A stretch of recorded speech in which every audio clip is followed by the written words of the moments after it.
Welcome, my little couch potatoes, to the comfiest courtroom on the internet.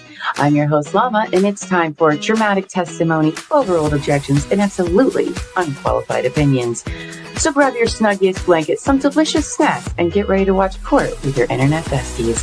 This is Couch Court with Llama.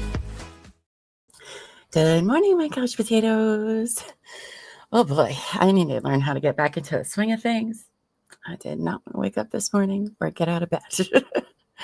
I've had the luxury of sleeping in late the last couple of weeks since there's been no couch court, and today was one of those days. That's why my hair is up.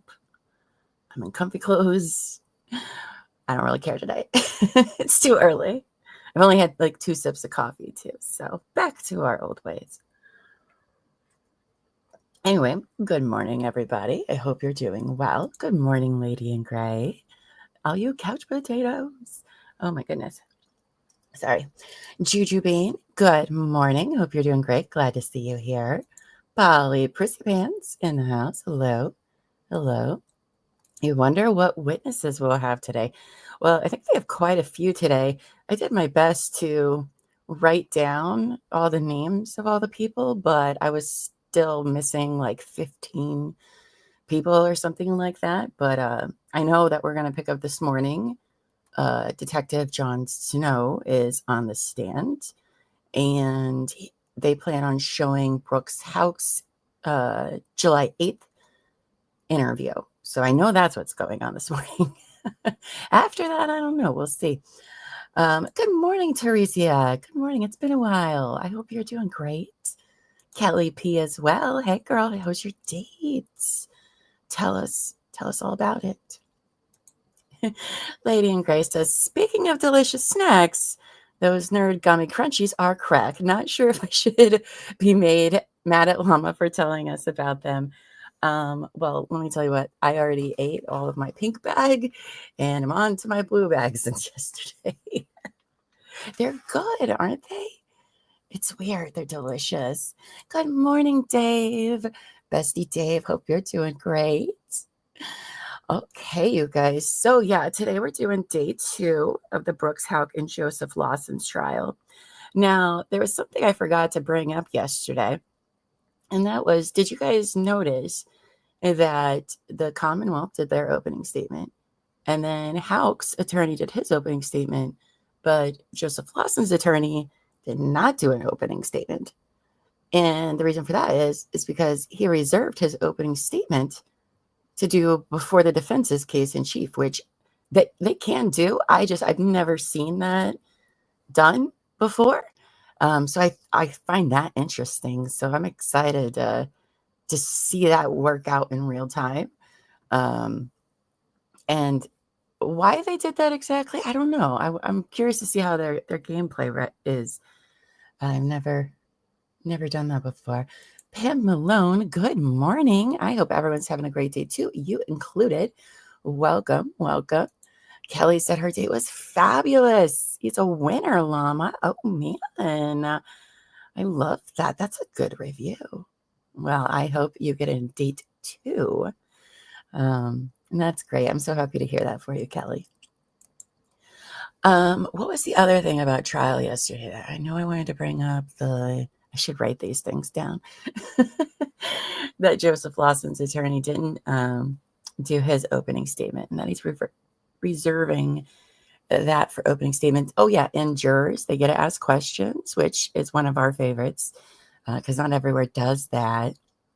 And also an interesting thing about Kentucky courts is that the jury not only decides whether somebody is guilty or not guilty, but they also then go back and debate on the appropriate sentence time for them, which is wild. I've never seen a court do that before, with the exclusion of death penalty cases. That's usually the only time I've ever seen the jury recommend anything for sentencing. So that's very interesting how they do that. Sorry. As I said, I am not used to doing this for as long as I did yesterday. So I'm going to have to get back on my routine. So my voice is a little I didn't even talk that much. Also update, my contractor will be back to finish up the bathroom. I don't know how much he's going to finish of it, but He will be back. So there'll be a period of time where I'll just have to be on mute a lot. So, oh goodness. Lady in Gray says, I'm sure the jury was glad that Lawson's attorney reserved his opening statement for later. Oh yeah, they were. See, we were very spoiled by the Karen Reed trial and the caliber of the attorneys there. Because I'm not saying these guys are bad attorneys. I just mean like they don't have a lot of riz, as the young kids like to say. They could do a better job of that because it was boring. So we'll see. Teresia, oh, you're in Kentucky too? Why did I not know or remember that? Well, so we got 2 Kentucky people in here. That's fantastic. Oh, thank you for thinking my hair looks cute today. It did not look cute, so I just threw it up because I was like, I'm not getting out of bed till like 9:40 today. So thank you. Yeah, and from now on, we don't have to deal with that horrible quality of video that we had to use yesterday afternoon. It'll be nice and crisp and all that jazz for us. And we're going to be here till about, I'd say 3:30 today. Probably 3:30 is how long we're going to be on today. But with that, kiddos, let's get in. Let me get all my stuff on the screen that I'm supposed to have. It'll all come back. It's all coming back. It's like that Celine Dion song, you know. All right, let's see. We'll add that to the stage. There we go. All right, so this is, well, it says day 3 there, but we're calling it day 2 because we didn't go over jury trials. So day 2 of the Brooks Houck and Joseph Lawson trial. We'll see if we spot any familiar faces. I think behind this guy that's standing up, can you guys see my mouse? I guess not. But behind my head, there's a guy that looks like he's on his phone or something in a dark blue shirt. Mom, oh my gosh, Sherry. Oh, can't believe I stumped on her name, is behind him, in case you're wondering where she is, the mother of Crystal Rogers. So, all right, friends, let's get into it, shall we? Let's see. Make sure.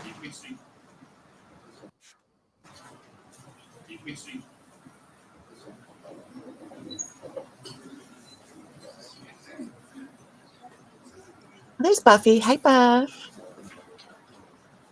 Good morning.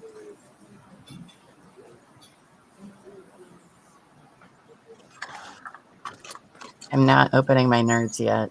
It's too early. Too early, Llama. Have some self-control. But they're so good.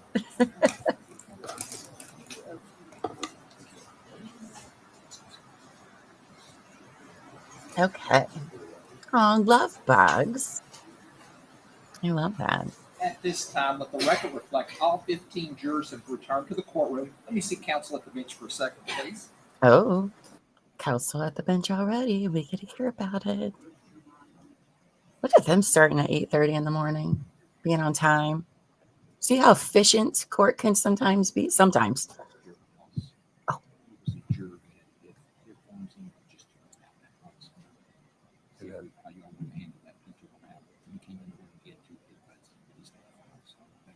Okay. That's fine. As long as you took them out. That's fine. And then, Your Honor, we just wanted to put something briefly on the record. Sure. That through Detective Snow this morning, the Commonwealth's going to play 2 more interviews. One of them is from July the 7th. That was actually at a polygraph office. It's a pre-interview for his polygraph interview. We understand the case law surrounding that and that that's admissible, provided there's all redactions of any evidence of the polygraph. I've talked to the Commonwealth. They've assured us that that's been done. I just wanted to put that on. Yeah, I certainly don't want any reference to polygraph. Just wanted to put that on the record. And then secondly, they're going to play an interview from July 8th at Detective Snow's office. There are 3 references to the polygraph in that interview. We've talked to the Commonwealth. They've assured us those have been deleted. So we just wanted to object beforehand, but it sounds like it's been dealt with. Sounds like it's been taken care of. Sir. Yes, sir. We went back and watched it again last night. Okay. Yes, sir. Thank you. So we'll get to watch the July 7th pre-interview for the polygraph with Brooks, which we've never seen before either. We've only seen the 8th, so ooh, new things. Let me give you another oath this morning, just to start back this morning. You'll raise your right hand. Do you swear or affirm the testimony you're about to give will be the truth, the whole truth, and nothing but the truth? Yes, I do. Have a seat over there. And one of the jurors was wearing earbuds. I guess the judge took note of that.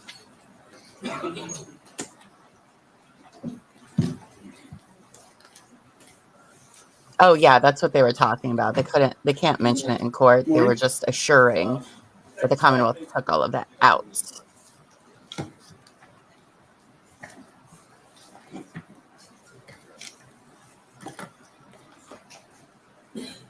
try this again. Good morning. Good morning.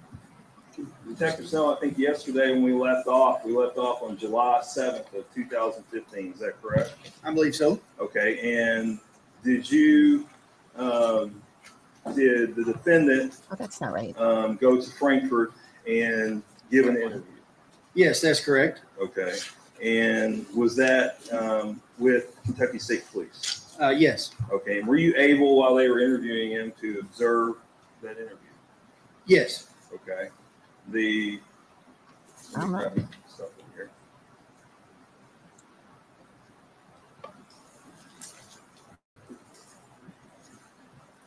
And was that recorded? It was. Okay. And have you had a chance to review that recording? Yes. And is this not the entire interview, but is it a cut portion of the interview? That's correct. Okay. And does it fairly and accurately represent that? Yes. And Fran, I'm sorry, am I 25? 24. Judge, the Commonwealth will move to introduce into evidence at this time Commonwealth's exhibit number 24. Any objection to 24? No objection. And Judge, we would ask to publish that to the jury. So 24 is being introduced and published to the jury. Yes, sir.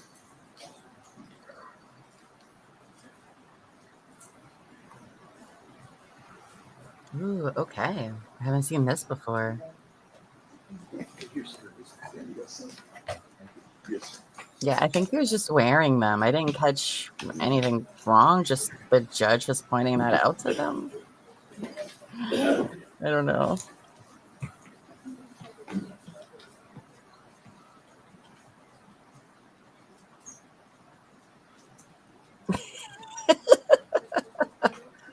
Buffy says, like, I can listen to my favorite trial YouTube, Crash Car with Llama, while I'm sitting on a jury, so I never miss a stream.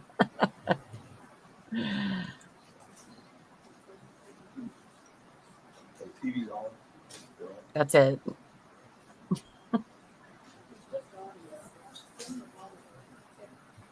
They were just listening to my deep dive into the case that day.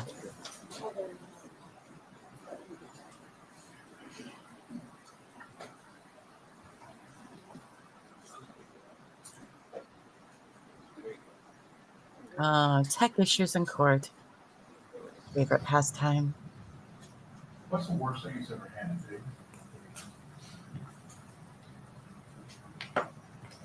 do? Multitasking. Oh, weird. That must be the opening line. What's the worst thing that's ever happened to you? Like, sir, I thought I was here for a police interview, not therapy, but okay. More of a positive thing. I always focus my efforts and energies on the good stuff in life, and I don't really dwell on the bad stuff. You have that. I don't know Sorry, though. the city family.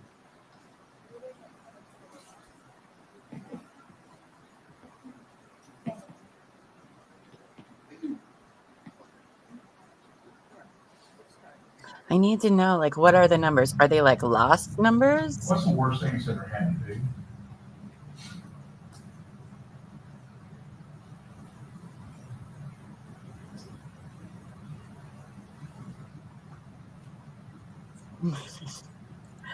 Right? What do they mean? I guess I'm more of a positive thinker. I always focus my efforts and energies on the good stuff in life, and I don't really dwell on the bad stuff. You ask me that again, I don't know one specific thing draws out to me. You know, everybody has ups or peaks and falls in life. I'm kind of consistent, right in the middle, moving forward. There's a right in the middle kind of guy. Do they not show this video the entire time? Let's talk about the last time.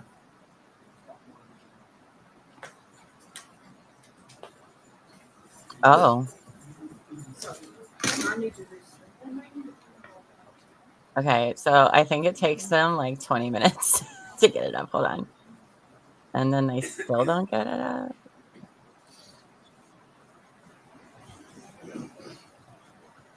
I don't know. I guess we'll see what happens.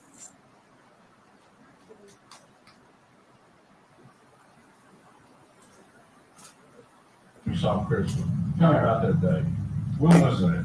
On Friday, that's July the 3rd.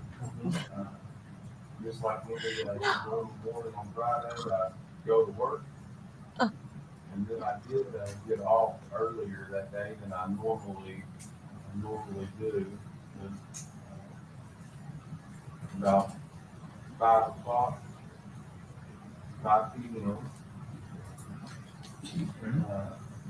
Was arriving at home, and she had to show a rental property that would be south. And I believe that address to be 107 Watts Court. Hi, Kathy. Hi. In Bardstown. Yes, that is Brooks. I don't know why Okay. they're having the problems they are. So you got home before she did that day? I did. She was showing that property, and I knew she was going to be coming right in behind me, and I knew I had a little bit of time, so I've got a little tractor there at the house, and I use it to. It's not a bush hog, it's more like a finished mower with a belly mower tractor, and I went up there to the gas station, which is just real close to the house, about half a mile or so. And I went up there and I filled it up full of fuel, and I drove it back. By the time that I got my tractor filled up full of fuel, and got back there, she made it home. Okay, about when was that about? About 5:30. I won't say exact time, but I didn't look at the clock at all. Right. So Just approximate. Yeah, about 5:30. And what y'all do when she got home? We were just, I went upstairs and we just talked for a little bit. We couldn't leave or do anything for a couple hours until 7:30 because one of her older daughters, she was waiting to be picked up by her father's mother. Her name's Llama, Kathy. Where'd y'all go when you left at 7:30? We went to a family farm where all Eli's kids, the cows, all the animals, chickens, and everything that out there. We went out there to feed the cows. Okay. How often does Brooks feed the cow? So how I long? feel like ago they'd was have that? somebody else doing that. Well, we walked. It's a large farm, and more often than not, we're very familiar with the lay of the land, and we walked it quite a bit. And we went through the farm. We got a little boy out there. He hollers to the cows. He's got them trained. Yep, there you go, Angie. Whenever he hollers, How big is he? he's a little shy of 30. Yeah, there's no video for some reason, He guys. knows exactly what to do to get the cows to run to him. See? But only for like a So- little bit. We really had a good time doing it. Yeah. So about how long were y'all out there picking cows? About Walking the farm? 3.5 hours or so.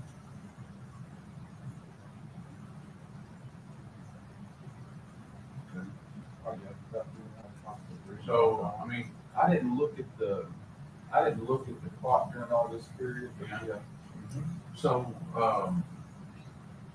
y'all go out there, did you go in the house there on the farm? It's been a or running go in the joke with us barn, too, or Pam. Do any of that kind of stuff? We didn't go in a house. Yeah, that's his real name. On that farm, but yeah, we went in the barn. That's where we had the feed at and all the salt licks and minerals and stuff like that. Okay. Yeah, we were all over it. Okay. And so 3.5 hours, y'all just fed, walked around the farm And fed On the, yes, we went through a lot of the trails, and we've got 3 different large pens. And we rotate the pasture because they eat so much that you have to block off gates and things for the other pasture that would rotate, and that's just what we do. And Crystal was with y'all the whole time? All 3 of us were together the whole time. And what y'all talk about? Y'all talk about anything? Yes, I know. Keeping a 2-year-old out in the rain for 3.5 hours is smart. Anything, can you remember anything else? Just normal stuff that we would, normally talk about, don't bring anything specific, I'm sorry. Did y'all have any kind of arguments or anything out there with her before you went to the farm? But during that period of 5:30 to 7:30, it was mentioned that I treat Eli better. She feels that I treat Eli better than the rest of her other 4 children. And I don't feel that way. I can understand her saying that, but he's my son. The other children are not. Mm. So I can understand her saying, and the look on the outside, she can probably see some things. I don't feel that way. I feel like I treat them all good. But Eli's my son. So did y'all have some angry words with each other, call each other names or anything like that during that No, sir. time? Right. So Because it's that's just a conversation like that. calm, normal conversation Yeah, I mean, when somebody feels like their kids are being mistreated. Just, it's never been brought up before. Mhm. And so so there was some discontent, I guess. I would Lack of say a better word. I'd just say the conversation. Discourse, just a conversation before you went. So you do remember having that conversation with her. So you go out to the farm, you're out there 3.5 hours. You're in the barn, feeding them out in the fields, feeding the cows, walking the trails. We've got 2 new calves, Okay. and we've got calves that are, that are new. It takes a while to go through them to, check them out, see how close they are. Just the calves before we have had to pull some calves on some younger heifers and older cows that they've seen the days and got hip problems and things like that. So it's necessary to keep a very close eye on them. How long does it take to get from your house out to the family farm? If there's no traffic issue, about 15, 17 minutes. So if you left around, it's not, you don't know 100% sure what time you left, but it was around 7:30. You would have got there by 8 o'clock at least, wouldn't you? Oh, I think there's no video. So 3. It's because this was his pre-interview before the polygraph.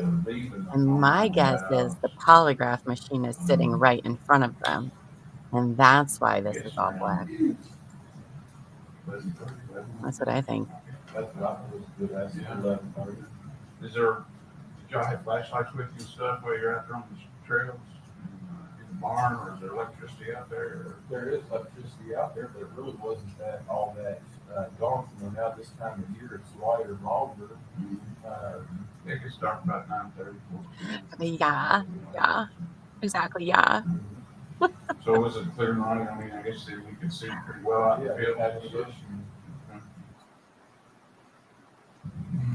So you left around 11:30 or so then? Yes, sir. And all 3 of you left together? Yes, sir. And where'd y'all go from there?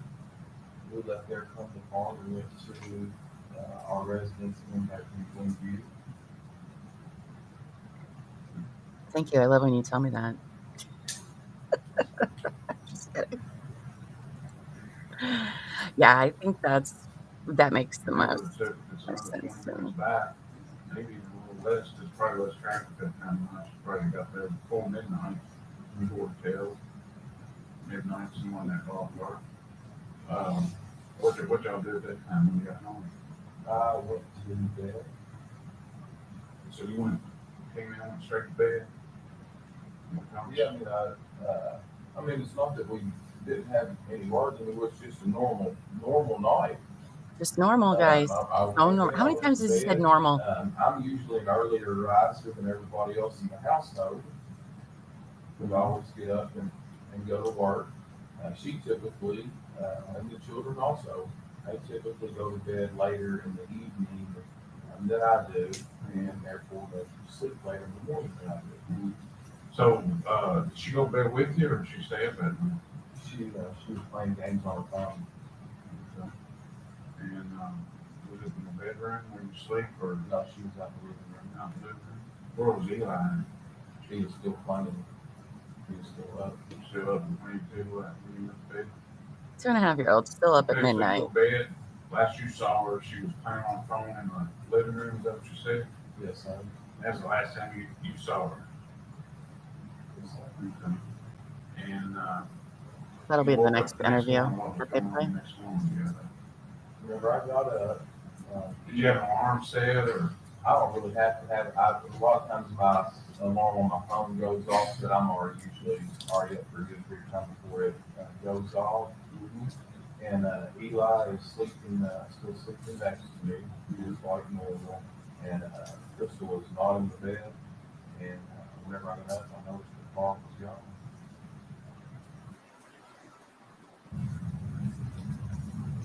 What's the worst thing that's ever happened to you?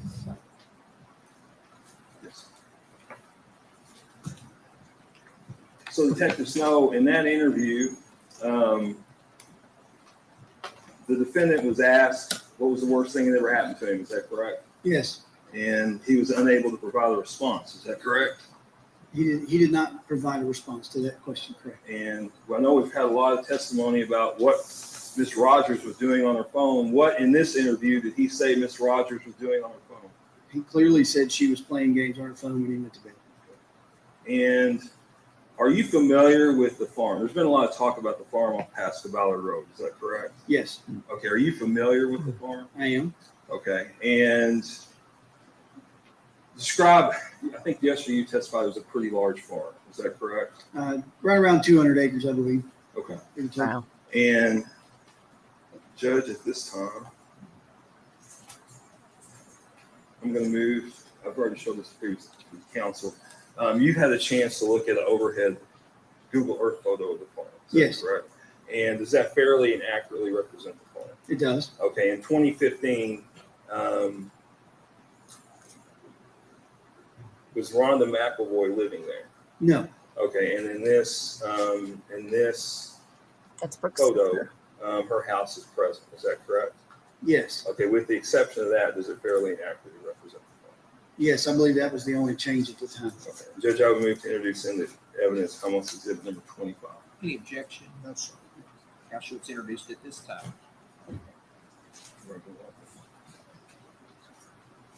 And Judge, could I ask Detective Snow to come down? You may.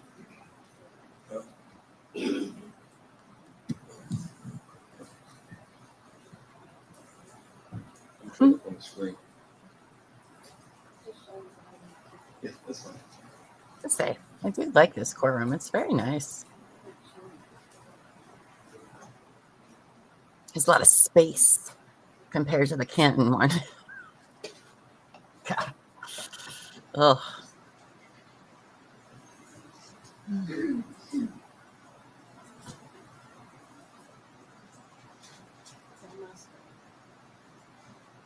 It's up there.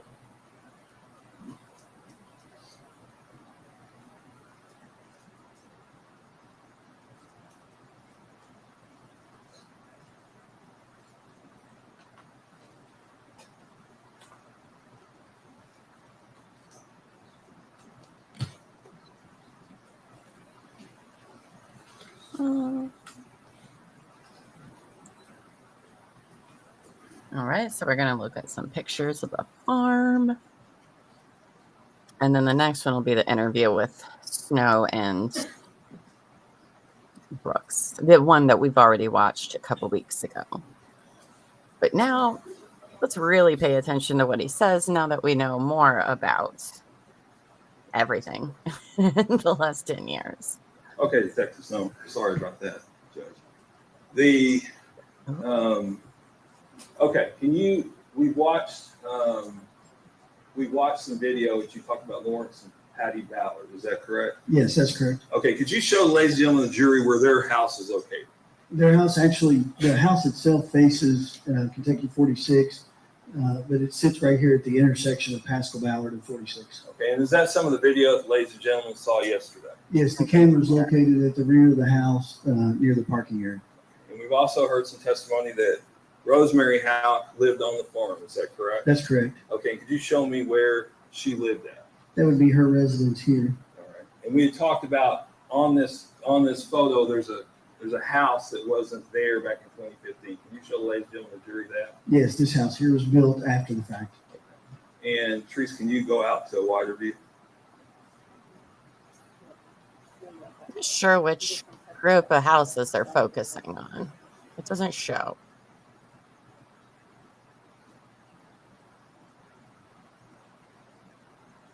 I'm going to have a few nerds. Going to do it.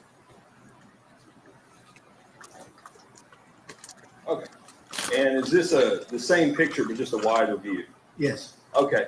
And the defendant had mentioned about there were trails and stuff on the farm and that the road went past the farm. Is that correct? Yes. Could you show the ladies and gentlemen of the jury where that is? Yes. So the where you see this cul-de-sac here, I believe was the end of what was the county road, Pascal Ballard Lane, and then they had continued the road on past that cul-de-sac. And back in 2015, were they the only residents on this? Yes, there was just one house on that. Okay. And would you describe this as a rural area? Yes, very much. Okay. And showing here, their farm extends from here down. Is that correct? Yes, that's correct. Okay. And this is owned by somebody else? Yes, that's correct. I believe it goes with the house that's located up on 46 there. And this field here, does that belong to Morris Valley? Yes, I believe so. Okay. It doesn't show what they're pointing to, in case you're wondering.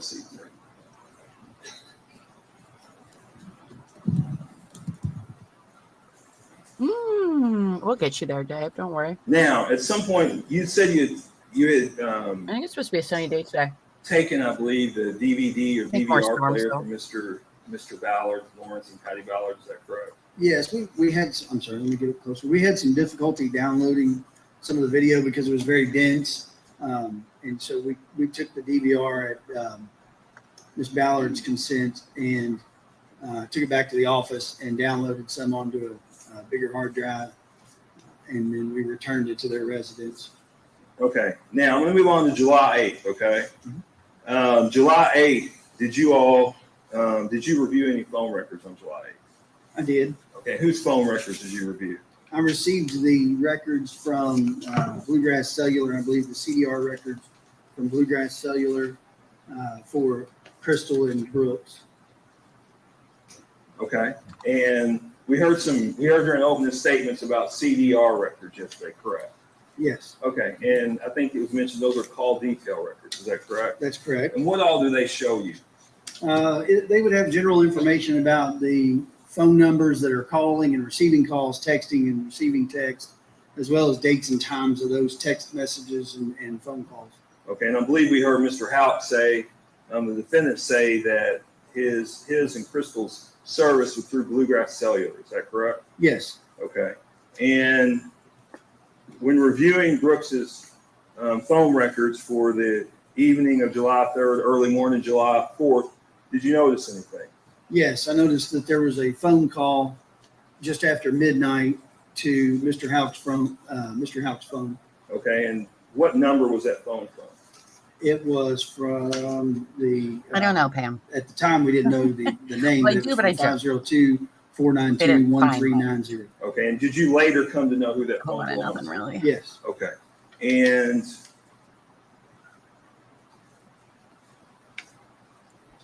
up to this point, had he told anybody about that phone call? No. All right.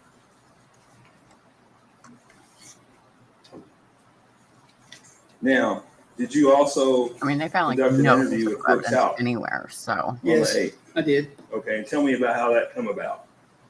I called him after we got the phone records in. I'd done a couple other things that day and asked him if he would come in and sit down for an interview.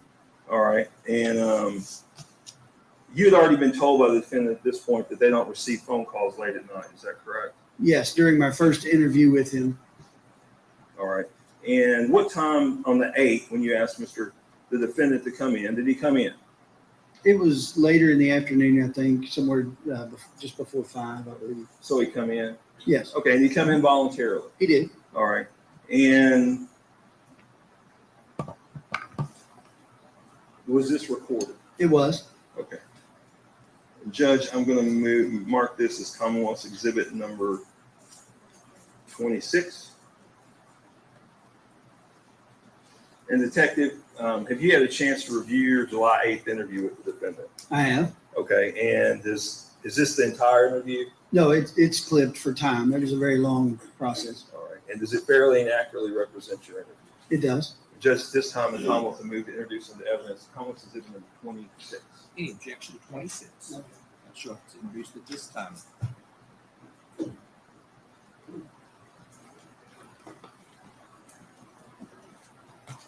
While they're pulling that up, this interview, was it conducted at the Nelson County Sheriff's Office? Yes, it was.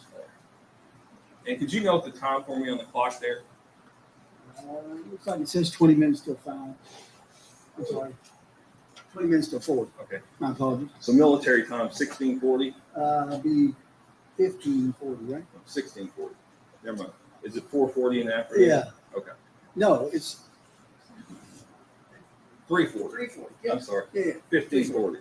Sorry. A lot of confusion there. Grab a seat in there and get my coffee. All right.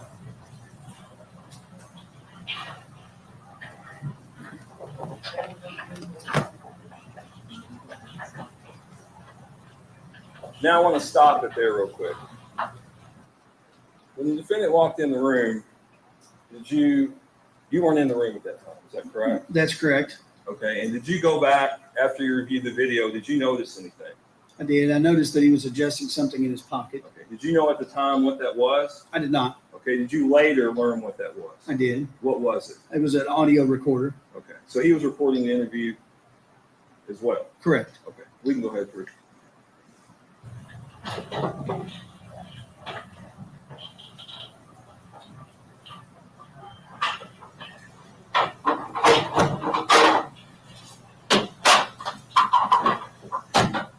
It's been a day, buddy.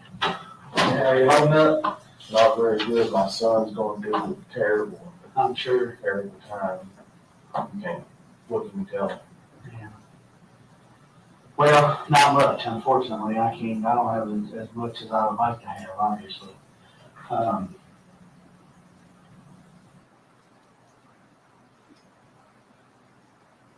Bruce, we can't hear.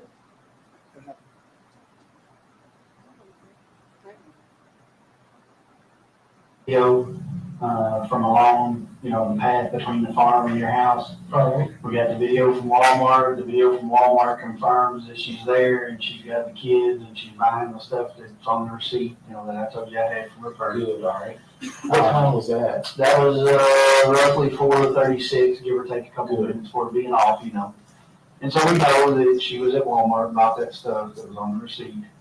We know that she dropped the kids off at Keith after she went to Walmart. So his time frame was just a little bit off. Two of them. Right, two of them, Tori and Tracy. My children. We know her time frame was just a little bit, his time frame, your time frame was all just a little bit off. But we know we got a neighbor, we did a neighborhood canvas, and a neighbor that saw her come in around 5:15. So we know that she dropped the kids off after she left Walmart, but before she came home. She just had Eli with her when she come home, but they confirmed that. We're having a little bit of trouble with the whole Kylie thing. So I'm going to ask you some questions about that in a little bit, because there are some things that kind of confused me about when she was there and when she wasn't. All right. But we've got that. We've got the woman that talked to her on the phone while she was at home, around 18 minutes till 7. She was talking on the phone.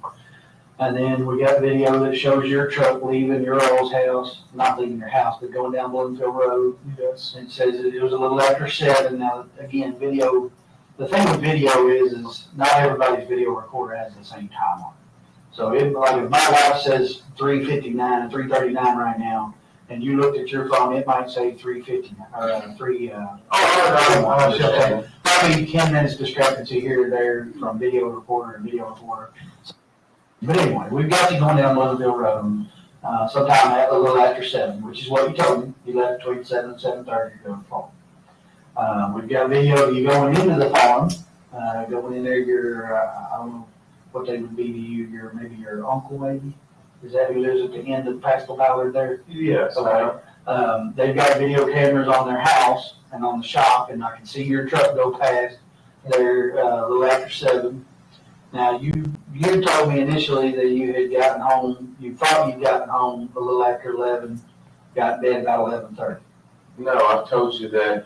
About 11:30, got in bed about midnight. Yes, That's that's right. what you're telling me. Yes, sir. So, according to the video as you're going out, it's closer to midnight when you leave, which would fit with the guy that said he passed your truck about 10 minutes after 12.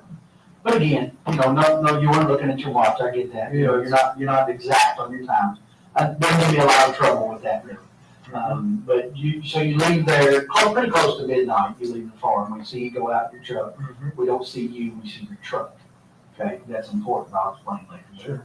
We see your truck leaving, right? And then we got the guy that says he passed you at 10 minutes after midnight on Loretta Road. So all that kind of fits with where we're at right now with time frame and that kind of thing.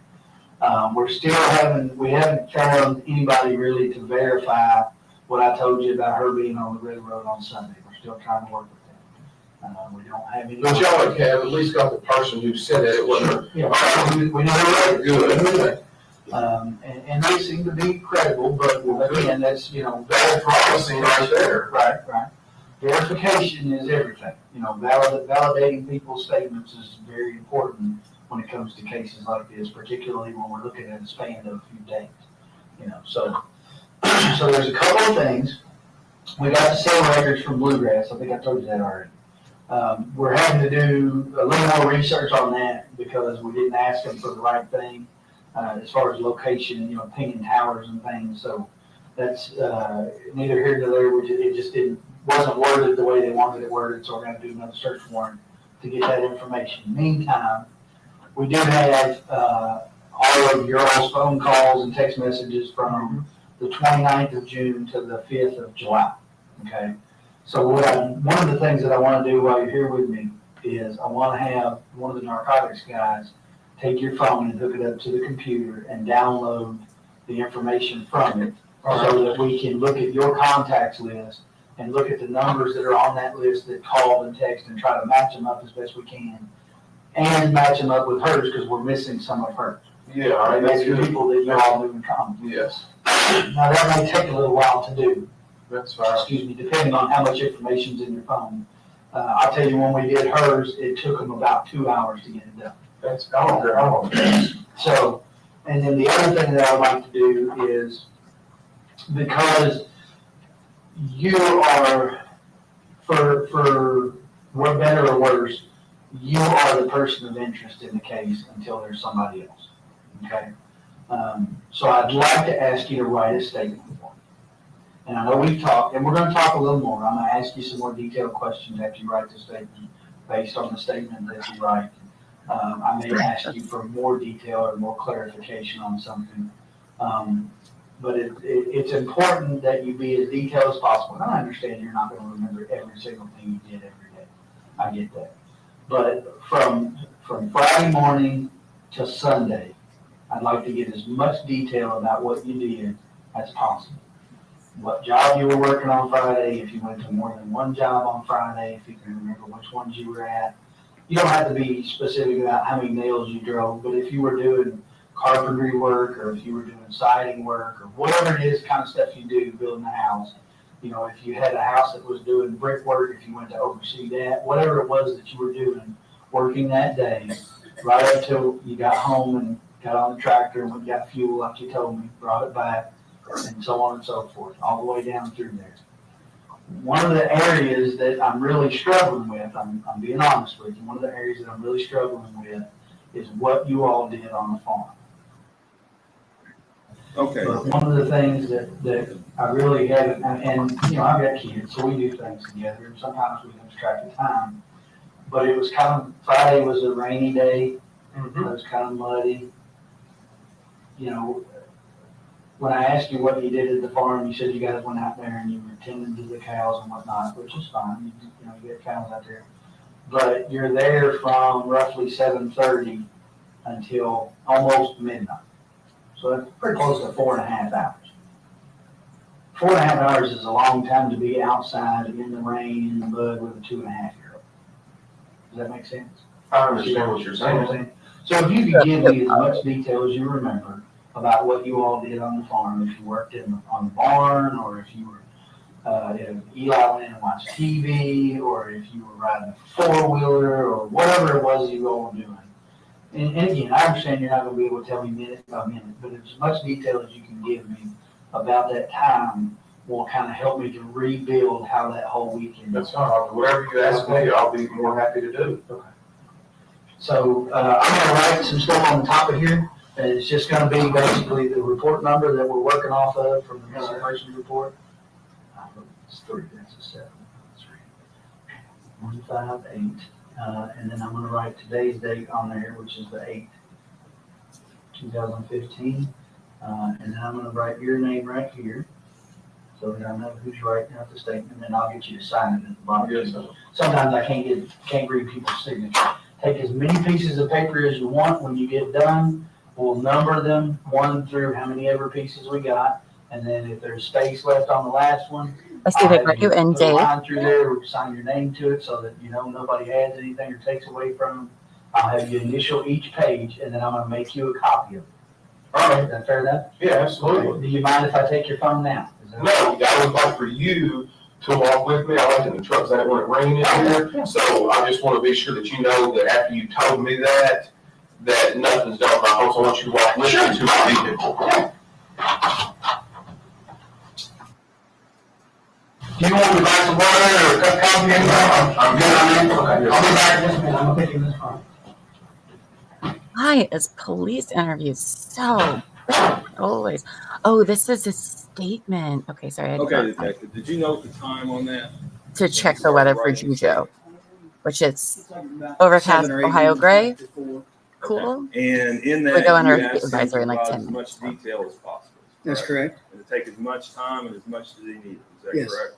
Okay, and did he in fact start writing a statement? He did. Okay, were you able to observe this?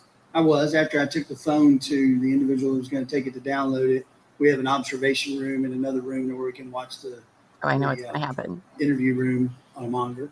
Okay, and you'd asked him to be specific about what they had done on the farm that evening, is I that did. correct? Okay.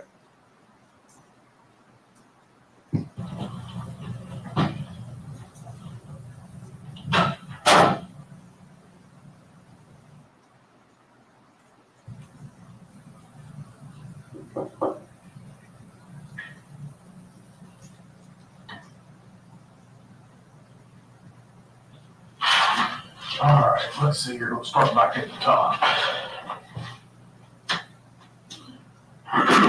He's so clever.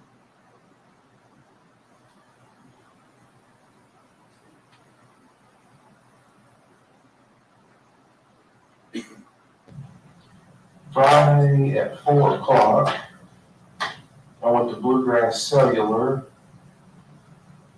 to pay my phone bill. All the phones that are on one policy are on one statement. I paid that. About 4:30, I went to Music's Lumber and Home Center. My invoices and bill there is due on the 10th of each month. I went to the back room to meet with Troy Runner, who is my salesman. However, he's not there. So I talked to his boss, who is David Whitney. And I left all my paperwork and a large stack of invoices. I needed some clarification on. There might have been some errors on my bill. So I wanted to give that to him to have for a few days to look over those questions that I had. And that way I could get them clarified before my bill was due. Payday is also Friday for Danny Singleton. I paid him. About 5 o'clock, I Danny arrived Singleton. home. Do you guys remember him? Crystal was not there because she was showing a rental property at 107 Watts. He's the one that got like 38 counts of So I perjury. had a few extra minutes there. I drove my little farm tractor, little international tractor, up to Circle K to fill it up full of fuel to save me a little bit of time. I could go ahead and get that done. And then about 5:30 or so, Crystal was home, and I drove the little tractor back from Circle K back to my house at 113 Glenview Drive. So 5:30 at the house. There's 4 of us there: Crystal, Kylie, Eli, and myself. We remained there till about 7:30 approximately. At the house there at 113 Glenview Drive. And then at 7:30, 3 of us, Crystal, Eli, and myself, went to the farm out there on Pascal Ballard Lane. About approximately 11:30, we proceeded home. Crystal, Eli, and myself.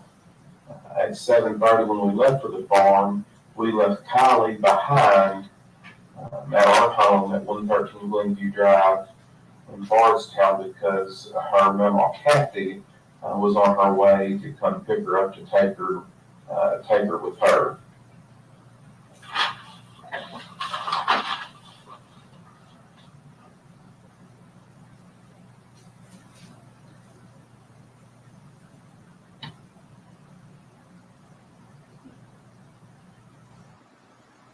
Okay, detective. So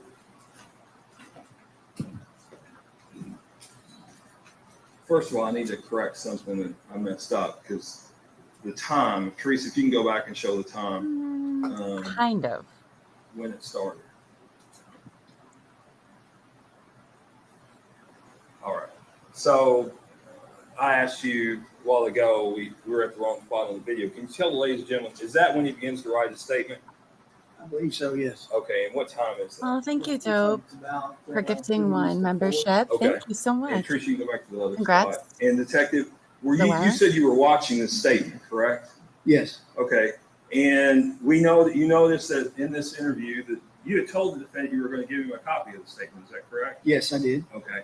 And he was reading the statement. He was. Okay. Yes. Is that something typically you see people do when they write out a statement? No.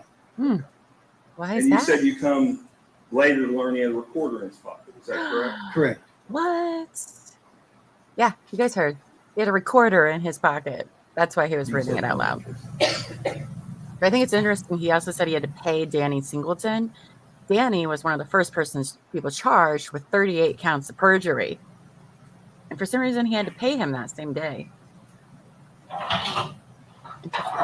Luke, can I get a favor? Yes, sir. This is the consent to search your phone. If you just sign that paper for me. I'm gonna get a cup of coffee. I just don't want to hold over top of you while you're writing. That's really annoying to some people. But yes, he has a recorder in his pockets.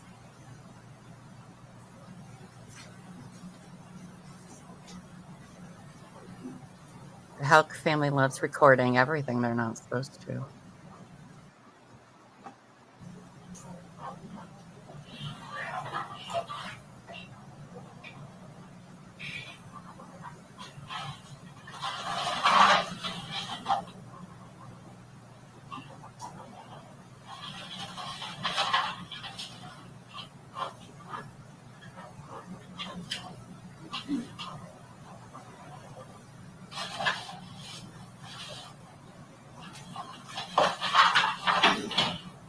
How we doing? I was on pretty good shape for you. Good.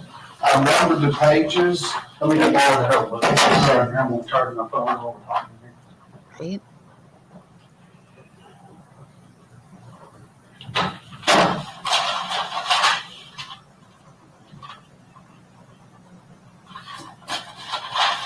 Just think he's so specific about going to the cell store, but nothing else. Detective, did you notice the time at the end of that?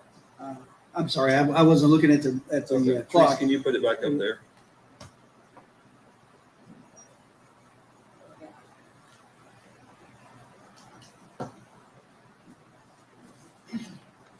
It is 10 Looks after like 5. it's about 2 minutes after 5. Okay, so the defendant at this time had been writing for about an hour and 20 minutes. Is that correct? Yes. Okay. And you asked him if he completed the statement. He told you he had. Is that correct? Yes. Okay. And you stepped out and you were going to come back in. Is that correct? I think I left my notebook in the other room. Okay.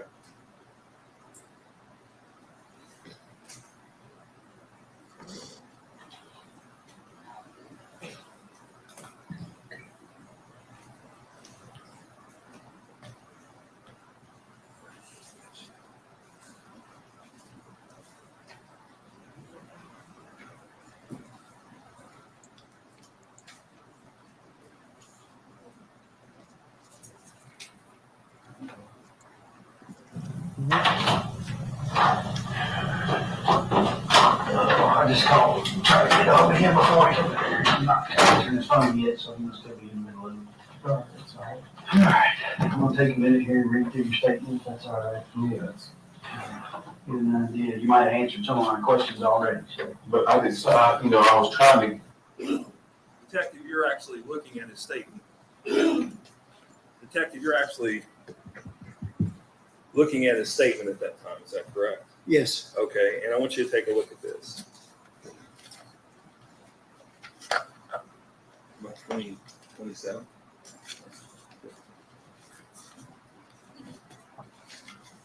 All right. Can you tell me what that is? Yes, sir. It's a copy of the handwritten statement from Mr. Houck. Okay. And this is an actual copy? Yes. Okay. And Judge, at this time, the Commonwealth moved to introduce into evidence Commonwealth's Exhibit number 27. Any objection? And Judge, we actually have copies for the jury so they can follow along.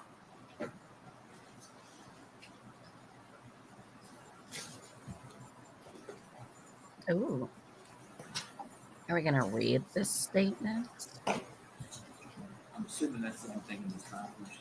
That's the only thing in the binder.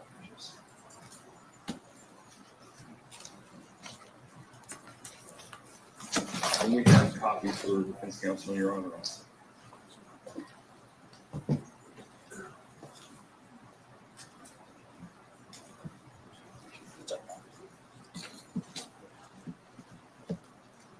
So I need a copy too. Okay. Thank you.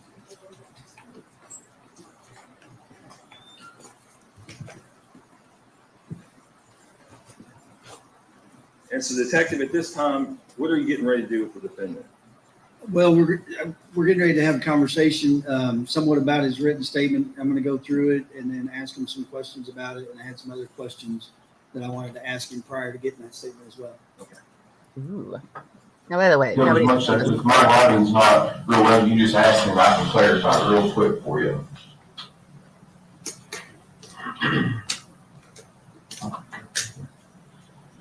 Four o'clock, Bluegrass City. And I don't know these, I put approximately, I just put forward. That's it. I don't expect you to know exactly. There's no way for me to.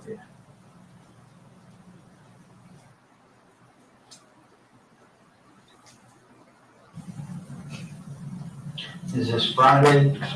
You ordered on the new construction on Friday? Yeah, I didn't put that word, but I put all that right there. The further you go, the more clarify. Yeah. I broke it down into segments. Oh, these are the people whose house you're working on? Yeah, all these right here are people that I'm overseeing, that I'm speaking or talking to. We'll just look at my phone to get my exact time. I got my phone in there, and that way you can build a timeline of all this stuff. I do this every day, so me looking back, I had know what time it is. Right. There's no way for me to remember that. I mean, you'll see the more that you get to looking through there, you'll see how much I've got in my head to try to keep up with. Oh. So much going on in that head of All his. these are guys that are working for me to help me, every one of them. Okay. And then these right here, I skipped a line to break that and put locations, and I did it in subdivision, so y'all know where my vehicle, y'all know where I'm at, my phone and everything. Those are the numerical address, the street address, and this is the type of work that I've got going on past that hyphen mark. Those are the type of work I've got going on at each construction site. Every one of them is a separate job. And then this right here is for the whole subdivision, keep the Woodlawn Springs homeowner subdivision, the president and all the members, the committee and stuff, I want to keep the subdivision looking nice, trash and debris and all that kind of stuff, the metal grates in the road, the curb and gutter. and all of that. And this is just kind of like a daily thing. I've got to go through this every day to keep everybody rolling, And it everybody has happy. nothing to do with Crystal. And this switches subdivisions. You see I put copper fields up here, and then these are the number of houses I got going out there. I've got different subs in different spots.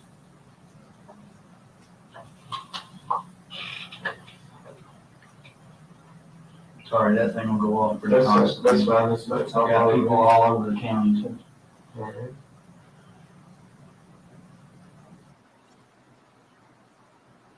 You know what those abbreviations are, like Lincoln National, Wilson Beer, Town and Country. Springfield State Bank. Springfield. You want me to write that out for you? Yeah, that's all right. There's the only one I didn't recognize.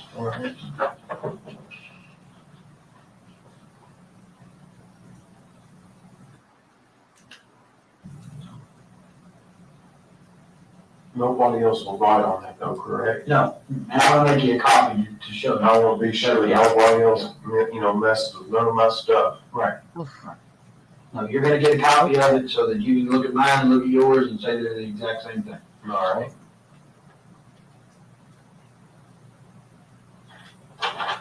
In fact, I'll do that right now.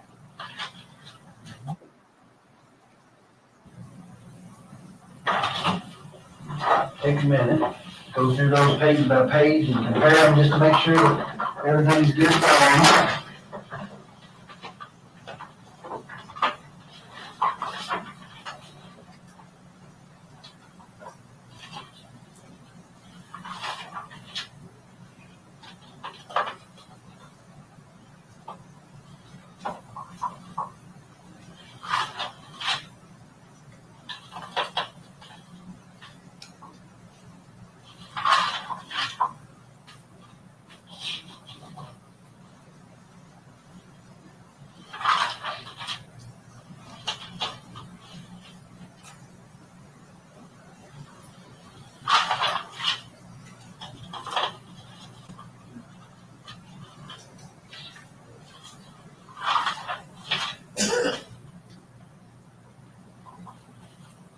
Looks good to me, sir. I'll take the original, if you'll keep a copy, that way we'll both have a copy. Put this in the file.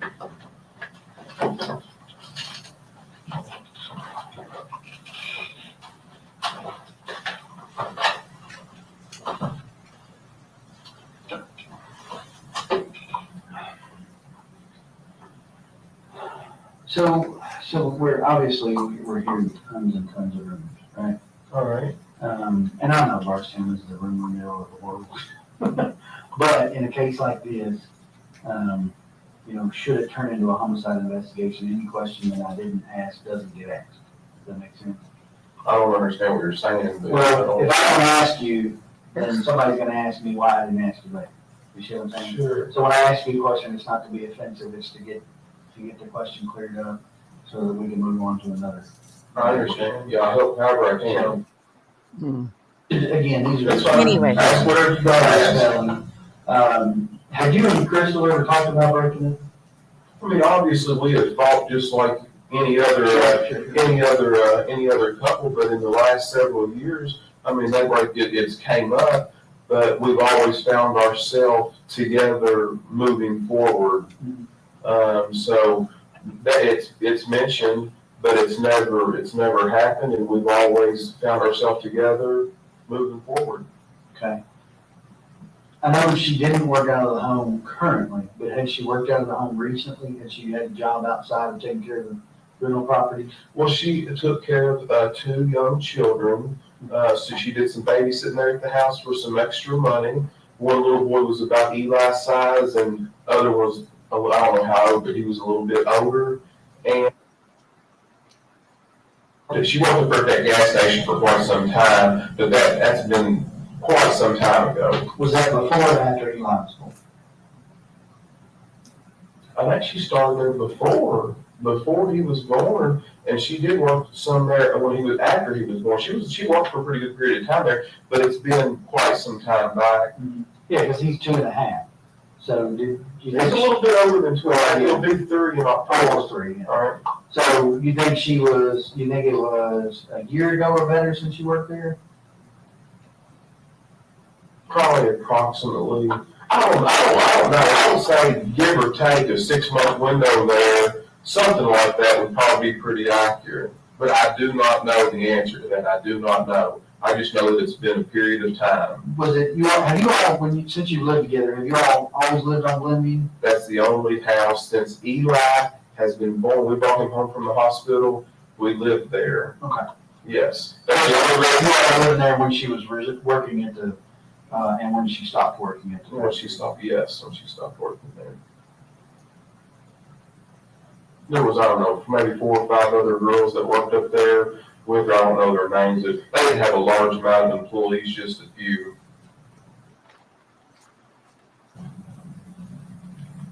When you said you all had, talk about splitting up, had that been more recently, or was that before Eli was born, or had that been? Hi, Biz. I don't remember the exact dates, but if you'll recall back in a couple of days ago when we had talked, whenever usually that had came up, she had always went to like Sabrina's house, or she went out with Brooke or to her parents for a short period of time, a day and a half.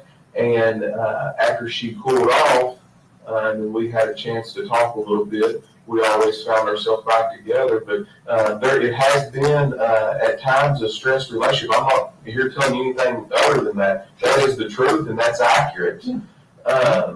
That has been discussed, but we've always found ourselves together. We loved each other very much, and that right there is the bottom end of it. So you'd asked the defendant at that point a question about whether or not they had discussed recently about breaking up or whether it was over. Is that correct? Yes. Okay, and he had the ability at that time to recall back 48 hours to the interview, right? Correct. Okay, and actually remind you what you all talked about, correct? Yes. Okay, so he does have the ability to recall. Yes. Okay. Right? It's a good point. Because we'll be like, I don't know. When you all, let's say the last time you all had discussed splitting up, she didn't discuss any specifics with you about moving to an apartment or anything like that? Just that you all were having some issues and resolved it? Say all that again. Yeah, break your question. Break them down. The last time that you all had that type of a disagreement, okay? The last time that there was the possibility that you might split up, did she specifically talk to you about moving out somewhere? No, not anything. But she's never had an isolated point saying, "Hey, I'm moving here, moving there." I don't recall anything like that. That was my question. All right. Just as she did. Well, sometimes I know that you all do this for a living. Sometimes I feel like when you ask me a question, you put so many things, and I'm thinking we need to dissect it a little bit so I can answer each part specifically rather than put so. And I'm not. I want to say for saying that to you. There's so much stuff, and I want to break it down in a simplified, direct question rather than put so much information into one question. Try to answer one and have a bunch of parts in one. No, that's fine. That's fine. What you did right there is just fine. All right, You ask it a different way or ask. because I'm not helping me. No, All right, that's all right. That's no problem at all. And then you get to the farm around, best I can figure out by the time frame on the video, is about 19 minutes after 7. So you're actually there, roughly about 7:20. So, Okay. so you get there. By the way, I twisted I guess it would be your aunt's arm. We noticed they had the video cameras. That's why. Yeah, that's fine. That's good.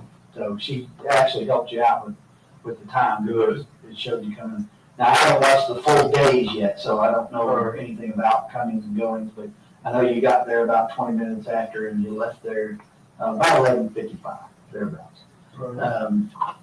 So during that time, from reading your statement, you left once and went down almost to Loretta Road and then turned around and came back because you decided that Tractor Supply might be closed, right? Yes. So that, a little bit of time there. How long were you at the farm before you went to get feed and came back and decided that it was too late?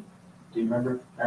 It couldn't have been long. Because you were gonna feed the cows, right? Yeah, it could have been probably more than, I don't know, maybe 50, I don't know, 15 or 20 minutes. Okay. I'm just trying to get an idea, so when I watch the video, you know, I can kind of look for when you're coming out and then you're going back in. Yes.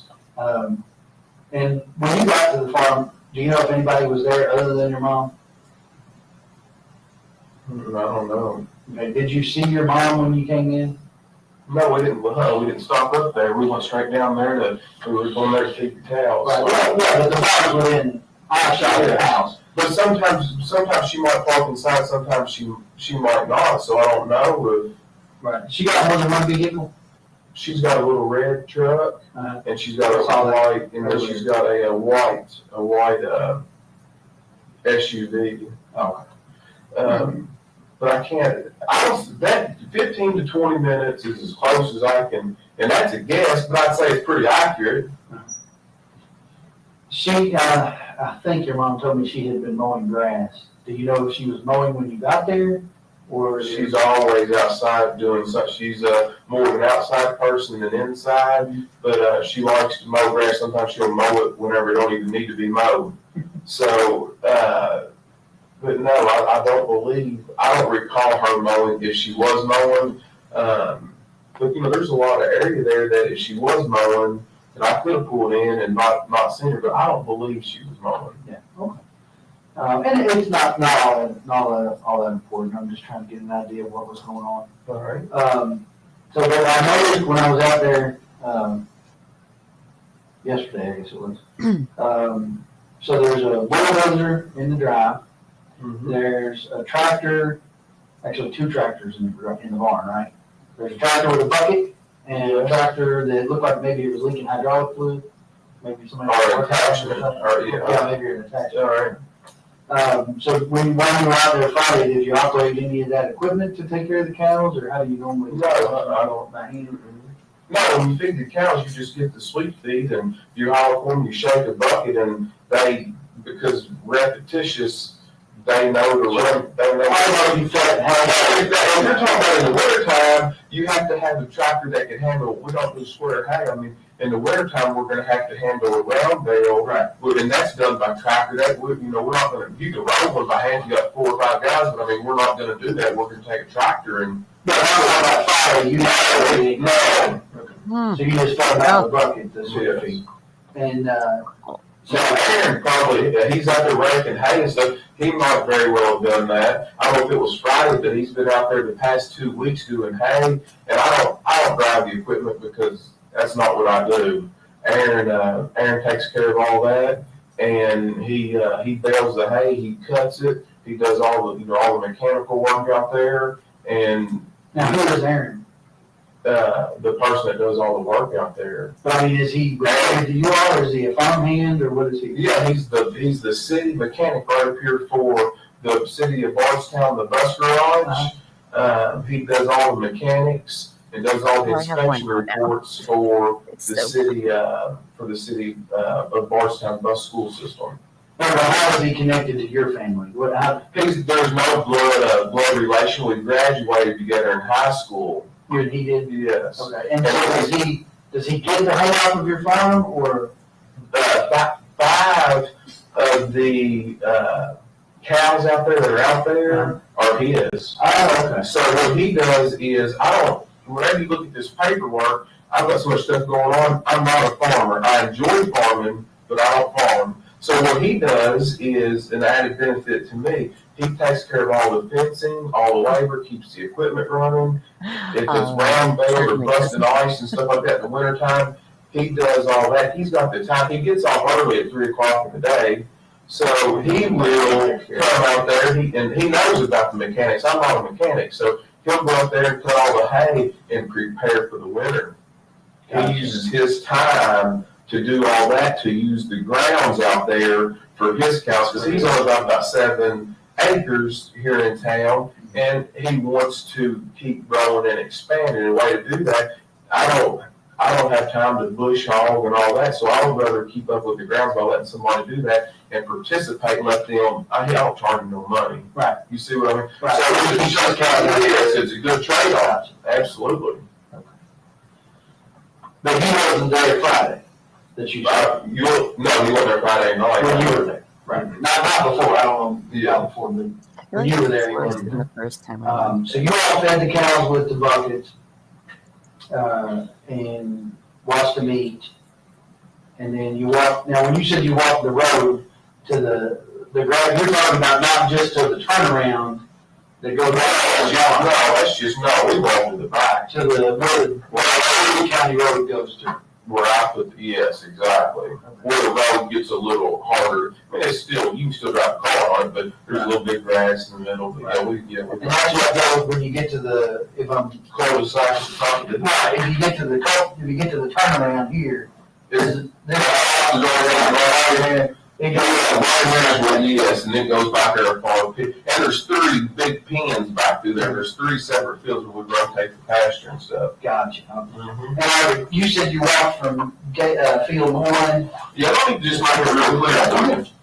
Is this, you can put this in your paperwork or whatever? I didn't write that, but. No, I drew it out for somebody else.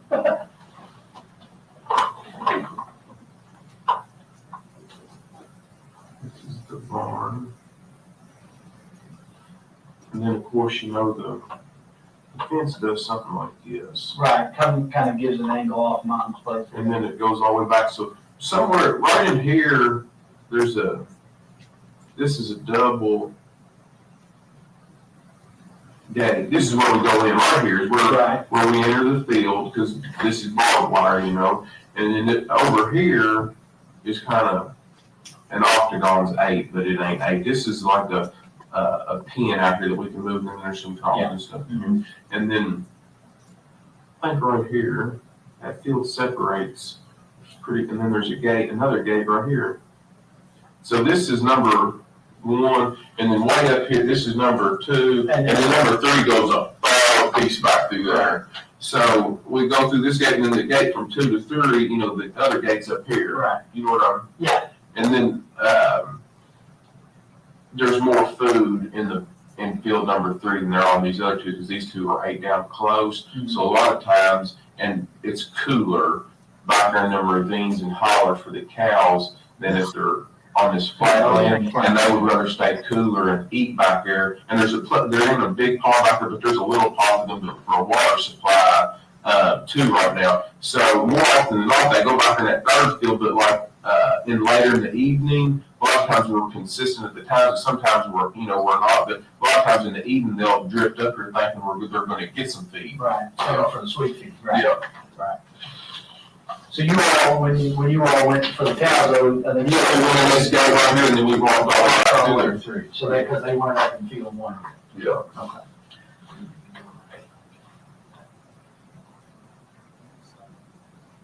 Ladies and gentlemen, jury, we've been going now for about an hour and 10 minutes. I think it's probably a good time to take a break. I want to remind you the same ammunitions are in place. Do not discuss this case among yourselves. He gives breaks like every hour. This case with you. If anybody tries to talk to you about this case, I need you to immediately report that to me. And you're not to finally make up your mind about the case until you've heard all the evidence, received the instructions from the court, and gone to the jury to deliberate and consider what your fellow jurors have to say about the case. We'll take a 15-minute break, so we'll start back at 9:55. We don't have to do that break.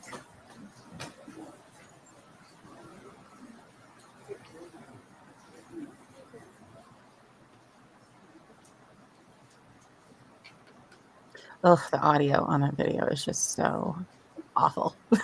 So bad. So bad. No, you don't have to apologize for chat bombing. We love people talking in chat. And I love that you're usually part of the rewatch crew, and you're going to be here live this time. We love that. Don't ever apologize for that. There we go. Make sure the CC turned on, because I have to do that for like every video, which is kind of annoying, but that's okay. Let's see. Is this one going to be all video too? Oh, okay. Yep. Oh my. It's like a whole nother 40 minutes. Okay, we can do it, team. We can do it. We can do it.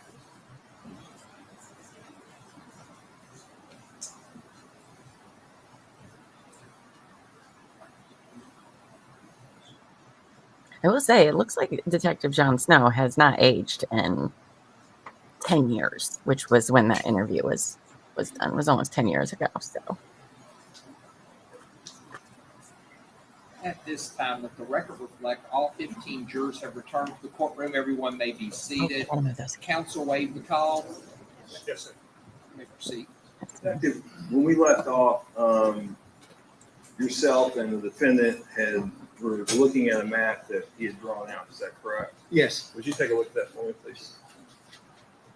that's a copy of the map that he drew originally. Okay, it's in the actual copy of it. Looks like it, yes. Judge, I'd move to introduce into evidence comment number 28.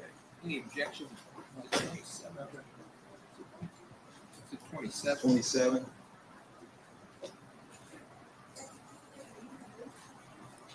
It's so interesting that Brooks is like incapable of, he'll give specifics about everything and anything, except when it comes to bringing up Crystal in any way. 28, yes, sir. Like, come on.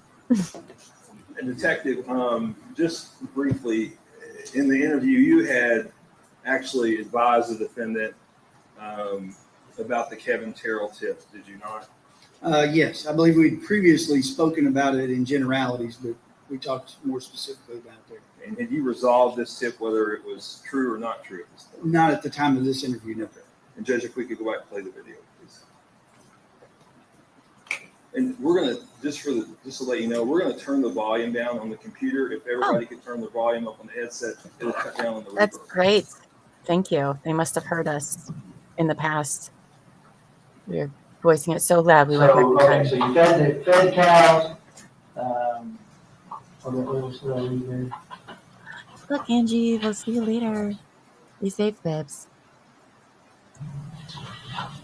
You fed cows, and then you come back out and you walked the road, right? The road that goes to. Yeah, after we come back out, we're walking through here, then, we walk out to here, there's another, I see your pin again? So there's another, it ain't exactly straight, but it looks something like this. That's the driveway? Yeah, this driveway to the barn. Right. And then, we walk out the road and we just walk back through there. And how long would you say that road goes back into there, do you know? If you had to guess? I don't know, I bet it's a good mile. From From the barn to the end of that road and back, so a couple mile walk going to and from. Yeah, if you go, because there's a cul-de-sac right here, there's also a cul-de-sac I put in up here, and then there's a third cul-de-sac at the very end, back creek back there in the very back. Oh. But you think it's about a mile, maybe? I a would little say more. close, yeah. So you walked to the end of there and came back. Did y'all do any work on the barn or anything while you were there? No, we didn't do no work on that barn. Didn't work on the driveway or anything like that?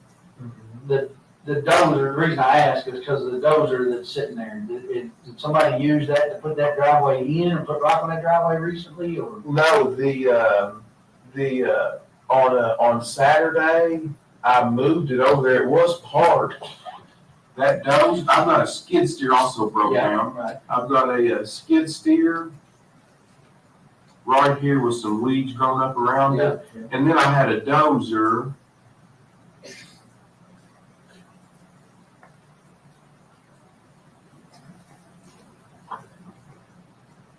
The dozer right here, and I did, I backed it right across here.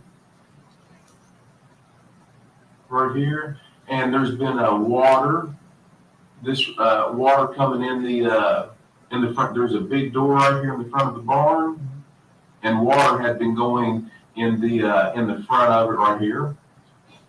And then I moved, and I wanted to, she's always complaining about, my mother is always complaining about the trash and rubble. She likes to keep everything neat, and she likes to keep the grass mowed short. But I'm not gonna pay a high bill to take that stuff to the county dump when I can clean it up easy. There's too much to do all at once, but I can, every time I come out there, I can throw a match on it or burn a little pot. Eli likes to roast marshmallows, so what I do and we spend so much time out there, what I do is put a pile, and I will, I'll light a little piece of it on fire.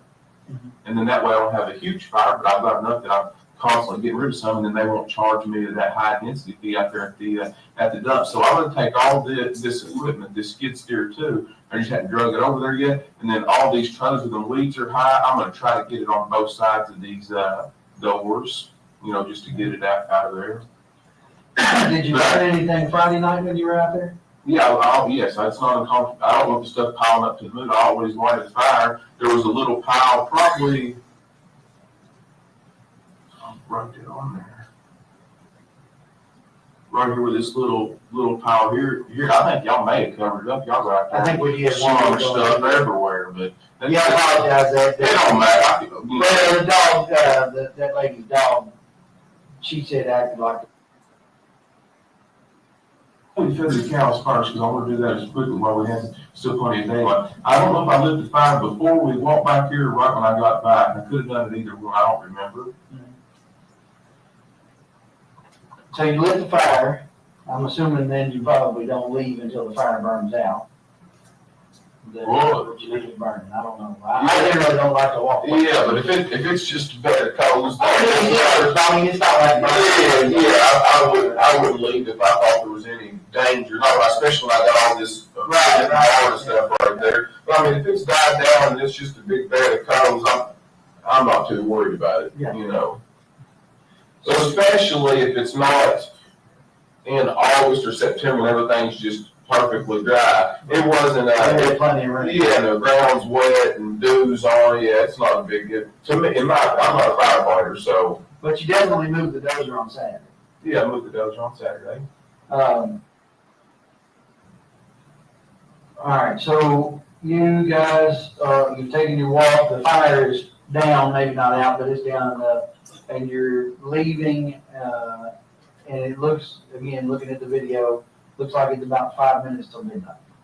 All right. That's to me, and I've got a couple of kids, but everybody's parents a little differently.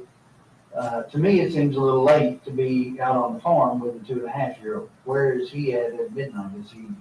Has he been asleep in the car for a while? Is he still? No, he's still wide open, and he'll any night he's so used to sleeping so later in the morning. His normal day, that's his 7, 8 o'clock in the evening. Really? Because she sleeps much later in the morning, she stays up. So and it's always been that way. So he's wide open midnight. He's wide open. So you guys get back and load up in the truck. Load up in the truck and you drive back. You leave out. I see you leave out the driveway at about 11:55. Somebody passes you on the drive back on Loretta Road about 10 minutes after midnight or so. He said, roughly, we're still kind of narrowing it down, but roughly sees you about 10 after midnight, which wouldn't be uncommon. It's been raining most of the day. The way the roads are kind of wet. 15 minutes from your mom's house to the golf course. There's Caddyshack. Not a big deal there.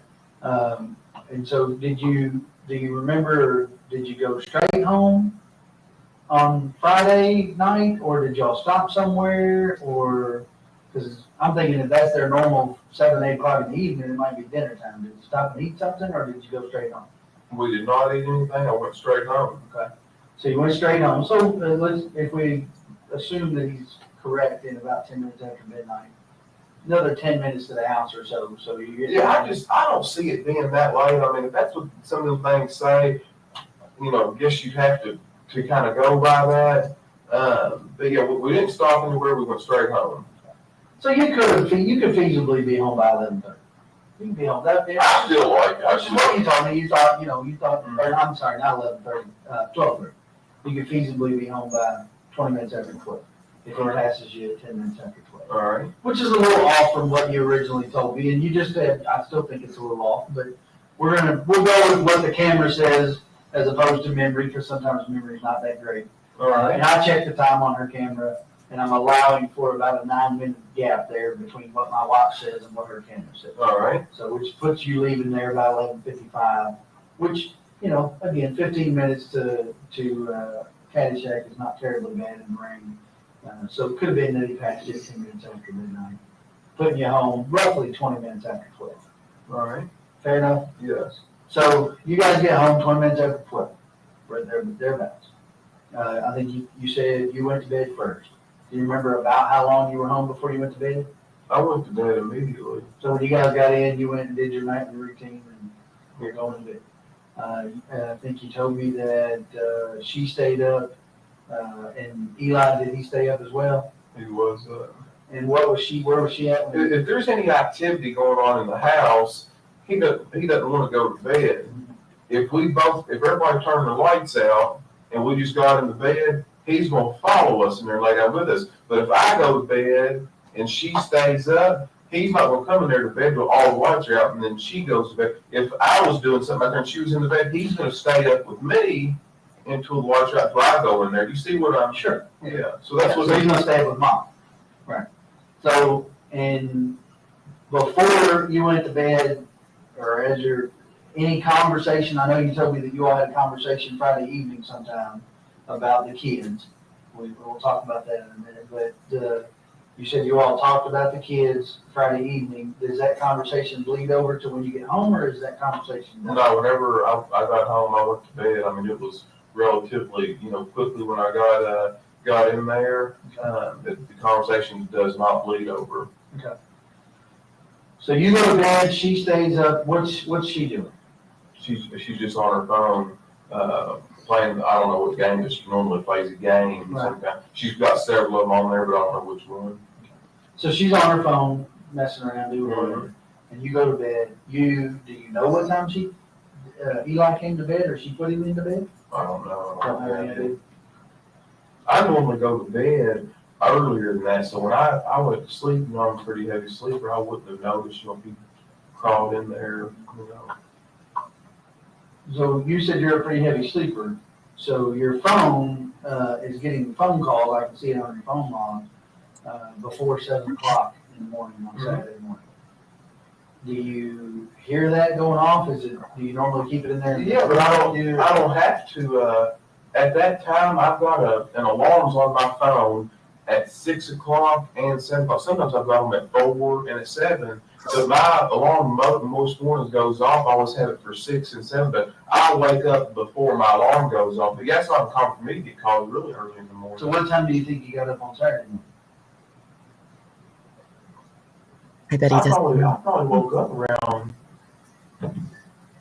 in between that time, like 6 or 7 o'clock, and then I left. I did my normal thing, changed my clothes, put my clothes on, and headed out. Shortly after that, Well, I'm sorry, I forgot to ask you something.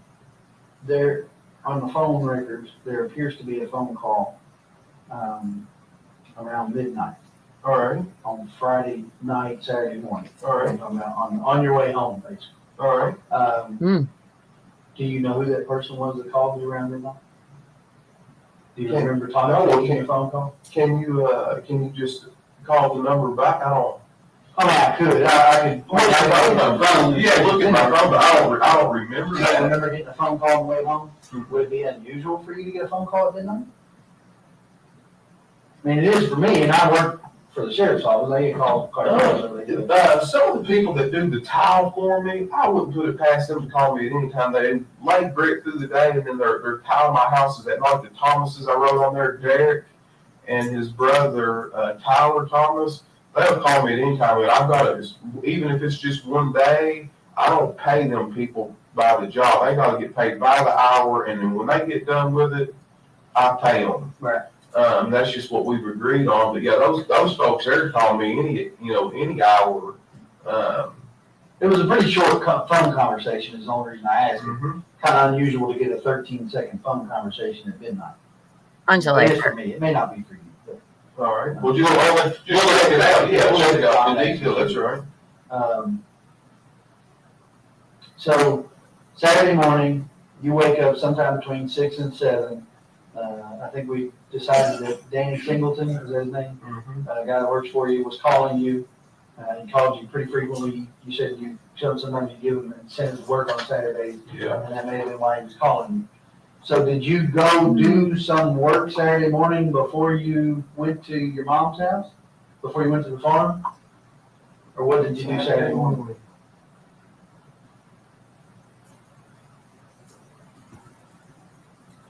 No, I didn't do any other work on Saturday morning. That's where I went out there to the farm. I don't know exactly what time I got out there, but that's what I had done. So That's right. The So infamous you get up pile. between 6 and 7, and up when you wake up? He's next to me. He's in the bed with you. Mhm. So you get up, does he get up with you? He's still asleep whenever I get up, but I go to the bathroom and all that kind of stuff, and he's still sleeping there on the bed. And so when you wake up, he's there, but Crystal's not. She's not. Okay. And so did you try to call her or? Yes, I noticed that she wasn't there. I didn't know exactly what to think. I don't know what time I called her. Yes, I called her that morning. I mean, did you call her before you left the house to go to the I don't farm? remember what time I called her.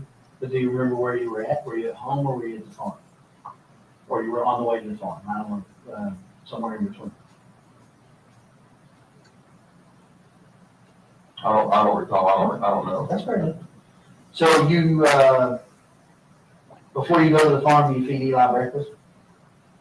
I did not before we got there. I normally get those squeezable yogurts, all them vitamins and minerals and stuff in it, and he likes to eat stuff like that for breakfast, and it's easy. He can do that in his car seat or whatever he's got to do.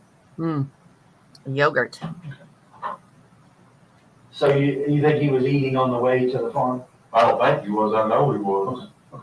Um, Now, how much of the yogurt he ate, I don't know. I'm not worried about that. It's not a question of what he ate or how much he ate. I'm just trying to Well, establish he's a healthy boy. I tell you. of behavior from that weekend, and here's why. I'll be honest with you. I have been all along. Will continue to be.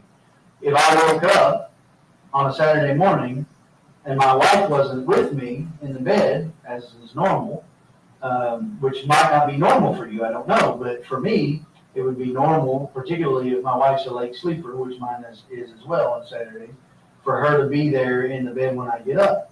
So if she were not, probably the first thing I would do would be to call her to find out where she was.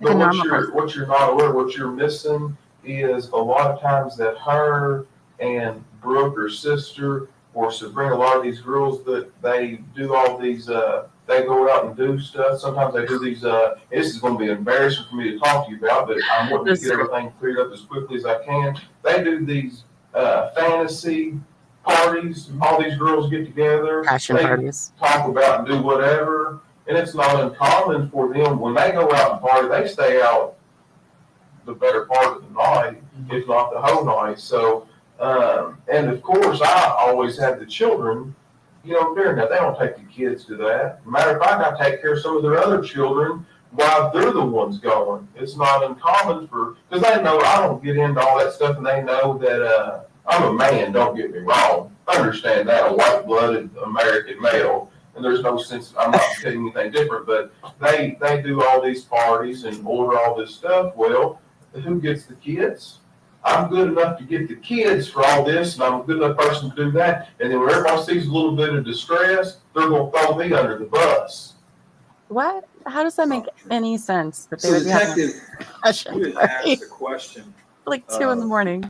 the defendant at that point, that you had actually related your personal experience. If your wife hadn't Yes. been there, you would have started calling looking for her. Is that correct? Yes, that's correct. And you asked the defendant about it. Yes. And then he describes some behavior of Crystal and some of her friends about going to these parties and staying out. I'm sorry, Mr. Young. Yeah.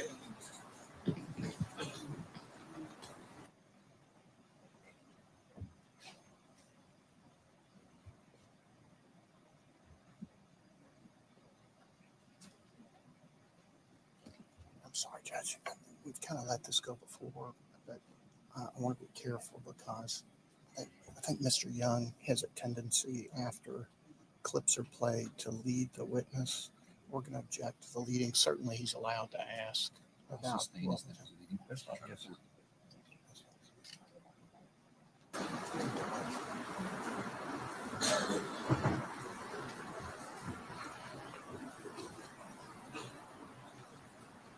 Detective, Agreed. up to this point, or was there anything in your investigation or defendant's statement that would lead you to believe that Miss Rogers had went to a fantasy party the evening before? No. Okay. We can continue on, Trish. Because what I've got to be faced with now is as good a mother as Crystal's been. Now, nobody's going to love you like a mother. Now, Eli is in an atmosphere where I've got all the hope in the world, but now I'm a single parent.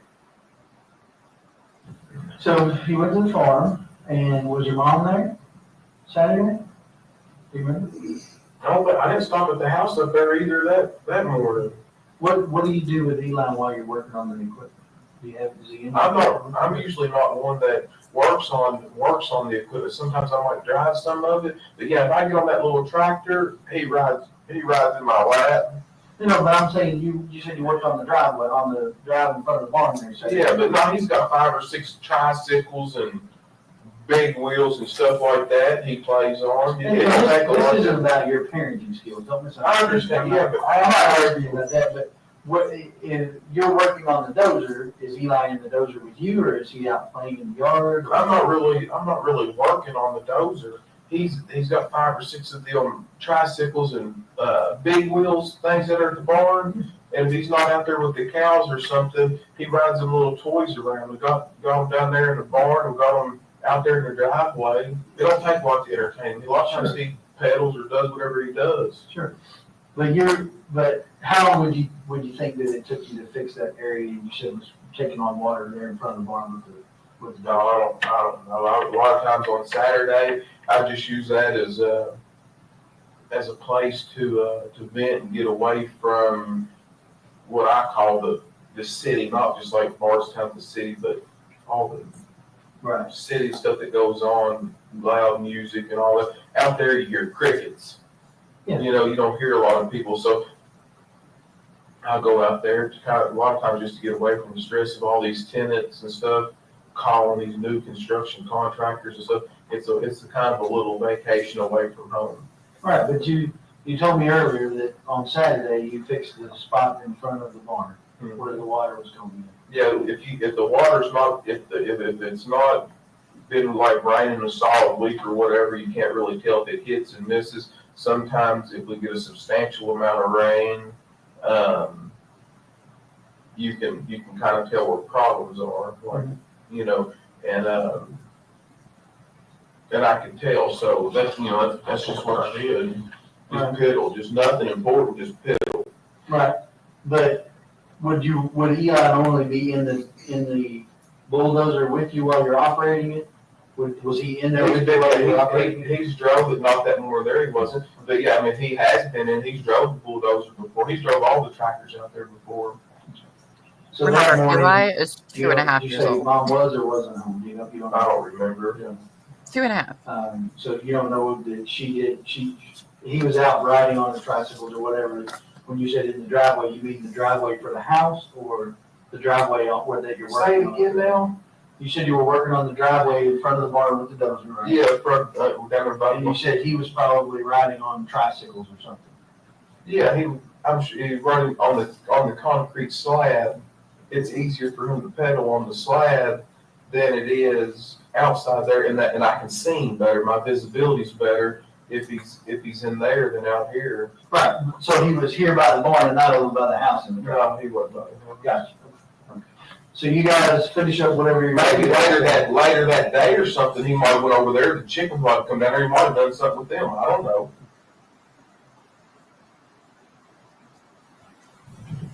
I don't know what we did much. I can't remember.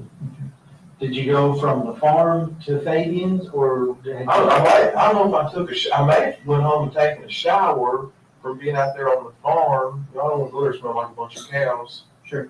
I may have went home, I'm not sure. I don't know. I may have went home and took a shower and then came back. That's more likely what I did, but I can't remember. So then sometime Saturday evening, you went over to Fabian's house. Do you remember around about what time that was? That would have been 4th of July. Yeah, that's when we were supposed to go to that. Did you all stay out there for fireworks or? We didn't stay that late. I know that there was a bunch of people there that I hadn't seen in a good while. And my mom's got a pretty large family that I hadn't seen that I wanted to see them, but we didn't stay out there. He was already out found there guilty, real late. but they just released the footage from the trial, so that's what To we're help watching. your mother at Walmart. But thanks. And Up there at that Murphy gas station. I had Eli with me then, of course, had him with me all the time.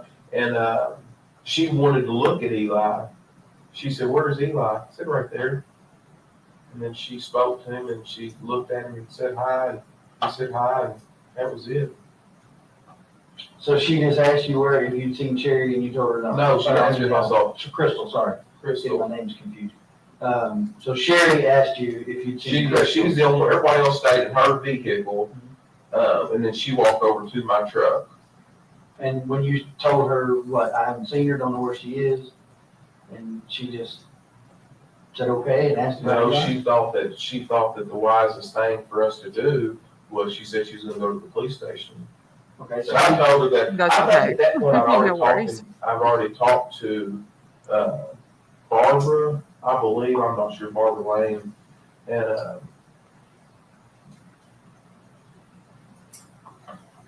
I'm not sure how to tell the time periods. I don't know. I just don't know. That's fine. but the trial wasn't So, televised, so then I please went stick with home. us and see how it goes. So Saturday, you went home after, The gas station.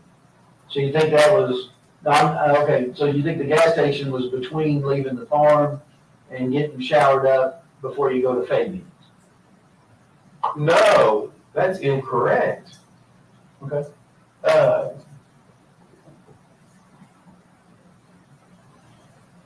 You said you were leaving to go get fuel. Yeah, I did leave the farm to go get fuel. I don't know. I don't know if that was Friday. I don't know if that was Saturday that I got fuel. I'm sure I did it with my card. I can prove what time that was too. And See, so I told Maybe Sherry. Saturday? Do you think it was this, do you think you talked to Sherry the same day they reported her missing? She said something. Yes, she said, yes, the day that, yes, So they reported her I think missing on Sunday. Then it was Sunday, I feel like whenever, that's because Sherry told me she's going to the police station. Is Sherry the one that reported her missing? Sherry's, all right, what? Saturday The mother of his evening, you child. went to Fabian's house, you had dinner, you went home. Hmm. You're home all evening with Eli? Okay, anybody come over, anybody not? Yeah, I feel like, yeah, Richie comes over to my house all the time. He's over every day. Who's Richie? Richie Riggs, he's my manager, my real estate agent. He lives next Oh. door at 115 Lakeview Drive. He's one of the people on that list. Okay. So you go to bed Saturday night, you got Eli with you, presumably, because you said you guys went home from Fabian's. Not presumably, he was with me. Right. Well, I didn't want to put words in your mouth, so if he's with you, tell me. He's with me, yeah, he was with me. Again, not trying to offend, I just don't want to put words in your mouth. Yeah, I don't want you to either. So you and Eli go to bed Saturday night, you get up normal time Sunday morning? Do y'all go to church? No, sir. Okay. Didn't go to church. But on Sunday. I don't remember what we did Sunday. Well, I mean, I would. Is Sunday when I went in? Is Sunday when I came up here and talked to you that night, or Saturday night? That would have been Sunday night. You know, some of those gaps become really important. You know, for instance, validating or invalidating the guy's statement about her being on 49 between 1 and 2. You see what I'm saying? The gaps in time become really important to me because that's how I determine where my gaps in the investigations are and where I should focus my investigation. I've got guys out there that all I gotta do is call them and say, hey, go check this out. But I have to have something for them to check out before I can call and tell them. Couple things that I wanna get into that are gonna be, somewhat personal, okay? And it's not intended to pry into your personal life. It's intended to pry into what's going on in Crystal's mind, okay? I'm trying to get a reference for her frame of mind for the past few days before she goes missing so that I can rule out any possibility of intention to harm self or things of that nature. You understand? And I don't know that I can rule that out, but what do you think about it? Do you think that that she has the potential to harm herself? I don't know any of all that. Crystal is not that kind of person. I don't believe at all. I don't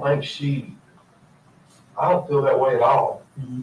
So you don't think she had any suicidal tendencies whatsoever? No, sir. Never tried it in the past? No. Never come close to ODing on drugs in the past? No. When she would go out, did she drink much? She's not a whole family drinks, but she drinks a little bit, not any. To the point where somebody has to bring her home and drop her on the front stoop? No, she ain't no drunk. Well, you said sometimes she goes out after you And go to bed. they do drink and they need a driver, but they're not what you're describing is like a sloppy drunk, just somebody got tore down. I mean, Right. that's not an accurate picture of her. Okay. And she likes going out and having a good time, but I mean, she's, I guess, I don't want to say like a maybe conservative person, but Sure.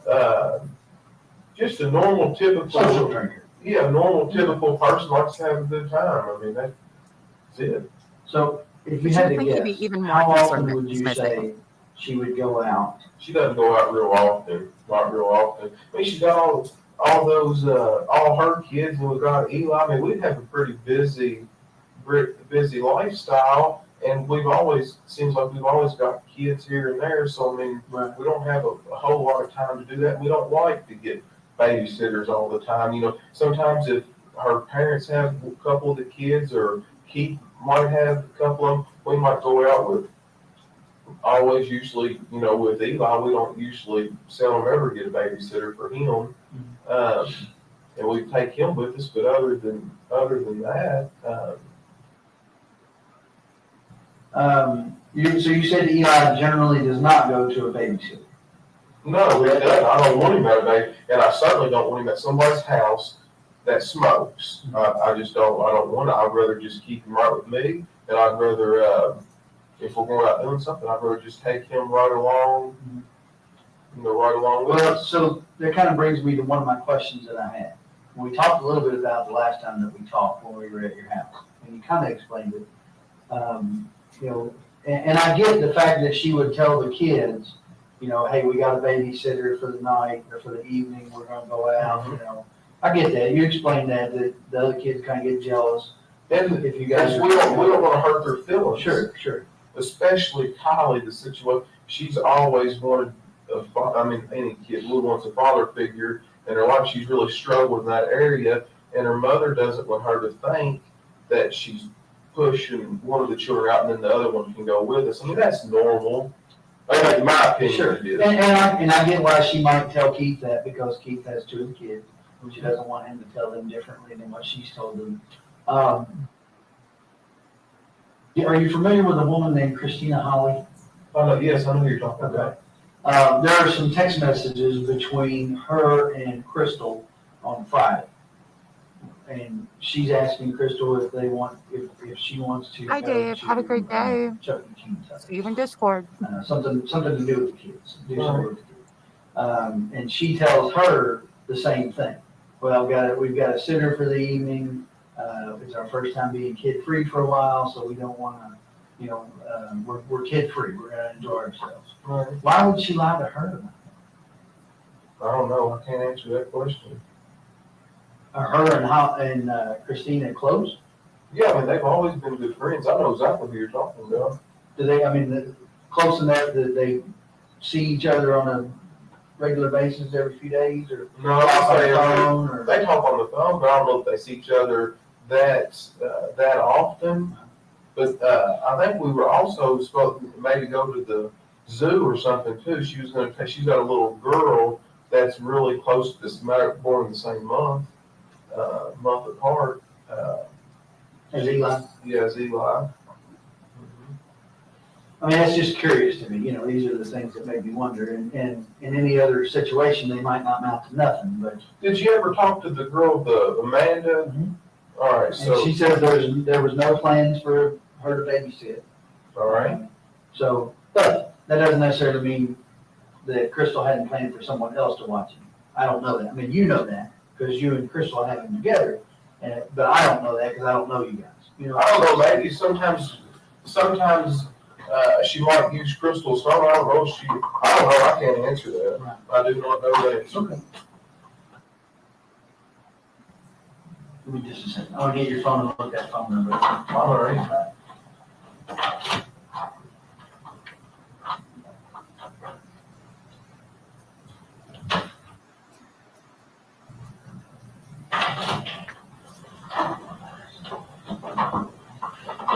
Okay, we put that number in? Yeah, go right ahead. Do what you gotta do. I don't know how to do that. I've got an Apple phone, so just, You just want to put the number in, right? or check contacts, or however you do it to see who it is, yeah. So detective, you're talking about dialing a phone number? Yes, Okay. What number are you talking about? that's that 492 number that we would later find out belongs to Stephen Lawson. Okay, and when was that call made? The original call? It was shortly after midnight on the 4th. You can go ahead, Trish. 1390.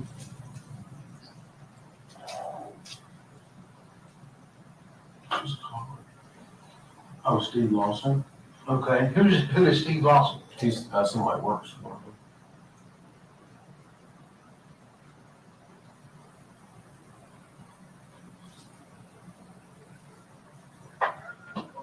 That Hey, is Steve. Lawson's dad.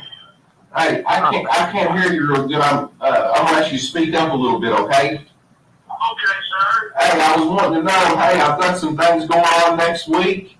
I'm gonna need your help with it. Are you already booked up, or can you help me? I haven't moved up yet. I'm still looking for a place. That's why I needed them numbers from you.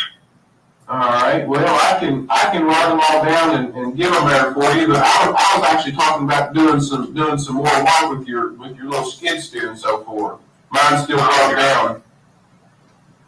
Well, I said, get with me tomorrow. I'm coming. I know you have a proper time here because where I'm located at. All right. So just get in touch with me tomorrow. We'll see what we can do. But my question, I just want to tell you, I'm sorry about everything that's going on in your life, brother. And I got you in my prayers. I said it is a very difficult and trying time, but I appreciate you you saying that. But hey, I need your help while I got you on the phone here. Do you remember the other night you called me really late, and I forgot what you asked me. Can you? I guess it wasn't on the phone. I might have been tired. I know it was pretty late at night. Can you remember what you asked me or what you were after? I can't remember. Yes, sir, I can. I don't ask you for them numbers for a house. Oh, for a rental house. Yes, sir. And I what did I forgot? What did I tell you? You told me that you would call, what's her name, Katie or whatever, she handles all that. Crystal. Crystal, okay, I apologize. Yeah. And you said she handles all that, and that you would get back with me on it. All right. Thank you so much now. Hey, if there's anything I can do, you give me a call. Thank you. You have a good night That now. doesn't make any Yes, sense. sir, God bless you. Thank you. Welcome back, Joe. We just had the phone call. Okay. So that begs a question in my mind. All right. If she's in the truck next to you when he called, why would you need to call her about getting numbers for rental Because property? being that way that night we're headed to the Right. house, you know, I just wouldn't, she normally is not gonna deal with stuff that late. And I mean, I might even look at the phone to see who it was calling me. I'm sure I just answered it, you know.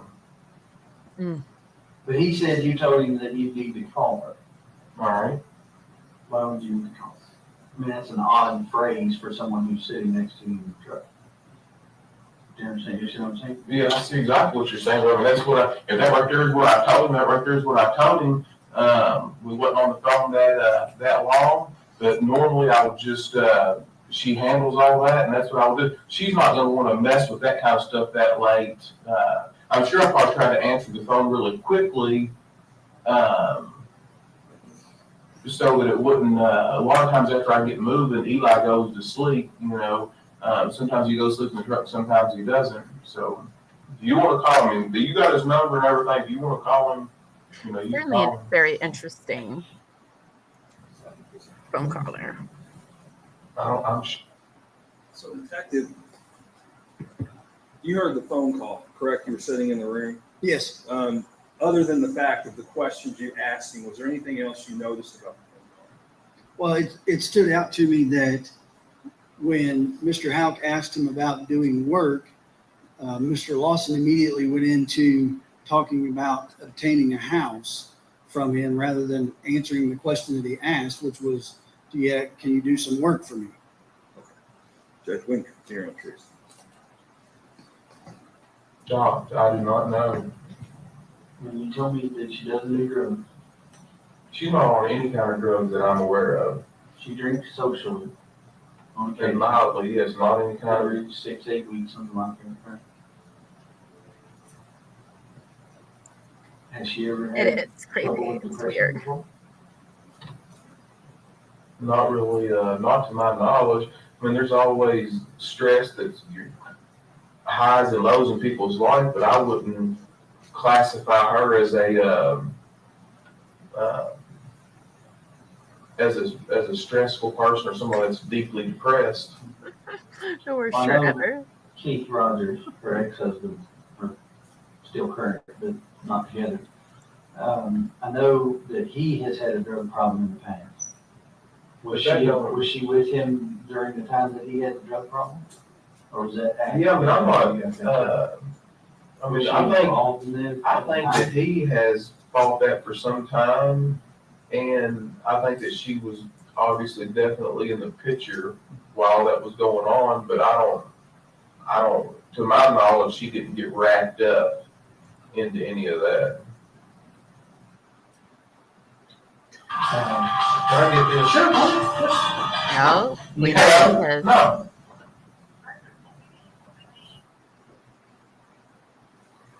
Pretty sure that's disgraced All right, former thank officer Nick Houck. Oh no. He thinks y'all will fuck is what he thinks. I don't know who he is. Nick, my brother. It was. No, I know it, but I'm not. He just said just to keep sitting up there, to give a statement, do an interview, whatever I gotta do it. But he said, no, just to keep letting them just beat you to death over this right here. Just ask what you gotta ask and let you know. And you tell me. You see what I mean, he knows more about this than I do. You see what? And have I told you that I'm for you? Yes, you have. I said, what did I say? My job is to find Kristen, right? That's right. However that happens, my job is to find her. Whether I Right. find her hopefully alive and well and safe somewhere or not, my job is to find her. If I don't find her alive and well, my job is to prosecute the person that did something. That's right. If that turns out to be you, my job is to prosecute you. If that turns out to be someone else, my job is to prosecute them, to gather Yes. evidence for a lawyer, a prosecutor to prosecute them. I don't know whether that person will be you or not. Well, did I not tell you when you come in here and sit down today that right now you're the main person of interest? Yes, that's right. And I explained to you the reason that you're the main person of interest, right? You're the last person to see her alive, right? And I went through your timeline with you and explained to you that there's gaps in your timeline, right? Be it good, bad, or indifferent, you can't remember some things about Saturday, you can't remember some remember things about shit. Sunday. That's not a judgment against you, that's just a fact. I am simply a fact finder. If you want to go, you may go at any time you wish to. I would never dream of stopping you, didn't tell you you had to stay. If you want to bring a lawyer in and answer questions with a lawyer, you're welcome to do that. I'd have been asking you the very same questions in front of your lawyer that I asked you today. Right? I have not given up hope of finding her alive. That being said, you know as well as I do, the longer this draws out, the less likely we are to find her alive unless she's run off somewhere. I mean, that's just a fact. That's right. That's just the facts as they are. I am not for you. I am not against you. I am not for her family or against her family.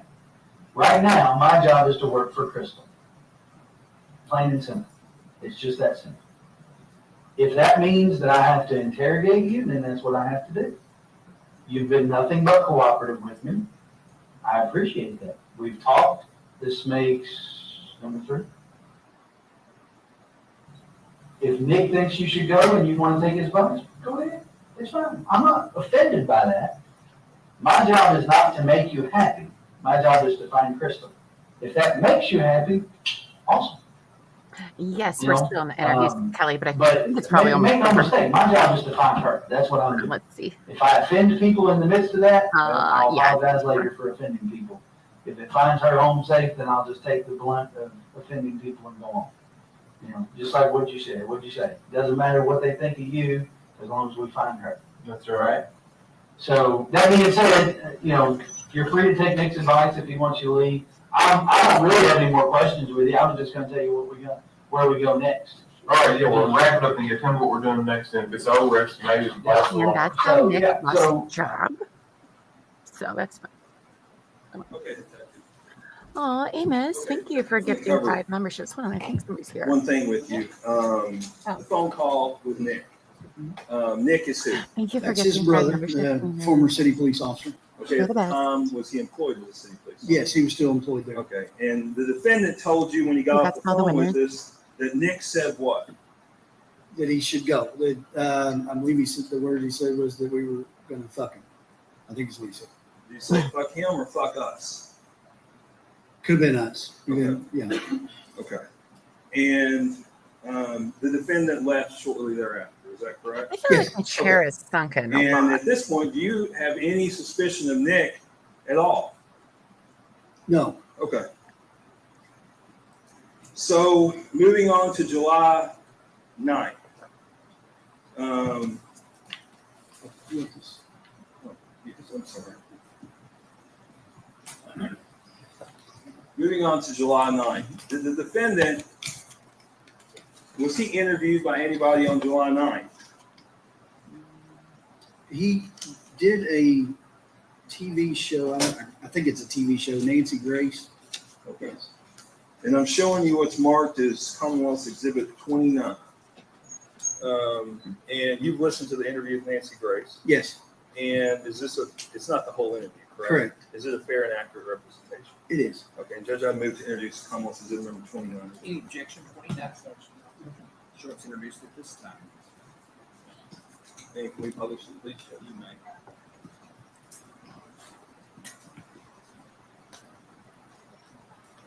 All right, fix my seat. It was very low to the ground. There we go. Ooh, what's this? Oh, Nancy Grace. Oh boy. That's right. Don't forget this. Mr. Houck, thank you for being with us. Thank you. Mr. Houck, what happened the night Crystal goes missing? Exactly. Earlier that day, she showed rental property. She went to Walmart. So Friday evening, she shows the property at a multi-property spot that had been advertised in the Standard. She gets home after 5 o'clock. Thank you, Kelly. And That's so what sweet. children, if any, did she have with her at that time? 2 children. The other And- 2 children had already been dropped off at their dad's house. And what did you guys do for supper that night? We just ate here. We ate here at the house Did she cook? for about Mhm. an hour and a half, and then we left here at about 7:30. Nancy's like, Did she to go cook to that the night? family. oh. Hi, Allie Mac. You're cutting out. Hi. on me. I didn't Oh, hear I'm what you sorry. just said Hope now. you're doing well. Did she cook that night, Thanks Brooks? for being here. She did not. We just ate here at the house. It wasn't any big fancy special meal or anything like that. We knew that we had plans. We wasn't going to kill a lot of time, and then we proceeded out there to the family farm. So that night you get back, and what was she doing when you went to bed? He was Do you have playing another games on her account, phone. maybe? Is that Really? Okay. is it a Where was the different baby? I don't know. The baby was still up. Okay. And who had the baby while she was playing games? He's just running loose in the house. If the Okay. light's still on in the living room, he's not going to go to bed until all the lights are out. So if there's still activity going on in the home, he's going to stay up with them. Now, what time did you go to bed? And was she still up playing games on her phone? She was still up playing games on her phone. Oh yeah, Holly Mac. It And looks it like was really close a to different account. Well, midnight. everyone doesn't have. Okay. And was the baby still Mhm. awake? Yes, ma'am. Brooke, when did you realize, Brooks Houck, that she was gone? The very next morning. So you slept through the whole night and did not realize that she was gone? That's true. Exhausted my effort with the law enforcement agencies to gather all the facts necessary to allow me to have a clean name again. And that's very important to me. Mr. Houck, thank you for being with us. See, that's how you know he doesn't watch the kids that often, because Eli is Okay, only 2.5 years On old, July 9th, was there anything else that occurred, and that's weird. specifically as it relates to Nick Houck? So, yes, I called Nick on the 9th and asked him if he would come in for an interview regarding the case. Okay. And were you able to interview him? No. All right. And was there anything that occurred with his car that day? Yes, the chief of police made the decision to take his cruiser that he normally drove and bring it back to the Bardstown Police Department to be processed by Katie Hartman. I think Okay, it's did your you all have other a process? account, Holly. She started processing The it one and then without the stopped, CA and we is what it ended up says in. taking it in to chat the if it was Kentucky gifted. State Police lab So, to have it I processed. think it's that All one. right. And did they process it? They did. Okay. And were items sent to the lab? They were. And did you all get anything of any evidentiary value out of it? We did not. Okay. And I'm showing you what's marked as Commonwealth Exhibit number 30 and 31. Could you tell me what those are? They're pictures of the trunk of the police car that belonged to Nick Houck. And do those fairly and accurately represent how when you all found the located the vehicle? I think KSP is the one that took these pictures, but yes, that would be, nobody had disturbed the interior of the vehicle until KSP searched it, it's my understanding. I would move to introduce into evidence Commonwealth Exhibit 30 and 31. Any objection? Objection. If we can just insert pictures. Oh, yeah, yeah. Okay. Never mind. Okay. Sure, it's introduced at this time. Yes. Okay.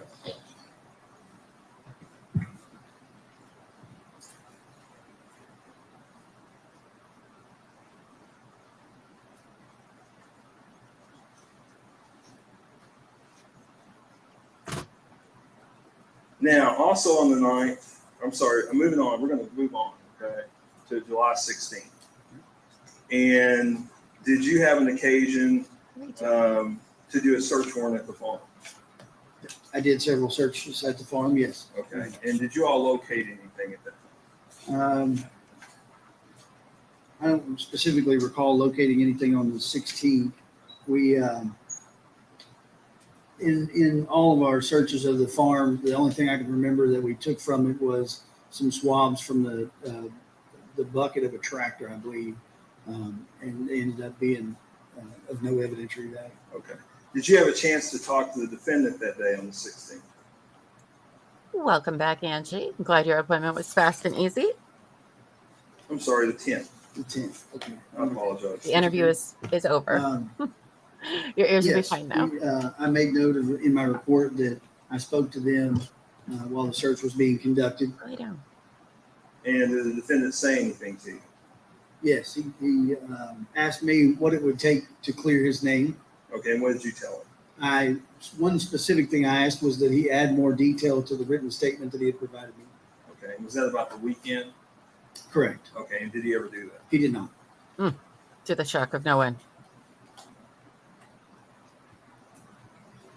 Now, at some point, we talked about the tip from this Mr. Terrell. Is Yes. that correct? Were you ever able to either confirm or not confirm whether his tip was valid? That's correct. We located the young lady that they had seen on the on Kentucky 49 near Avon Fogle Bridge, and it was not Crystal Rogers. Okay. And when did you inform the defendant of this? I believe I told him during a brief interview on the 13th of July. And you informed him that it was not, that the tip was no good.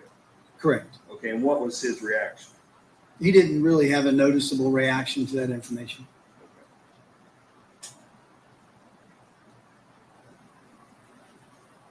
Now, at some point, was there a grand jury impaneled? Yes. Okay. And when was that? It would have been later on. Oh, the grand jury I believe it shenanigans. was around the 15th of July when somewhere around the 15th of July when Mr. Gohagan started having people come to the grand jury. Okay. And I'm on 29 or 30. 30. Okay. I'm going to show you what's marked as Thomas is at number 30. Did you all? 32. I apologize. Sorry. 32. At some point, did you all, after the July 8th interview that we just watched, did you have a chance to collect some surveillance? Yes. Okay. And what was that surveillance of?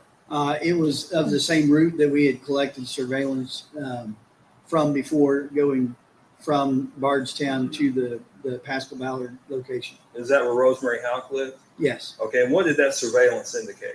That shortly after I completed my interview with Mr. Houck, he and Nicholas Houck went to the farm with Nicholas following him in his police pursuit. And have you reviewed that surveillance? I did. And does it fairly and accurately represent? It does. Okay, Judge, I move to introduce into comments number 32. Ooh, and we get to see it.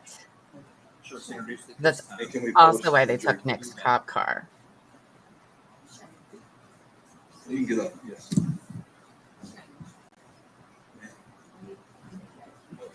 Oh, I'm sorry.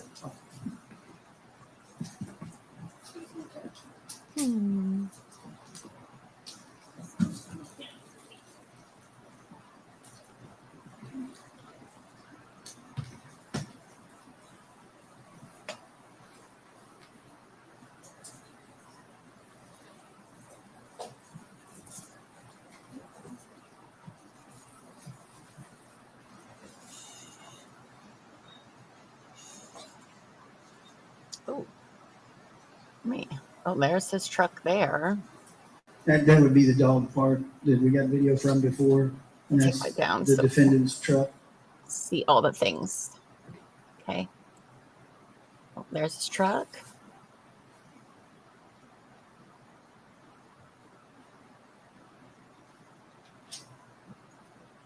Where's the cruiser?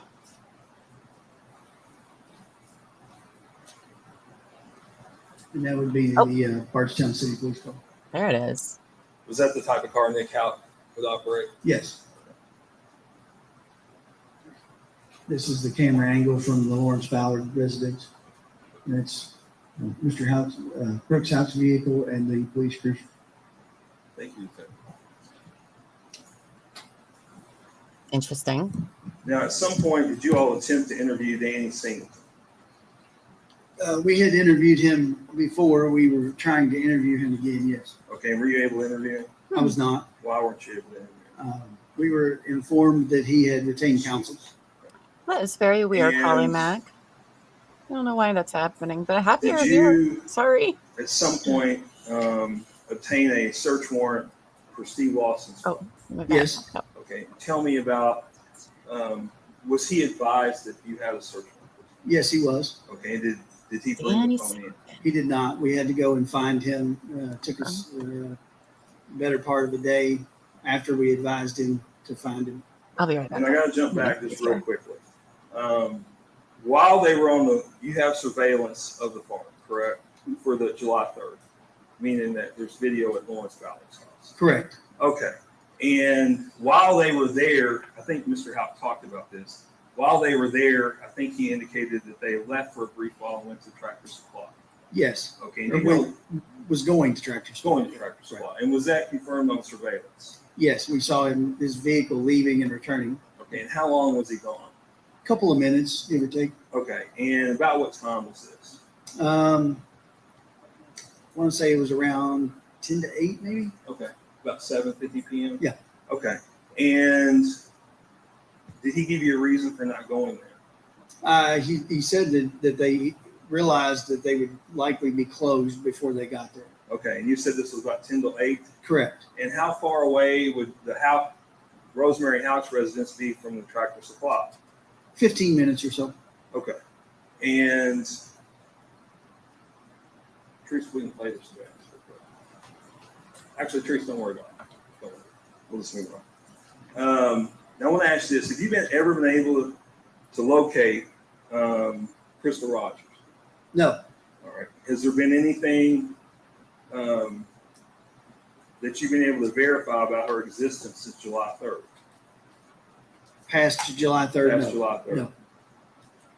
No. Has the FBI worked on the case? They have. And the Kentucky State Police? Correct. And have you worked in conjunction with them? Yes. And you ever been notified that anybody's found anything to show that she's still in existence? No. And I think it's told us you entered an NCIC, is that correct? Yes. Did you enter in any other databases? We did. We had her entered into what's called the VICAP database, which is I'll get the acronym wrong if I don't read it. Violent Crime Apprehension Program. It's a database that's run by the FBI that not only identifies victims of violent crimes, but will have the ability to enter the characteristics of individuals so that if there's an unidentified body or something of that nature that matches those characteristics, it can be further investigated. We also had her entered in the National Missing and Unidentified Person System, NCIC. And any of those you ever received a hit on? No. When I say hit, were you ever informed that they'd ever located anybody that was Crystal? Up until the point that I retired, I never got any information that anybody had contact with her or that they had located anything to do with her. And as far as to my knowledge, no one up to date has had anything. Now, did you ask the IRS to look to see if she had tax returns filed? Yes, they were involved in the investigation, and they indicated that they could. I'll get it wrong because I don't work for the IRS, but they could put some kind of an alert on her Social Security number that would let them know if she filed taxes under that Social Security number. Okay. And just my last question, why were you so focused on the evening of July 3rd and the early morning hours of July 4th? Well, there was, that is obviously the last time that anybody reports having seen her. Mr. Houck reports her going home with him. We never find any information that verifies that. Sorry, guys. We never By the way, have I'm here to anyone work else my that sees her bathroom. beyond I'm that. going to be on mute a lot. Thank you. You guys don't hear all the loud noise. I'll take a break. Ladies and gentlemen, we're going to take a 15-minute break here. So remember, the same ammunitions are in place. We'll come back about 11:13. So we may go with the baby. Look at that. Problem solved. I love that.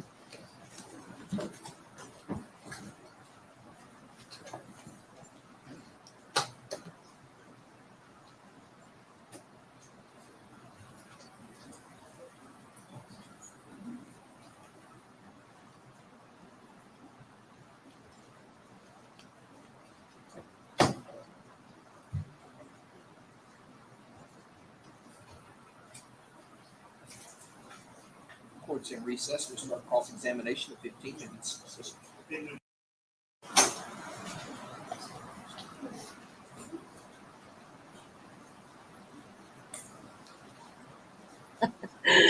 Some ASMR of bathroom remodeling.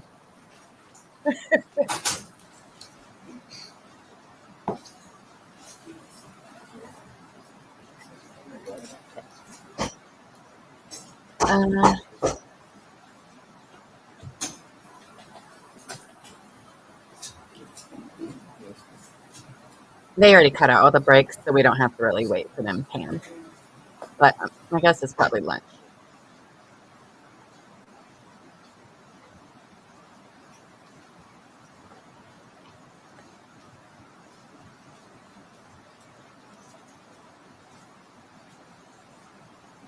At this time, let the record reflect all 15 jurors have returned to the courtroom. Everyone may be seated. Counsel waive the call. Yes. That was a break. Showing, are you doing the cross? Yes, Your Honor. Proceed when you're ready. Thank you very much. Good morning, Judge. Sir, you started in law enforcement in 1997, is that correct? That's correct. I'm sorry.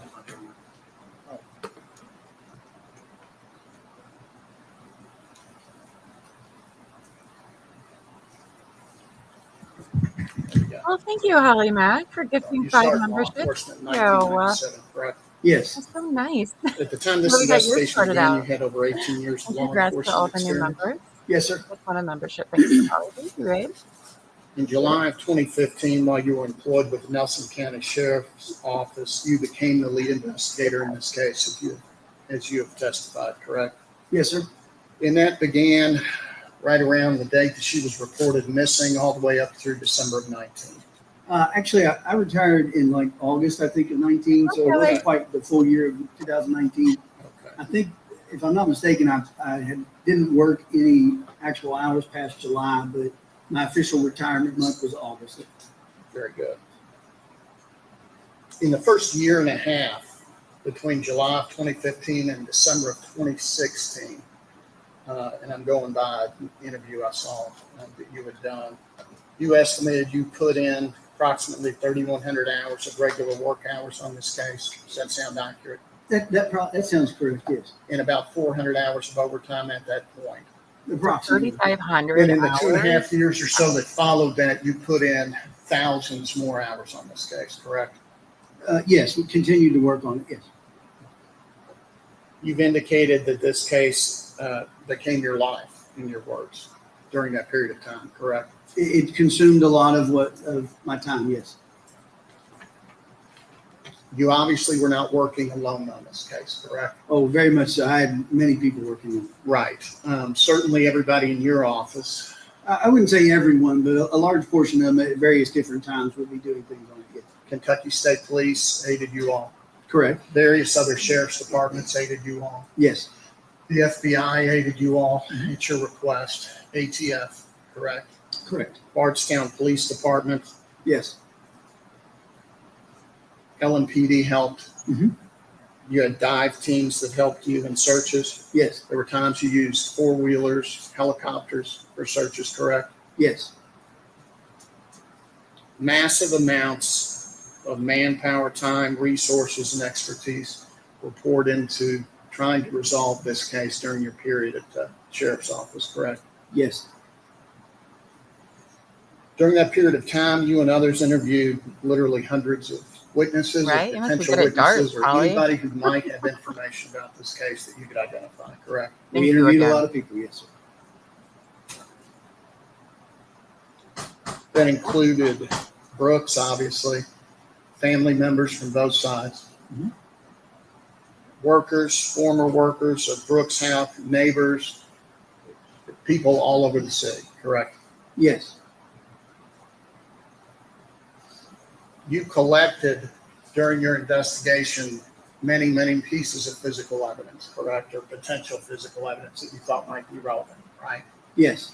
Anything that was appropriate to be sent to the lab for examination, you made sure that it was sent to the lab for forensic examination, correct? With some caveats to that. So there were some conversations with the lab about what they would, how many pieces they would accept, those kinds of things. But yes. You got everything tested you could, correct? Yes. Also, during the course of your investigation, you collected and downloaded multiple cell phones, correct? Yes. And your department during this period of time, and correct me if I'm wrong, but had just gotten a Cellbrite device, right? Yes. Some months prior to this, but yes. And that's a Cellbrite device is a device where you can take, if you get somebody's cell phone, Celebrate. you can connect it to the device and it Yikes. takes all the information out of it, categorizes so you can search, text, call logs, location data, all those types of things, correct? Yes. You also used phone searching equipment for other agencies, correct? Yes. And you yourself and others went through these massive amounts of phone data as best you could, correct? Correct. You got search warrants, court orders, subpoenas for Facebook accounts of multiple people, correct? Yes. You retrieved hundreds of hours of video surveillance from all over Bardstown for any area that you might think was relevant for the relevant time periods, correct? Yes. Okay. And I'm going to stop there for a second and ask you specifically about the videos from July 3rd, 2015 that you reviewed. Okay. You and the people who were working with you. Now, you knew where Brooks lived, correct? Yes. You knew what Crystal's car looked like, obviously. The make, model, color, all of those things, any distinctive characteristics about her car, correct? We did. On the videos, it gets dark approximately 9:45.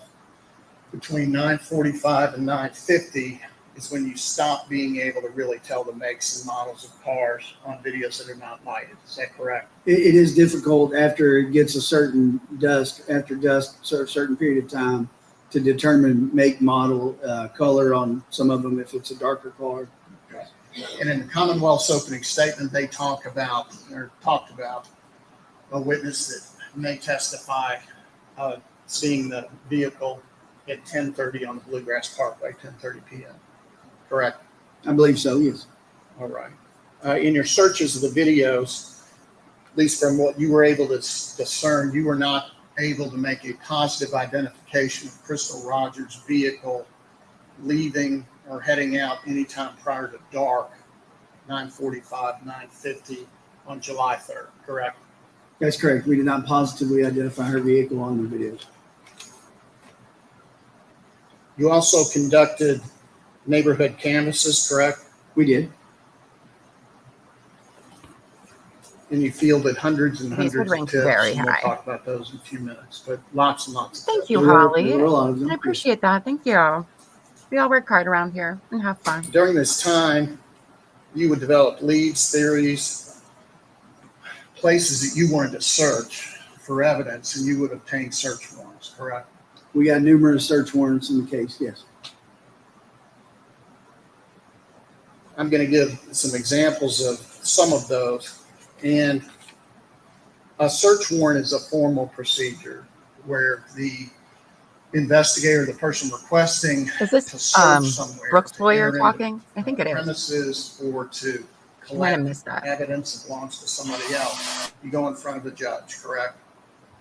Or they review an affidavit that you prepared and you, yeah, That's what I mean. yes, You do an affidavit, a sworn affidavit. correct. And in that affidavit, you have to set out for a judge probable cause, enough to give the judge probable cause, that the area you're looking may contain evidence of a crime, correct? You give them as many details as you can to support why what you're looking for may be in a certain location. Yes, Correct. You take it to a judge reviews it, and if they agree, then they'll sign the warrant and you have permission to go search, correct? correct. In your office, you and your office, based on previous statements, did well over 70 search warrants in this case, right? I don't know the exact number, but there were a lot. Okay, it's more than you've done in any other case. That is correct, yes. Some examples, and this doesn't really apply, but Brooks, you searched Brooks' house's home, correct? We did. But he had consented to that search. You didn't have to get a warrant, correct? That's correct. You searched the Houck farm multiple times, correct? We did. And regarding the Houck family farm, correct me if I'm wrong, but I believe that the first time you went to search or you went out to the Houck farm was July 6th. Is that correct? I believe so, yes. Okay. And Rosemary Houck was not at home, correct? That's correct. You called and spoke with her about potentially searching the house, and she was out of town for a medical procedure with her daughter, correct? Yes, Okay. You could have, she consented to the search but you were not particularly comfortable with that, so you decided to go ahead and get a warrant. Is that correct? We did, yes, at some point we got the first warrant to search the farm the first time. I was not comfortable with searching the farm on consent with somebody not being there to withdraw that consent if they decided to do so. That's what I meant. Yes. That's all I meant. Gotcha. So you were not comfortable with that, so you got a warrant, you came back on the 7th, correct? I believe they consented to the search on the 7th. I don't think that was the day we searched it on a warrant the first time, but regardless, we came back and Still have to searched it on have the you here 7th. today, I think is Pam. what you're getting at. It is what I'm getting at. Did my nurse got my mouth blue?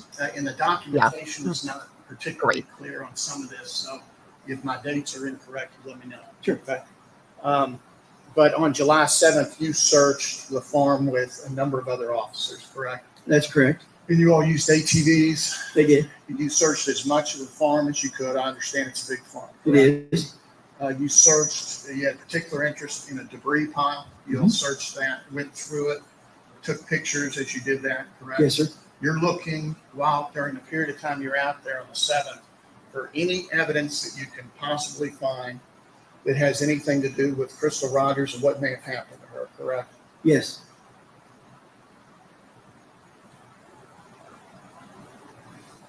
And at the conclusion of that search, you found no evidence that any foul play had happened at that farm on that day, correct? We did not collect any evidence that day, correct?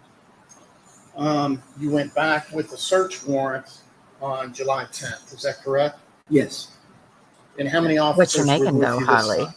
I don't remember the exact number, but there were several of us. It was a lot, Yeah. right? Also, I ranked the blue And nerds again, much I don't have the lower documentation on that, than the rainbow ones but you all searched for turning my mouth blue. thoroughly that farm, correct?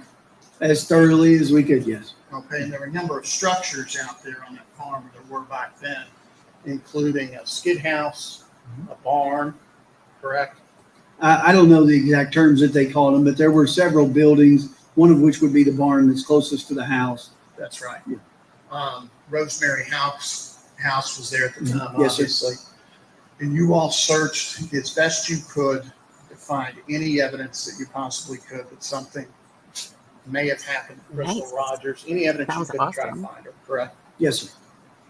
And again, on July 10th, you found no evidence of foul play, correct? We did not collect any evidence that day, correct?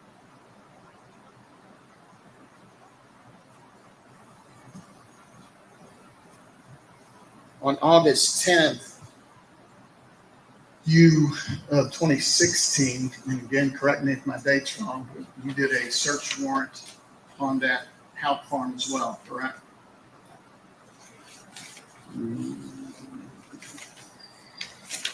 It's a search warrant that you did the affidavit on, that was signed by a judge.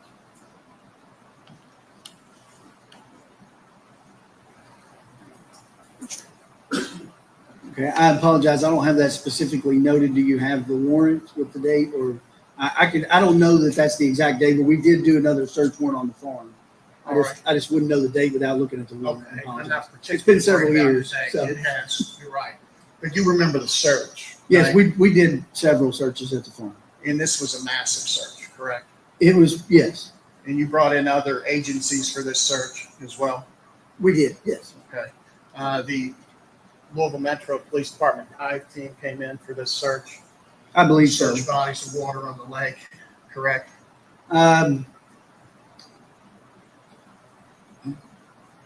Maybe, yes. I wouldn't know exactly, but they did search the ponds there at one point, so could have been on the August search warrant, yes.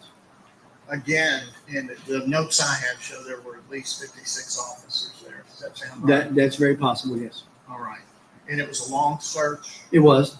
And again, no evidence was collected connected with Crystal Rogers. I don't know I believe it was that search where we took some swabs from a bucket that the FBI team had identified, but they didn't produce any evidence. That's right. No evidence was produced out of that to give you any clues to what may have happened to Crystal Rogers, correct? Correct. That sounds amazing and delicious, Pam. All in all, do you know how many searches you did at the farm? I really couldn't, 4 or 5 at least. I don't remember exactly how many. So after these efforts that you undertook during your 4 years or so, where you were the lead detective in this case, at the conclusion of that, obviously nobody was charged, correct? That's correct. There was no sign of Crystal Rogers' body, correct? No, there was not. So each affidavit that was done and each search that was done where a search warrant was targeting the location of her body, each of those were incorrect, correct? I'm sorry. Could you rephrase that question? I'm not sure I'm Sure. following. In search warrants, if you're going to search or do a dig or look for a certain piece of evidence, you have to give the judge reason to have probable cause to allow you to search in that area for what you're looking for, correct? Yes, And you think you're going to find evidence here, you get the search warrant, you go, and that point is, on none of these occasions was her body found. correct. I personally do not think that Crystal's body is in Nelson County. At that I think point, it's when you were much further tired, away. you had no evidence of any way that That's she why had Nick's phone been was off killed, for so assuming long. she had been killed, shot or stabbed or anything like that. We did Correct? not have any information as to the method of death, correct?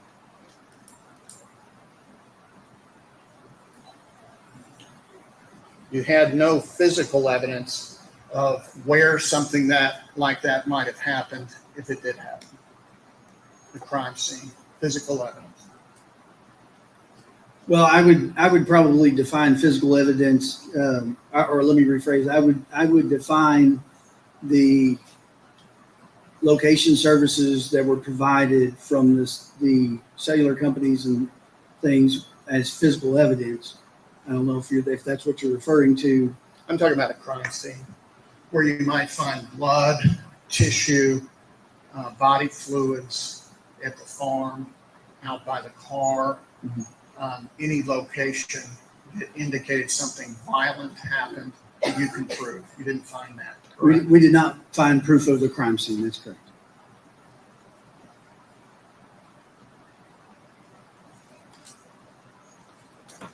And at that point, when you retired in August of 2019, you all already had Steve Lawson's cell phone data at that point, correct? Yes, we did. All right. Now, back to the beginning, when you were assigned this case, during the early days of this investigation, Brooks Houck was very cooperative with you, correct? Yes, he was. On July 5th, 2015, he came and gave you a recorded interview, right? July the 5th, yes. On July 6th, 2015, he came to your office at your request and provided fingerprints, correct? Yes, I believe so. Gave you consent to search his home. He did. He gave you consent to search his vehicle, which you also did, correct? Yes. You collected a number of items from his home during the search, correct? I don't remember exactly what we collected from the search of the residence. Apologize. When you searched his residence, you recall, among other things, that you collected a box that had electronics in it. Okay, that may have been the second search. I don't remember. We did 2 searches of his residence, but at some point, yes, we collected some old cell phones. Yes. Yes.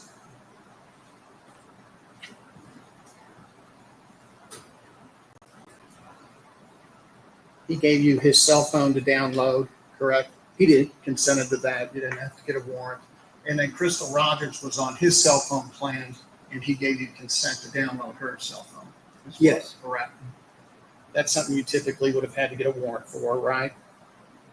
Without consent. Yes, we would have. Mhm. You called him a number of times.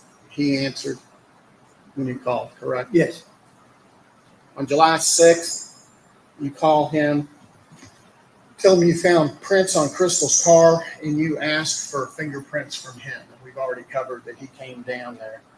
During that conversation, and this is one that he recorded, tell me if you remember this.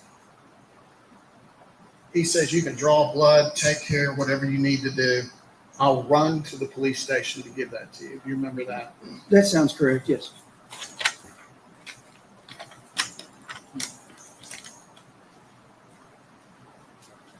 Now, regarding what she was doing when he went to bed on the early morning hours of July 4th, okay, that he covered in a couple of the different statements we just heard. That's what I want to talk to you about, okay? Okay. Which statement in particular, or both? I'm going to direct you to them as we go. On July 8th, you asked him to come down and write out the 8-page statement that we saw, correct? Yes, I asked him for a written statement. He draws a diagram for you, traces a route that he says they walked that evening, correct? Yes. Indicates that they wouldn't have left until the fire had burned down with clothes, right? Well, I believe I suggested that, but yeah, he said he wouldn't have left it burning largely, correct? He indicates that they got home, and I'm talking about his statement on July 8th, but Okay. it's the same in all, and that he went to bed right away with Eli and Crystal still up, correct? Yes. On the July 8th statement that we just heard, he indicates she's just on her phone playing. I don't know what game, but she normally plays a game. She's got several of them on there, but I don't know which one. Do you recall hearing that on the video? That sounds correct, yes. And you had spoken to him, and we just heard the tape on July 5th, 3 days before, and recorded that conversation with Brooks as well, correct? Yes. And you all, on that occasion, July 5th, the day that her vehicle was found on the parkway, had talked also about what happened at bedtime, correct? Yes. Brooks indicated to you she goes to bed later than what I do, and you say right. Brooks says because I get up earlier than her, more often than not, usually at nighttime. She's usually playing one of those, it's not Tetris, it's one of them bubble games on her phone or something, one of them. She usually does that at nighttime right before she goes to bed. That's exactly what he said the first time he talked about what she was doing, correct? To you. That sounds correct, yes. Now, during this July 8th interview, while you are speaking with him, and let me talk about his phone for a minute, okay? He did not bring his phone with him into your office. He left it out in his vehicle, right? Yes. Okay.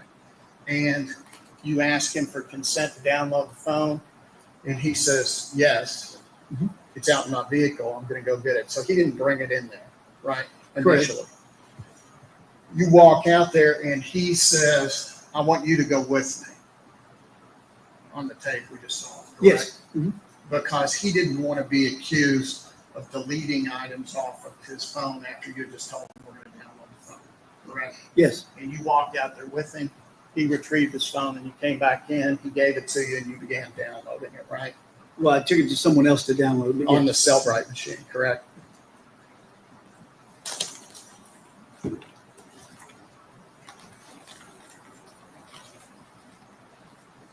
Now, I want to talk for a minute about this July 8th written statement. Okay.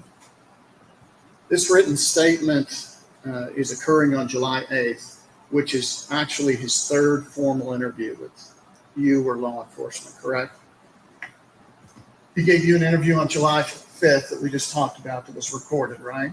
Yes. He gave an interview with KSP that we just heard, correct? On the 7th, yes. And this is the 8th, and you're taking another formal interview. Correct.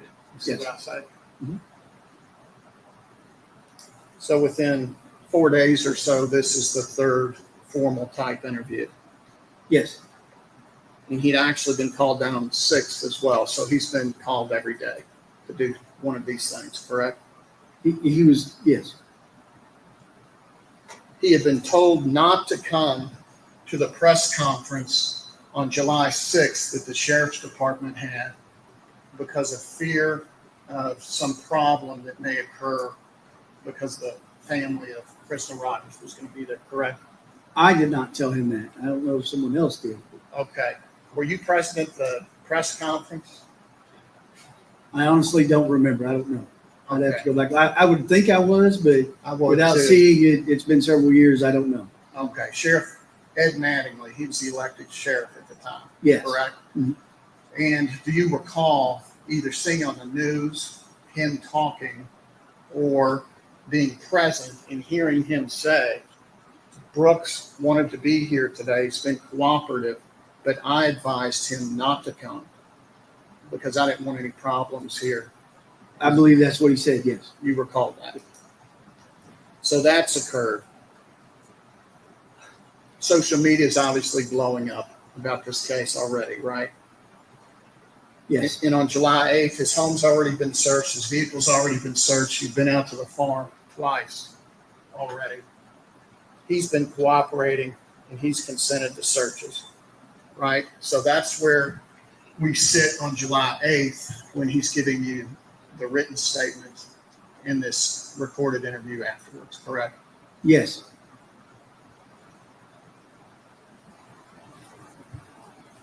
He records, he makes a decision, brings in a recorder, and he records the interview, correct? You didn't know at the time. I didn't know that at the time. Right. If he had just asked, I would have let him put it on the table. He didn't have to keep it in his pocket, but I didn't know that at the time.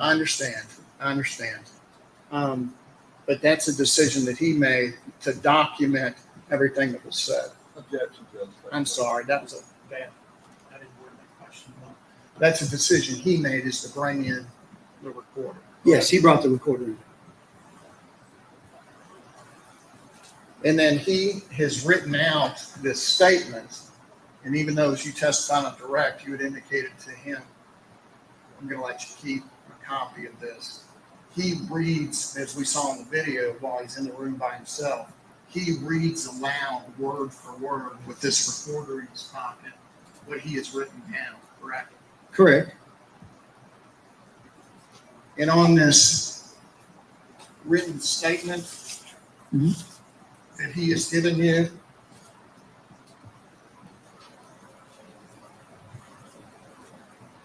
and it's 8 pages long, what he did was put an X. These are his X's, right? That's correct.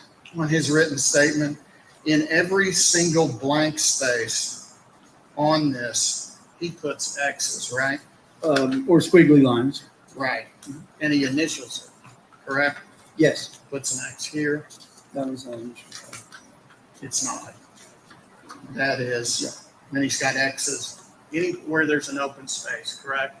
Yes. And then he also, in addition to that, asks you, nobody's going to write anything else on that, right? I had already told him that we would make sure that it couldn't be altered. I know that. But what I'm asking you is, he says that. He asks you that question, right? Nobody else is going to write on that, right? Yes. I don't want anybody messing with it, right? Correct.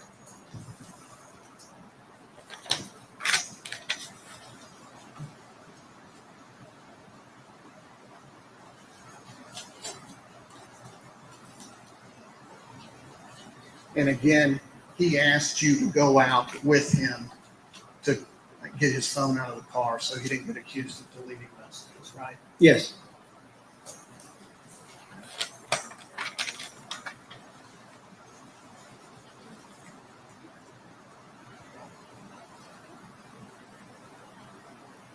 Now you tell him that the phone records show this call shortly after midnight. You advise him of that, and he says, all right, correct? I do. Says, you say around midnight, Friday night, Saturday morning, he says, all right. You say you're on your way home, basically. He says, all right. Then you ask him, do you know who that person was who called you? And he says, can you just call the number back? You remember that from your Yes, statement? sir. Sorry. Now, his phone's being downloaded, so you all can check it at that time. So you go on and ask him other questions. When his phone is complete, you tell him, I'm going to go get your phone and look that number up. He says, all right. Correct? Yes. Remember that? Mhm. You leave the room, you get the phone, you come back and you ask him, is it okay if we put that number in? And he said, yes, go ahead, do what you got to do. Do you remember that? Yes. Now you try to put the number in, and you can see this on the video, but you can't do it. So you ask Brooks to put the number in.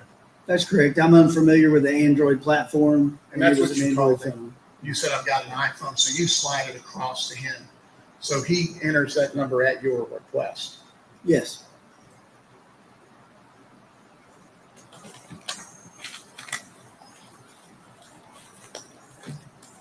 He says, you just want me to put the number in, right?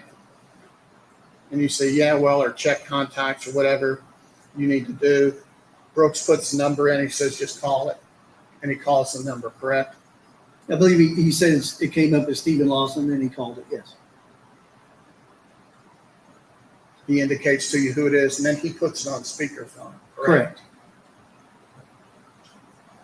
You say, who is Steve Lawson? He says, somebody that works for me, Yes. correct? Mhm. They have that conversation. Brooks and Steve Lawson do, and we'll talk more about that conversation in just a minute. Okay.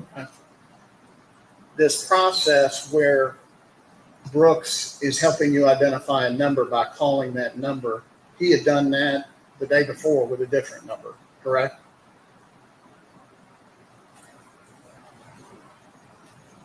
It's possible. I don't know specifically, but it's possible. Okay, let me ask if you recall this. You were with Brooks. He was again taping, Okay. began taping all of the interactions with law enforcement. This is not taped by law enforcement.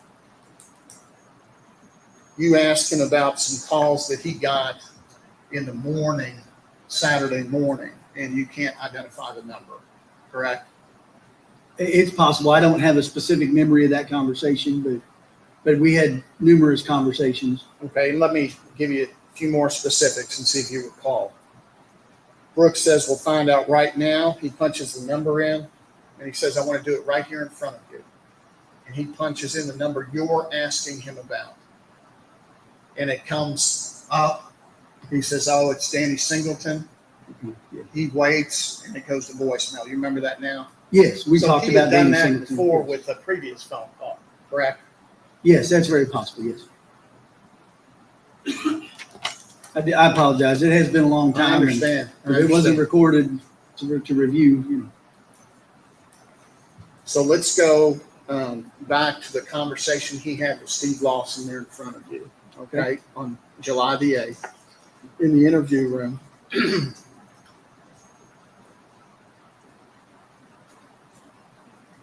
During that call, from your review of the phone records that you've reviewed in this case, there have been no calls, at least that you could see, between Steve Lawson and Brooks between July 5th and July 8th, correct? That's correct. So this call, as soon as Steve Lawson begins talking, he begins talking about a rental apartment. Yes. Or it seems rental home. yes. And numbers for a rental home. Correct. Yes.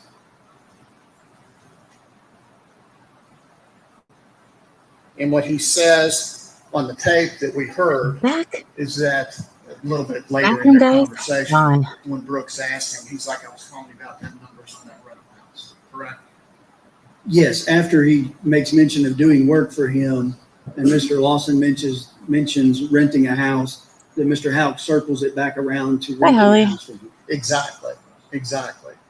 And there's no record that there, at least from the phone records, that there's any conversation between the telephone call of July 3rd Copy. and the date of July 8th. Not on those particular phones, no.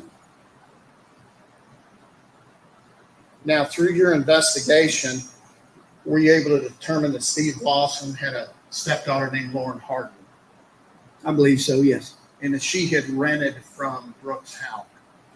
Correct? Previously, yes. That's right. And she had been evicted, correct? Yes. And are you aware that she later tried to rent from Brooks Houck again? I believe when I spoke to her, she said she was not trying to rent a house from him, but And are you aware from your review of the text messages on Brooks's phone, a text from Ronnie Harden, her husband, in July of 2015, where they are trying, late July of 2015, where they're trying to rent a house? it's possible. Do you have those by chance? I could look at them. Yes. You have that clip. Is there a shift change of the I'm guy sorry, behind him? August 1st of 2015. It's not the same guy. Sorry, I'm really not trying to be difficult. It's just, No, I understand.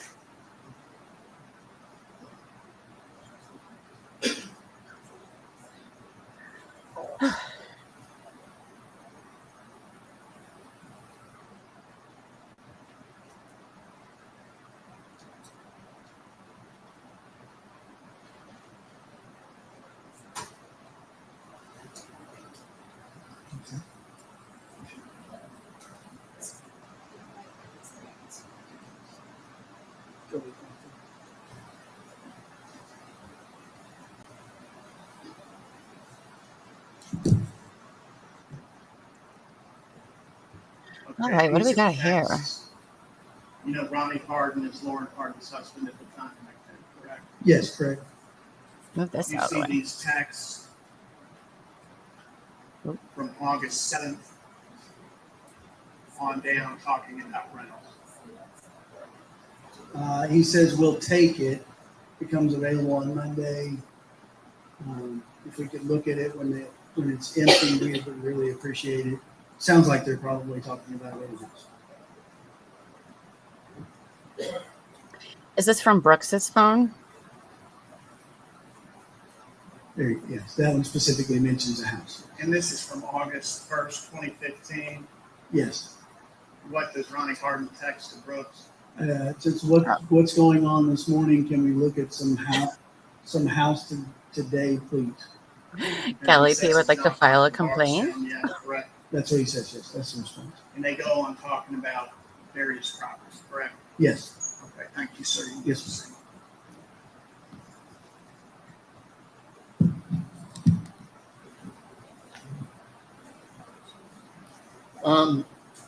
Moving forward in this interview, July the 8th, there's obviously a time when Nick Houck, Brooks' brother, Oh, you're the best, Billy. calls Brooks while he's sitting there after he's got his phone back during the interview, correct?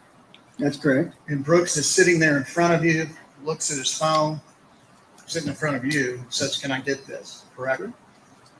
And he answers the phone, Yes. right? Mhm. And he has a brief conversation with Nick there in front of you, correct? Yes. Well, I can't hear the other side of the conversation, but he did. Who leave he it. identifies as Nick. Yes, he tells correct? me later that it's Nick. Yes. Right.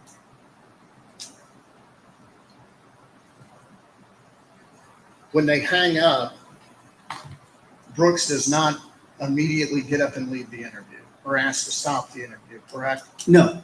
What Brooks says is, ask what you got to ask. Correct. Right? And you had already been wrapping up the interview before that. In fact, right before the phone rings, right before it rings, you say, "I guess where I go from here," and you're wrapping it up anyway, correct? Yes. You don't have any more questions. You explain the next steps to him, and then he gets up and leaves, correct? Well, we have some conversation about whether or not he was being beat up, I guess is how he would describe it, or how it was described on the phone, whichever it is. But yes, Right. Ultimately, we end the conversation and he leaves. Yes. Right. No more question. You're not Correct. asking him any more Correct. questions, is what I asked. During the interview, Brooks tells you Crystal's not a heavy drinker. Mhm. She's not into drugs. She's not suicidal. He's not spitting out to you alternative theories that he doesn't believe she's running around with anybody else, correct? He Yes, did but affirm it's those things. concerned Yes. she could be dead.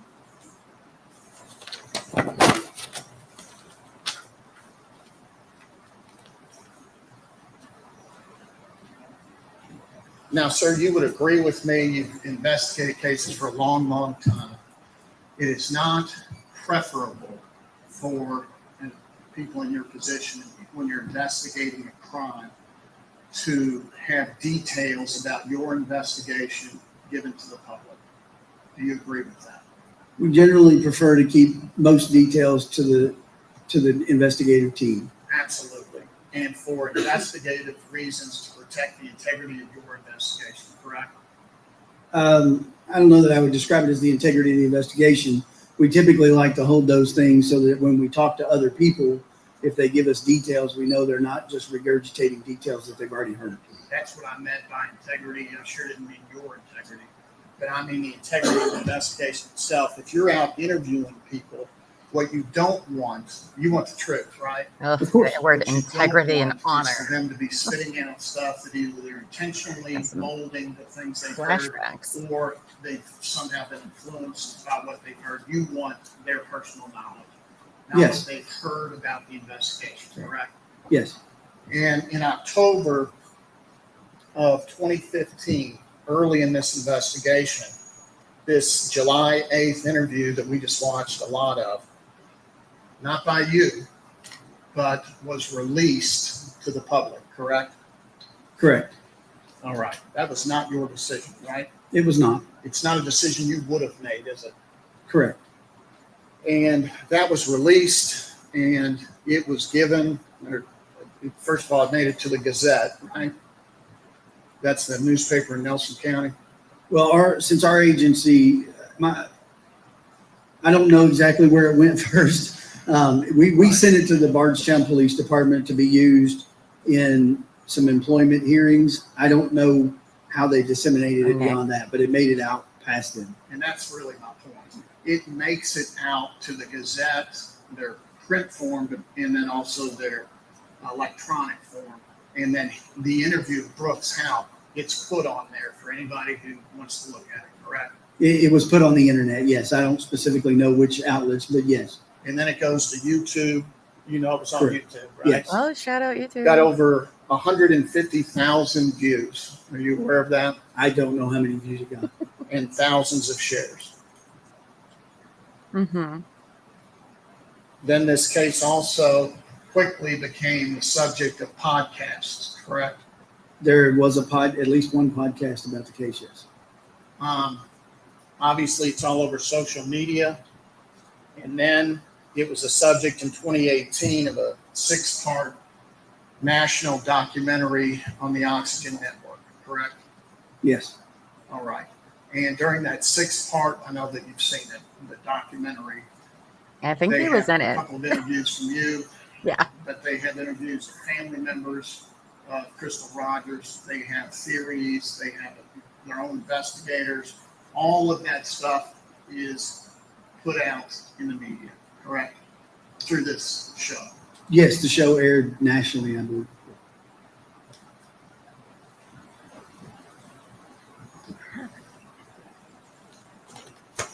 And again, any potential witnesses that may be interviewed after Brooks Houck's statements released in October 2015 with the podcast, with any of this stuff is subject to seeing this information, correct? The information was out there for them to see, yes.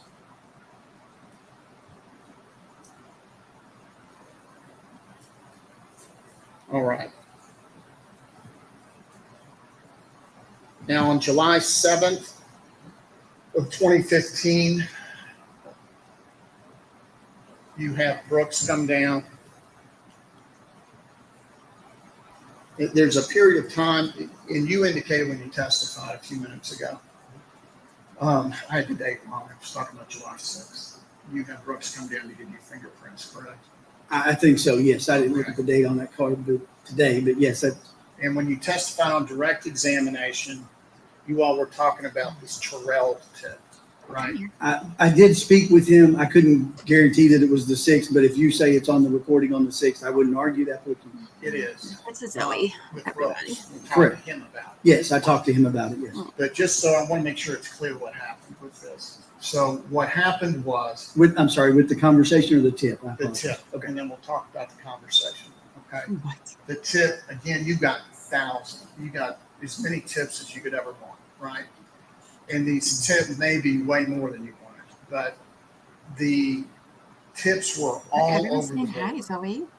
with information that you were receiving about Crystal Rogers, about her vehicle, about A lot of tips about a lot of different stuff, yes. Or she's looking at me. in your own words, you had testified that you got 30 tips that the car was on the Bluegrass on Saturday, 30 of them that said it wasn't, right? I don't recall testifying to that, but there were a lot of tips both ways on the Bluegrass, yes. Okay. You got tips as you Hi, Kathy. had indicated that she was sighted in Rhode Island. Yes, I believe one of the tips was from Rhode Island. You got tips that there was a blonde woman walking down the Bluegrass. I don't On remember her that cell one phone? specifically, but Remember maybe, that? yes. You got tips from psychics, mediums, all over the place, right? Correct. Well, the Terrells come in and it's a man nobody's and there woman waiting. married couple, Yes, you. correct? Yes, they were very early on. They were very early on, and they called in, they saw it on the news, thought they get information, they wanted to help, and they came, and you interviewed both of them independently. Correct. You recall that, correct? Yes. And both of them give you the same story, that on Sunday, Okay. which would have been the 6th of July, I'm sorry, The 5th. the 5th, Yeah. on the 5th, that they spotted Crystal Rogers on 49. Well, they thought they did. They were pretty certain that it was her. They were pretty certain that it was her. They spoke. And they both said, we saw her picture on the news. Mhm. She was in a maroon sedan. Yes. She was upset, distraught, blonde hair. It's the lady that we saw on the news, correct? Yes, that sounds like what they And they described. both said that independently and seemed genuinely trying to help, correct? Certainly. Okay. Then you speak with Brooks and you tell him in your next contact with him, I'm going to tell you something. Someone says they may have seen her on 49 on Sunday. So you tell him about that tip, right? Mhm. Yes, sir. During that conversation, you said we have people out there looking just to say we looked. You remember saying that? I don't remember specifically saying it, but it wouldn't have been out of the ordinary for me to send people out there to follow up on it. And you tell him people are not reliable and that you've gotten a lot of bad tips, so don't get your hopes up. Do you recall telling him that? Again, I don't. If you want to play the conversation, I'd be glad to listen to it. I don't specifically remember what was said, but we did get a lot of tips that did not pan out. And like the deputy behind him, like, okay, can we just move on? We're going to play that conversation a little bit later. Sure. We're not going to. Okay. Okay. Now I'm going to move on, sir, to the physical evidence and the processing tasks that you took in this case. Obviously, as you testified, Crystal Rogers' vehicle that was located on the expressway is an important, critical piece of evidence, right? Yes. So that vehicle was secured. It was taken to a secure facility and locked. Correct? Yes. And then it was thoroughly processed, right? Yes. In that vehicle, you found a purse, cell phone, and the keys were in the ignition, right? Correct. Now, Crystal's cell phone, you downloaded it. You looked at all of her texts, correct? We did. For any potential clues you could find. Mhm. You took Brooks' cell phone, you downloaded it, looked at his texts for any potential clues you could find, right? Yes. Her texts, you've indicated, looked, for the most part, pretty normal, correct? Yes. You certainly didn't see any threats from Brooks Houck, No. correct?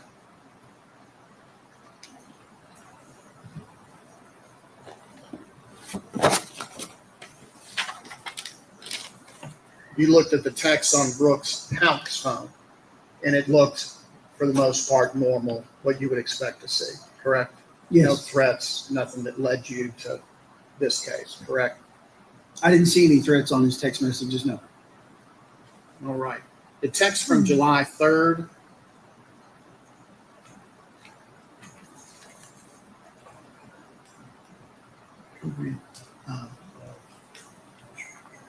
Number 7, please.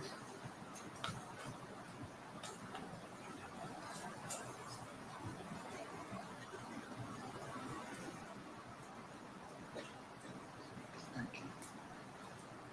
Sir, I'm going to show you an exhibit that I've marked offense exhibit number 1 and asked if you can identify that. You reviewed all the text on the phone, correct? I know that you didn't memorize them. Yeah, I didn't review every single text in the last year, but You yes, we certainly went through reviewed- all of them. You Yeah. reviewed July 3rd, right? Well, I guess what I'm saying didn't is I would have find anything on reviewed her it then, yes, phone. when we were working on the case. Oh, but you didn't re-review it? Correct. I didn't go back through all of the phone downloads again, yes. Okay. I'm gonna ask if you could, Just let me approach real quick. Okay. Oh, sidebar.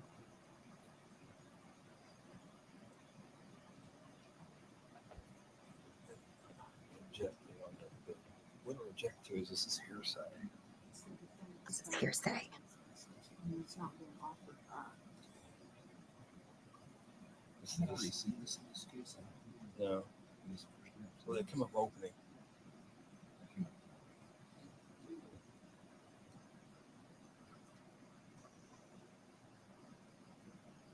Is the objection hearsay? Okay.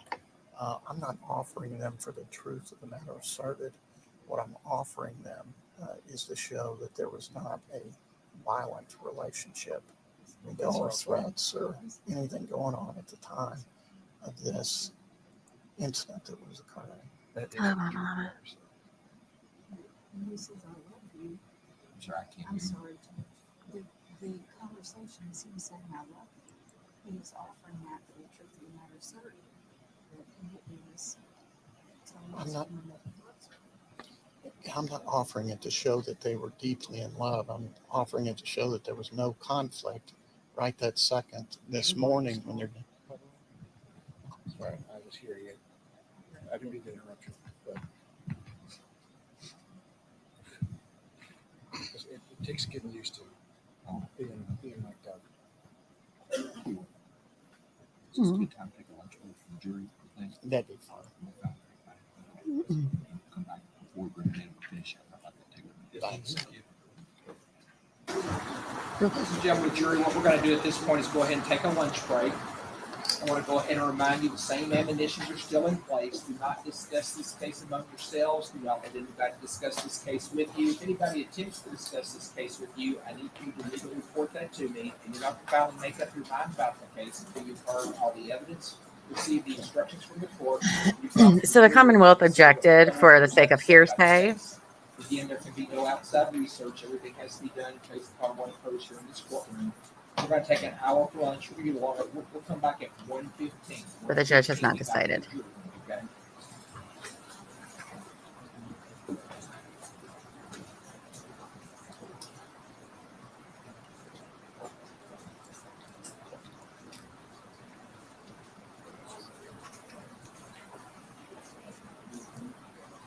Okay. Move us to the next video. There we go. After lunch. Close caption back on.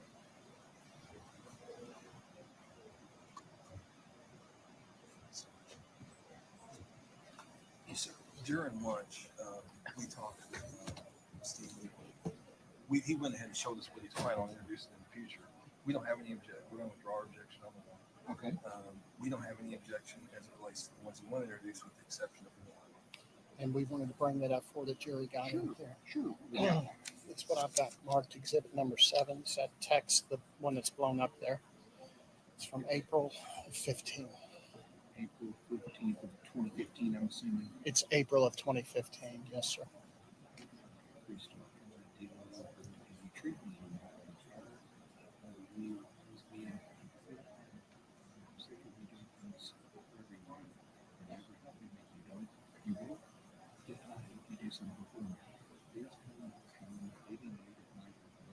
Judge, I need you to read louder, please. In case you say no. So those are texts that were found. This is all in discovery, obviously. Texts that were found on the phone between Crystal Rogers and Brooks Houck in about 6 weeks before this incident occurred.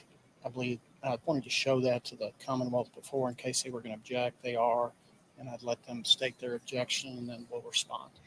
Well, Judge, I think it's hearsay. It's being offered by them. It's their client's own statement. It's really what they're trying to get in, that she's not home and that she's gone at night. And that's, they're offering it for the truth of the matter that she does this, essentially. Is what they're saying. This has happened. If you are, and you've gone please come home. You're gone at night. I think there's something on that second line there that where he implies that when you do this, I'm sorry.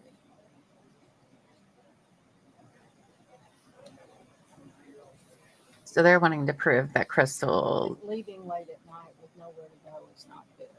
would leave. You finished? Yes, sir. A couple of things, Judge. First of all, we don't believe it's hearsay. Certainly nothing that Crystal Rogers says, that's just to give it context. We're not trying to prove any of that. Brooks Houck says, please come home. That's more in the nature of a question than a declaration. Under Daughtery, the Daughtery case in Kentucky, questions Please come are home does not not sound like a question. hearsay.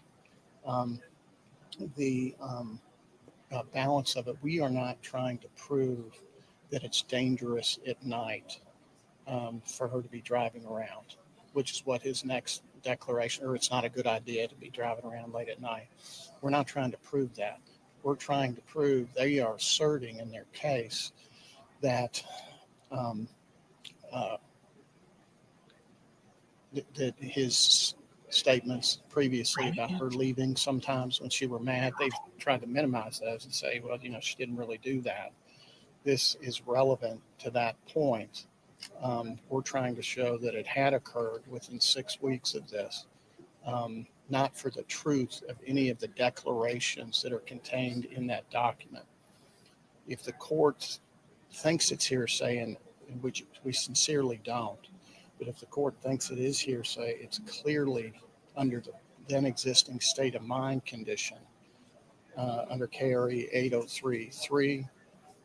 We have a Supreme Court case from 2023 that's directly on point. Martin versus Commonwealth, 686 Southwest 3rd 77, Supreme Court 2023. And the court says in relevant part, 8033 accepts from the hearsay rule statement of the declarant's then existing state of mind, emotion, sensation, or physical condition. This is clearly an emotion that Brooks Houck is contemporaneously expressing. In other words, the exception is limited to statements regarding the declarant's mental or physical condition then existing at the time the statement was made. This is contemporaneous. As such, a critical element of the state of mind exception is the contemporaneity of the statement and the state of mind it manifests. Statements reporting states of mind that existed at earlier points don't apply. And in this case, here, Pam's statements expressed a contemporaneous fear of Martin, the defendant. Case, Pam's co-worker who testified regarding the statements stated that Pam said she was afraid to leave her house for the holidays because if she did, Martin would be in her house sitting for her when she got back. Yeah, I do believe it's hearsay, but I do believe it would be covered by 803 subsection 3, so I'll allow under the exception. Thank you, Judge. Thank you. So he's allowing it in. Okay, Brandon. Aaron, we're ready. You ready?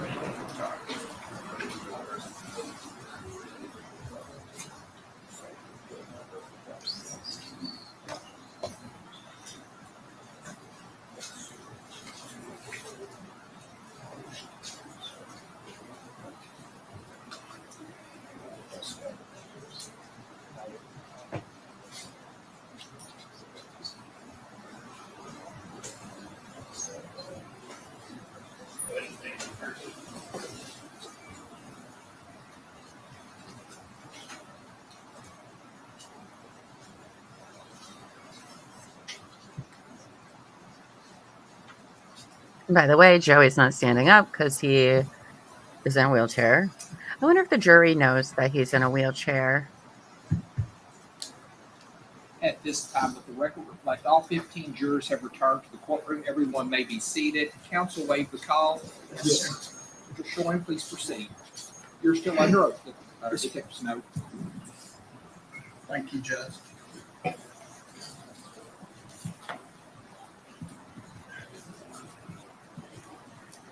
Deputy Snow, when we left off, we were talking about this exhibit, the text exhibit. Can we pull this up, please? Your Honor, at this time, we would move to introduce Defense Exhibit 1. I don't think your microphone's on. Oh, I couldn't hear you, sorry. That's Any okay. objection to one? No objections, so it's introduced at this time. Can you hear me? Yeah. Okay. I gotta move those. Oh, oops, sorry. Also, kind of a housekeeping matter. Earlier, when we were talking this morning, we were talking about a conversation that you and Brooks Houck had that he had recorded about this tip that you got about Crystal Rogers maybe being on 49. Yes, And sir. that you had advised him of that tip. You had asked while we were talking for a clip or something to refresh your memory on that.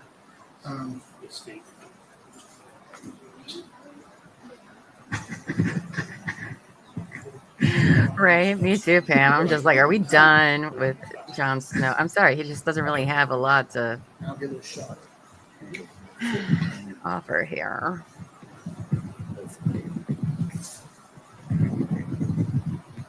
Can you hear me? I'll try to Right. speak up as well. It's very In any interesting. event, this is just a transcript. It's really, it's a U.S. Department of Justice.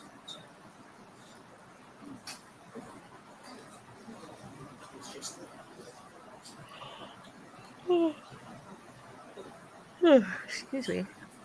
See, the deputy made me yawn too.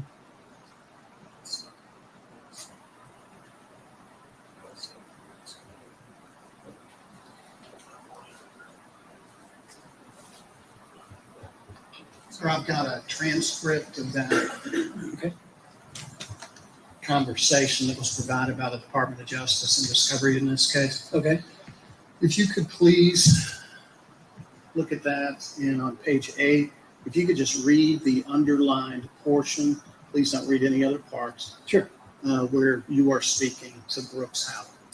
It starts out Detective Snow. So they're down there. So I'm going to tell you something, and we've kept this from everybody essentially until today because we were waiting on some people to get there. But we have someone who told us that they saw her on 49 on Sunday in her car, Sunday between 1 and 2 in the afternoon. Now, we don't know how reliable that is. You know, there's a lot of people calling in saying they saw the car there. They saw the car there. So, but we've got people down there looking now just to say that we looked, so you know. Sorry. No, you're fine. And then if you could read the underlined portions, including who's speaking. Sure. Says Detective Snow again. Now, it depends on whether or whether or not they're truthful about it. You know, I mean, that's the thing is, Brooks Houck, what reason would somebody have to lie about that? Detective Snow, why would I get a dozen people telling me they saw the car on the Parkway on Saturday and a dozen telling me they didn't? People are unreliable. I mean, they may have seen somebody that looked like her. They may have seen a car that looked like hers. You don't know. Brooks Houck, yeah. Thank you very much. Does that refresh your memory about what we were talking about earlier? Yes, sir. And if I could make a correction before we start back into the other, you had asked me earlier if we prosecuted anyone prior to my retirement, and I said no. We did. We prosecuted an individual on a perjury charge related to this case, but 38 not charges. for the homicide. 38 Yes, sir. perjury. Just wanted to be clear about that. Yes, sir. Thanks. Danny Singleton, who I think is a witness. All right. Now, when we left before lunch, we were going through some of the texts that you examined on Brooks Houck's phone, Crystal Rogers' phone. Yes. I want to talk to you now about some telephone calls from those same records.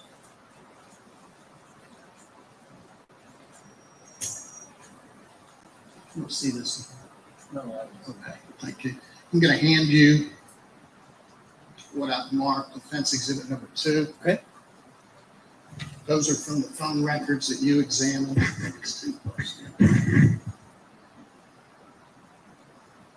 From Brooks Houck's telephone. And if you could tell us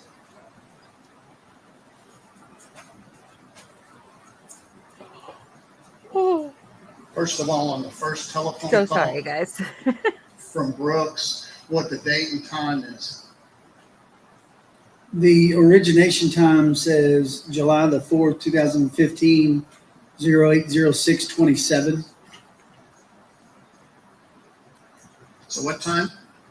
8:06 in the morning, looks like.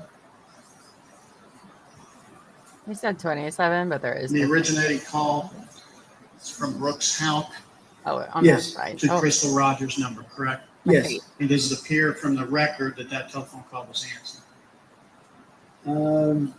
It has a disconnect time very shortly after the origination I time. think we can So I would say stipulate no. it's not answered. I would say no. Okay. And what was the next call from, We'll stipulate with the voicemail. I'm sorry. We'll stipulate with the voicemail. Yes, sir. The next call made from Brooks Houck's phone to Crystal Rogers. Was also on July the 4th, 2015 at 11:18 and 12 seconds.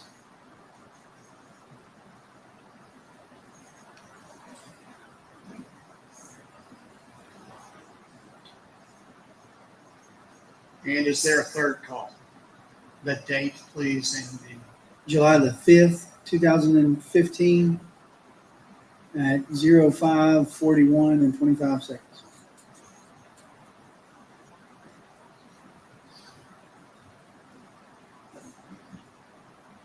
It does appear that they all went to voicemail. Thank you. Yes, sir. Your Honor, at this time, we would move to introduce offense exhibit number 2. Okay. No, is that So he only Yes. called her 3 Who's times introduced at this time? in 2 days.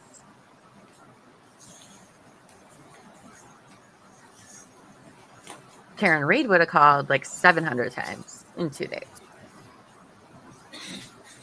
She just called John a lot. Next, I'm going to show you. But I'm one of those previously people too. shown So. this to prosecution. Defense exhibit 3. Text from Brooks Houck to Barbara Roby. Could you tell the jury who Barbara Roby is? Oh, we got She someone. is a family member of Crystal's, and she was a detective with the Bardstown City Police Department. Okay. Okay, let me make my And- face. When is the first text from Brooks to Barbara Roby, the date and time, please? On this sheet, it's July the 5th, 2015 at 9:02. AM? I believe that's how it's denoted, yes. There's no zero before, but I'm assuming that's the.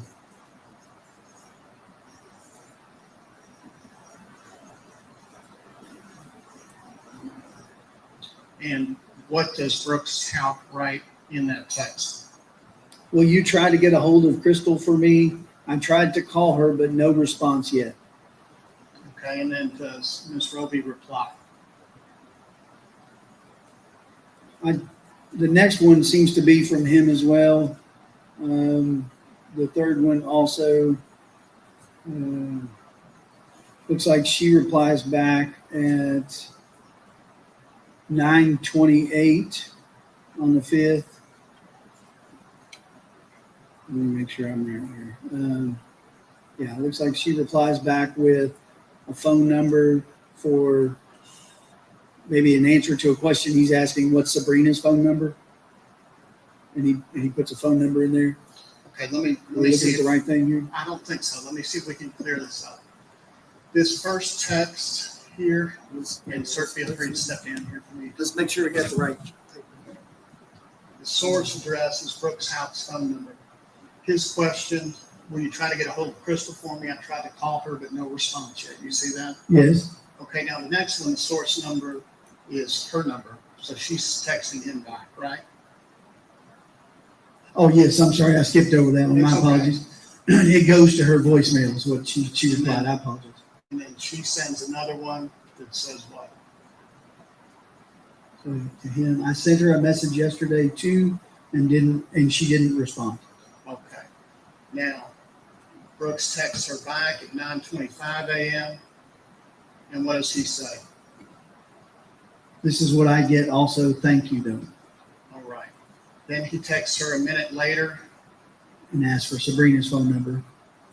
and then She responds with a phone number. 827-1170. Correct. Correct. And that's at 9:28 a.m. And then you Yes. got to thank you, you're welcome, right? Correct. Your Honor, at this point, we've moved to introduce defense exhibit 3. Objection. Issue 3 is introduced at this I'm time. going to put my face back up here.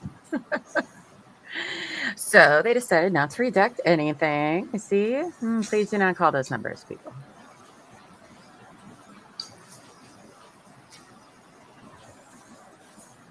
Okay, I'm going to show you what I've shown to defense counsel and marked as defense exhibit number 4, text messages between Brooks Houck and Sabrina. Okay. And Oh. who is Sabrina Ballard? She is Crystal's cousin. Okay. And the first text appears to be just a couple minutes after the one we just looked at, right? 0930. Yes. And what does Brooks text to her? What's up? It's Brooks. And the next one says, "Is Crystal with you?" And that's from Brooks to her, correct? Yes. Then the next one, She replies back, "No," and then another reply, "I haven't seen her." all right. And then the text later on, she's asking about Eli's birthday. Yes. Your Honor, we would move to introduce defense exhibit number 4 at this time. Issue 4 is introduced at this time.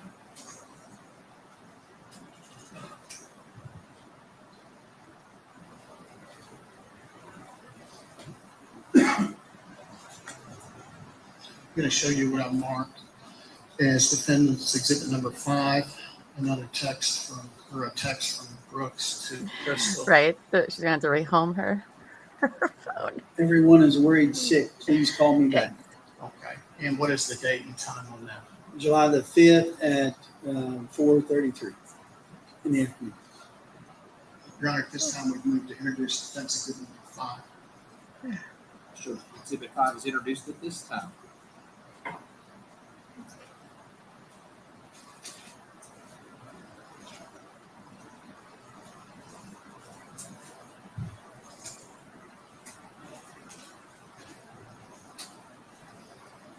So he is reaching out to people Now, on the 5th, but not Deputy enough Snow, to where he like calls her Mr. mom. Houck, in your conversations with him that we've heard today, big parts of, made it clear from you that from the beginning, the reason he wasn't more concerned about Crystal being missing right away is that she had gone off before, correct? Yes, but he said that occurred when they had had an argument, and he continued to tell me that they had not argued. I understand. He did indicate on that issue that there was always kind of a recurring issue where she thought that he treated Eli better than her other children, right? Yes, but he made it clear that they had not argued about that day. I understand. Mhm. I just asked him to see if that's what was said. He did bring it up with you in the interview that they had had a discussion about that very issue that afternoon of July 3rd, correct? Yes. Okay. Just a discussion, a casual discussion. About Again, treating from your kids review of differently. the phone records, I'm going to show you defendant's exhibit number 7. Ask that you look at that and tell us if it's a text thread between Crystal Rogers and Brooks Houck. And what is the date of these texts? If I could ask you a question, it looks like the cutoff on this side, is that the same as this? The number over here is cut off. Is that a 4? Is that the same as these, I assume? Yes. Okay. So it looks like they're dated April 25th, 2015. So that's about 6 weeks or so before this incident, correct? Yes. Okay. Could you read what time Longer than did that. this text on April 25th, 2015 come in from Crystal to Brooks? It's like It's listed at 2056 would be almost 9 o'clock in the evening. In the evening? Mhm. Okay. And what does she write to him? I cannot deal with the way you treat me anymore. I'm tired of always being put on the back burner. I'm sick of you doing things for everyone And then that continues to say what? and never helping me. You won't die if you do something for me. Okay. And then 2 minutes later, it appears that Mr. Houck responds to that text from Crystal, and what does he say? Please come back home. Leaving late at night with nowhere to go is not good. I'm sorry you are mad and don't help. And I'm It's sorry, and true. I don't help everyone else and not you. Okay. And then he texts right after that. Running from your problems won't fix them. Thank you. Your Honor, at this point, we would move to introduce Defendant's Exhibit 7. I mean, Yes, I don't know how that really is very helpful for the defense. I'm sorry. Like, okay, she left home, but it also goes to show that he Yes, doesn't really give a shit about her. I don't know if that really helps their client out the way that they think it does. Of course, a lot of people in this whole So thing continuing, thinks all females are crazy. So back to your forensic examination of the vehicle and the contents of the vehicle. Okay. Just to be clear, I didn't forensically examine it. Ms. Hartman Ms. did. Hartman did, yes. Yes, sir. I kind of meant you as the lead detective. I understand. Crystal's cell phone was obviously processed for any forensic evidence, right? Yes, Okay. And when that was done, a latent fingerprint was found on her cell phone, correct? yes, And that was an identifiable fingerprint, correct? yes, I believe so. And non-identifiable fingerprints or smudges or things that you're not going to be able to compare with anything, right? Correct. An identifiable one like was found on her phone was recovered in this case, and that was suitable for comparison, right? That's what APHIS told us, yes. Okay. That fingerprint was compared to Brooks Houck, Brooks' lawyer Nick Houck, being cross-examined right Rosemary, now by Brooks' lawyer. Eli, Amber Bowman, Larry Mock,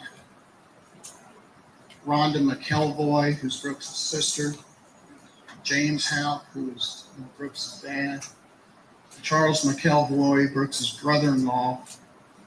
Every one of them were excluded from the donor, that being the donor of that fingerprint. Is that correct? Yes, All right. Later in the investigation, after you were had retired, the parties had stipulated that the results show that fingerprint was compared to Steve Lawson, Joey Lawson, Tammy Lawson, and Charlie Girdley, and each of those individuals were excluded. to the best of my knowledge, yes. Yes, sir. There was also the rear view mirror contained prints, and so with your experience as an investigator, it's clear that this car had not been like wiped clean, right? Because you're still finding fingerprints. It did not appear so, yeah. Okay. So the rear view mirror of this car contained a fingerprint and a partial palm print on the rear view mirror, correct? Yes, I forgot I was Now muted. that fingerprint was examined. What? Let's hope you're It came doing back well. as Eli, right? correct. And that means the you didn't hear reason me you when I would said take a yes. child's Yes. fingerprints is to So on. eliminate them, right? Yes, So boring. So that was eliminated because that was Eli's. Now that palm print that came back was not identified as belonging to any of the individuals that I've listed just a minute ago, correct? as far as I know, yes. Okay. And Joey Lawson was excluded, correct? I believe so, yes. That's interesting. 2 fingerprints that don't belong to anybody. It's interesting. And they said Tammy Lawson as well, because that was one of my questions yesterday. Now, sir, you testified on, I'm sorry, it wasn't you. Another witness testified about a phone charger that was found in Crystal Rogers' car, correct? I believe I did. That there was in the picture. There's a phone charger. Yes, sir. Another witness may also. But that phone charger, you never tested that phone charger to see if it worked, correct? No, sir, I did not. Okay. In that phone charger, I did know, you testify right? that that was blue? What a fun little It party appears blue in the today. photograph. Yes. I love it. This is a photograph of the inside of Crystal Rogers' car. That item that she has highlighted, is that what you're talking about? Yes, it appears to be a charger cable. Okay. And is that what your belief is that that is? Yes. Okay.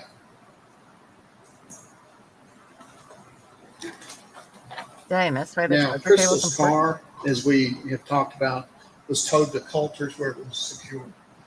And during the process of the vehicle itself, it was also swabbed for DNA. That's his Right. ex-wife. Correct. Just the one that's And passed. that's done in a normal course in a serious case like this because human beings, when they're in contact with objects and steering wheels and gear shifts and doors, can leave DNA, right? Yes. It doesn't have to be a body fluid like blood or semen or anything like that. It can be come off your hands, correct? That's correct. All right. So the car was thoroughly swabbed for DNA. And the results of that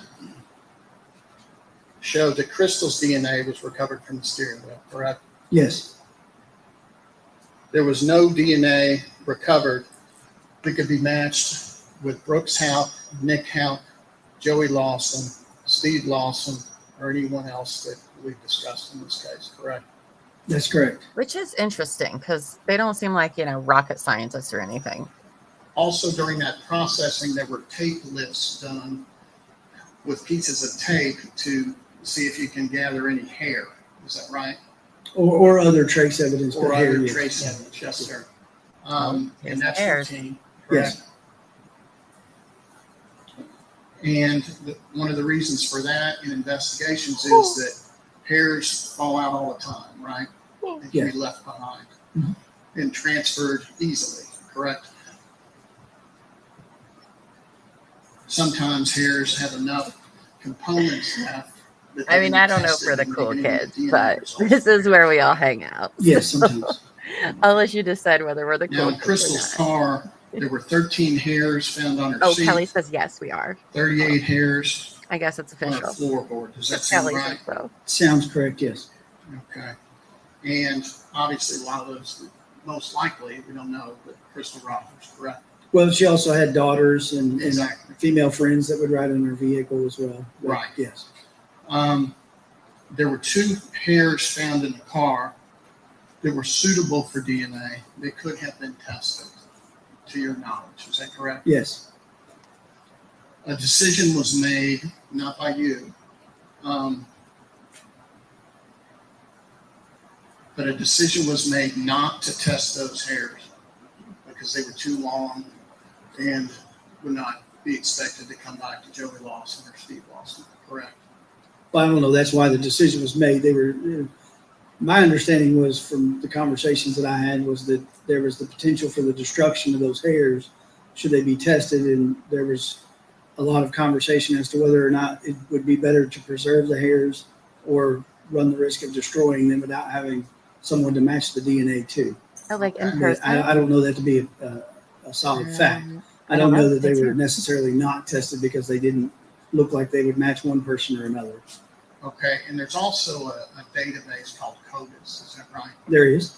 And CODIS is a huge network that law enforcement has access to that has DNA profiles, correct? We have access to request DNA to be compared to the CODIS database, yes. Exactly. And that CODIS database includes lots and lots and lots of convicted felons, correct? It does. Okay. Because one of the requirements for convicted felons in lots of situations that they have to supply DNA and it gets plugged into there, right? Yes. Okay. And if these hairs were sent off, potentially they could be run through CODIS to see if you get any hits on. She's going to be out If for the there next was a few full weeks DNA because of profile medical associated stuff, with the but she testing, is yes. good. Which we don't know. With me running the show for like Correct. the next 3 weeks, and then she'll come back and fire me.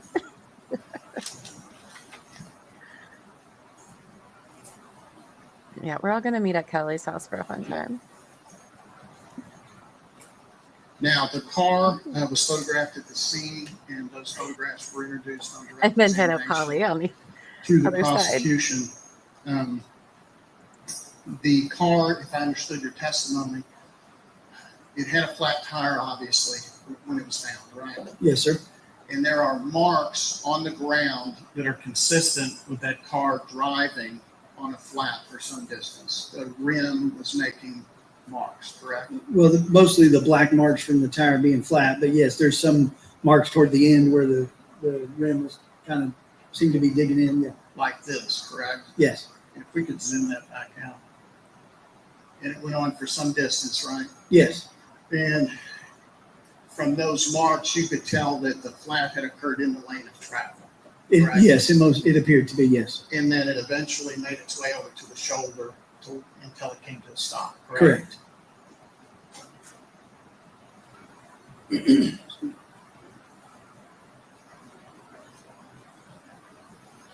There were also photographs taken of the inside of the car. We could do exhibit 14, please. I believe this photograph was also introduced yesterday. But on this shows the floor mat and the floor of the car clearly, correct? Yes, sir. And as you testified, it was raining that night off and on through Bardstown on July 3rd, correct? Yes, that's correct. Okay. And do you note mud on the pedals? Did you note any during your investigation? Yes, it appeared to be.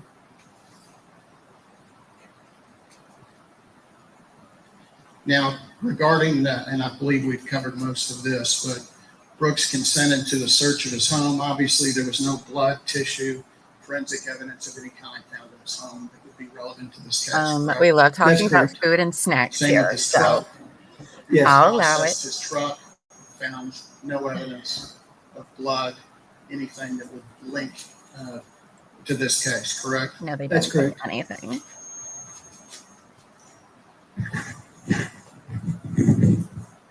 Here. Nick Houck's vehicles were searched.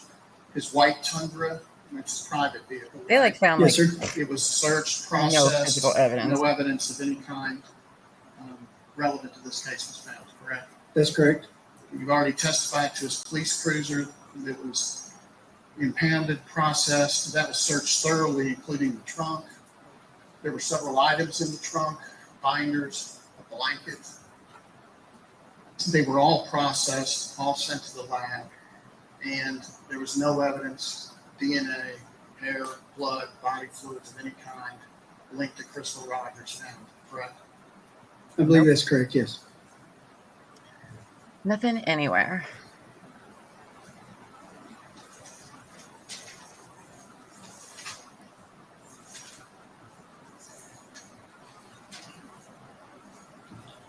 So are you familiar with the Thompson Food Mart at 509 West Stephen Foster Avenue? Yes. Okay. And can we show exhibit 18, please? Well, that's not very helpful. Early in the investigation, you know who Deputy Kevin Cox is? Kevin Cox, yes. He used to work for the sheriff's office. Yes, sir.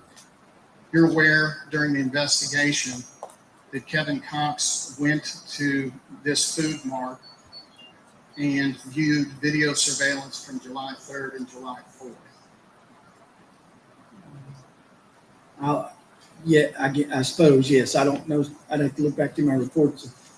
Did I note something from that specifically? Or we were going as many places as we could find that had video cameras looking for video. So it would not surprise me if somebody went there looking for video. Yes, sir. And are you aware that he viewed it and did not collect the video? He just viewed it and left. And if As you I don't sit here remember- today, I couldn't if you testify. don't remember, you don't remember. This Cox's Food Mart is located 509 West Stephen Foster Avenue. Yes, Okay. And is this Boston Road? it is.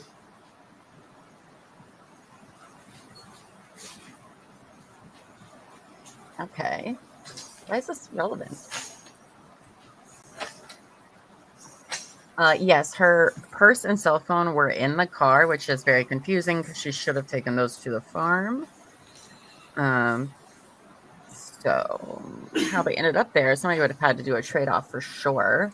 Agreed. Horrible map. Do better, you guys. Do better.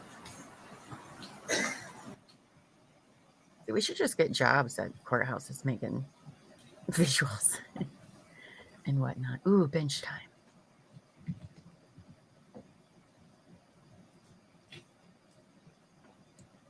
Correct. Yes, this is cross-examination right now. Make sure I turn that off. Your Honor, at this point, on direct examination on one of the videotapes that was played by the Commonwealth, or part of the statement that Mr. Houck gave, it was stopped right after he said, "I have all the hope in the world now. Now I'm a single parent," and the video was stopped. In the transcript of that, he goes on to say,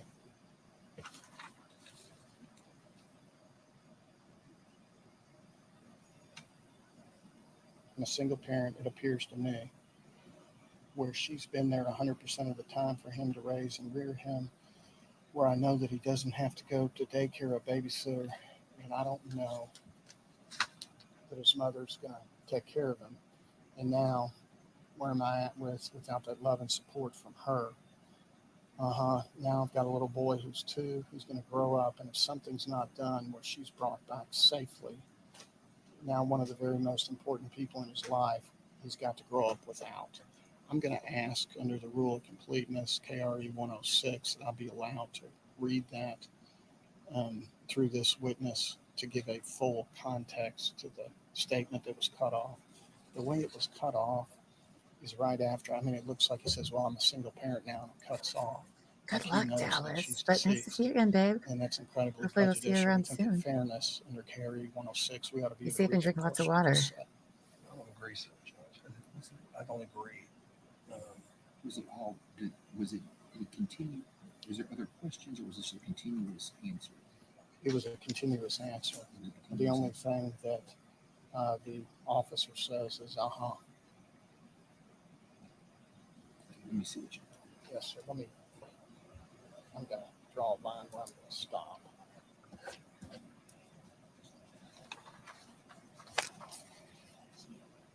Oh, lurking. Love our lurkers. What do you think those 2 guys' jobs are that are standing up? Like, we have deputies all around, but like, who are those guys? Do they have ushers in the Kentucky courts? So you're wanting to stop right here. Where I drew the line, yes, sir. I believe it is part of his answer. So yes, sir. That's going to be.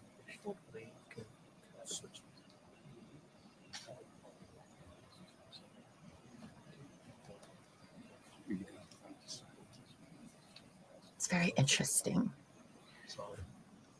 This guy in the front row, this Hispanic looking guy, he has slept through Shane's presentation. He's now sleeping through Steve's. Just all closest to where Shane's table is. I guess Gary Yeah, he was he's the reason we were late yesterday starting because we were waiting on him. I mean, he was the one with the headphones in. I'm going to be honest with you. I thought I struck him. That's why I came up here and looked, because he was sleeping during. I mean, maybe he's tired right now, but he didn't listen to anything Shane did, and he's not listening to anything Steve did. We'll talk about We'll it. talk about it. I'm just bringing it to the. You and me have him come up. Well, right now, if he tells he's going to know I'm the one that called him out on it, so I'd rather not do that. But no, just don't do it now because he was late. Maybe during the next break. Yeah. I too. When you all go back, you ask the question. I'll look over and say, we need to make sure all the jurors are with us. He's a little awake now, but It doesn't look like it to me. yeah, that's better than it was. Luke, can I see that, Steve, real quick? Yes, sir. I drew a line under where I'm going to stop. Yeah, apparently the juror with the earbuds is in the front row, close to prosecute the Commonwealth's table. He's a Hispanic guy. He was the earbud guy that they were kind of talking about earlier. We didn't know why, but he's been sleeping all morning in the jury box. It's hard to get used to this microphone. I've never been incorporated at a It's difficult. That's terrible. Got enough to keep track of.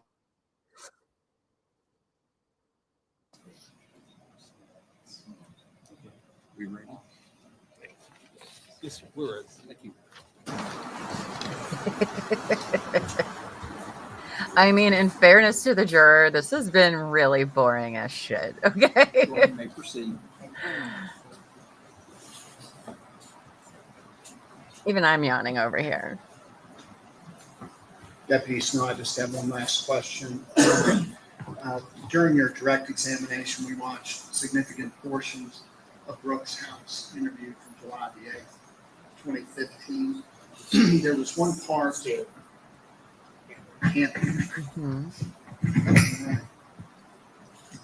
Hey, maybe they need to think the problem's with them. Be more, have some enthusiasm and passion and heart about things. Jeez. Okay. There was one part during your direct examination where yes, Brooks was speaking and he said, what I've got to be faced with now, as good a mother as Crystal's been, now nobody's going to love you like a mother. Now Eli has an atmosphere where I've got all the hope in the world, but now I'm a single parent, and then the tape was stopped. Okay. He went on talking, and I'm just going to read the rest of his answer there and ask if you recall that. Okay. When you spoke with him. I think it appears to me gave that guy a where break she or spent something. 100% of the time for him to raise and rear him. Where I know that he doesn't have to go to a daycare babysitter, and I know his mother's going to take care of him. And now, where am I at without that love and support from her? You say, He says, now I've got a little boy who's 2. He's going to grow up his life. If something is not done where she's brought back safely, now one of the very most important people of his life, he's got to grow up with that. Do you recall that? Yes, sir. Thank you, sir. That's all the questions I have. Mr. Coleman? I mean, I'd be falling asleep too.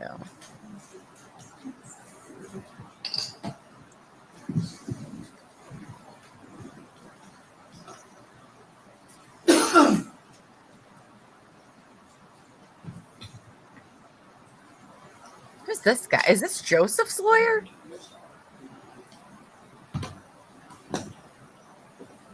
He's definitely not a Commonwealth lawyer.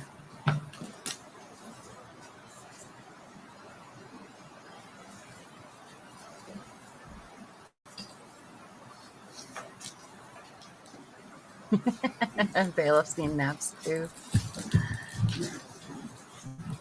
Detective Snow, can you hear me? Yes. All right. Okay. I have just a few questions. Yeah, this is Joseph Lawson's lawyer. Ooh. To the lunch break today. Prior to the lunch break today, before you were answering some of these final questions from Mr. Schroering, you had only mentioned Joey Lawson. You hadn't mentioned Joey Lawson at all, right? I don't believe so, no. Okay, and so and to clarify too, when you said on occasion you would say either Mr. Lawson or Lawson, you were referring to Stephen Lawson, right? That's correct. Okay. And the few times that we did hear about Joey Lawson, it was all in reference to excluding him as being, linked to any sort of forensic evidence within that car, right? By the previous counselor. Fair Yes. point. Okay. Thank you. No further questions. Can you redirect? Yes. Short and sweet, but fair points. We have heard nothing about what Joey did, how he did, anything from the lead investigator. Detective, So that's I just got a few questions for you. Okay. So, you had previously testified about Tractor Supply, correct? Yes. And Mr. Houck said he wouldn't be able to make it. Is that correct? Correct. And he left the farm around 7:50. That's correct. Okay. And what times does TSC close? During the summertime, it closes at 9 o'clock. Okay. And you said it only took about 15 minutes to get there. That's correct. Okay. So if he left at 7:50, approximately arrive at 8:05, Yes, 55 minutes before the store closed. correct. Okay.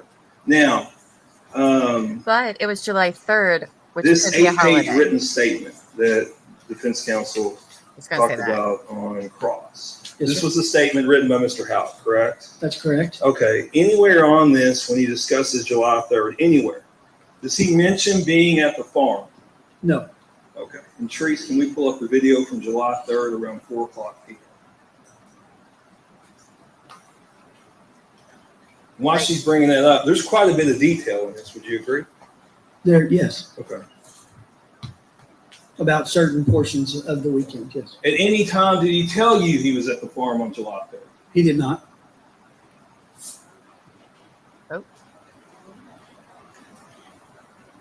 And Oh, there's his truck. who?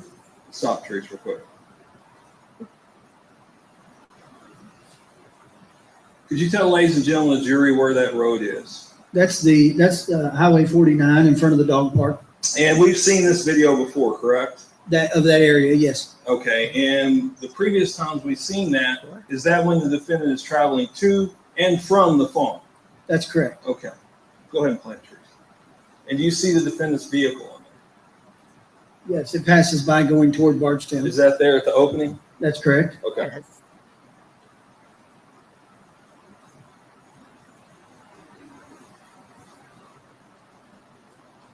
Thanks, Reese.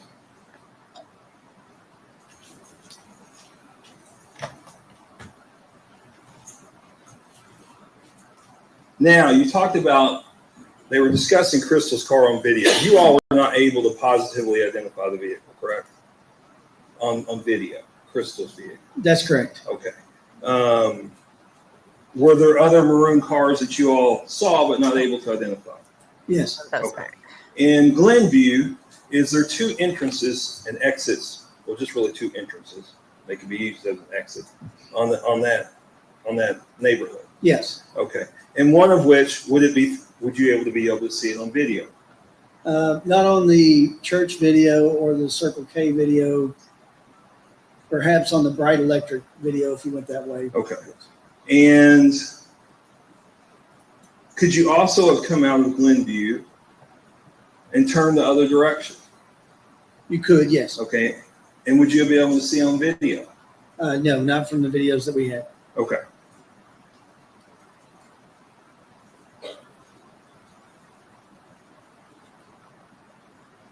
I don't remember. Why? Did we figure out Shane and the other There's young been a lot attorney? of Are talk they about married? looking for a body. They come up on I forget cross-examination. what Why her were name y'all is. spending so much time looking for a body?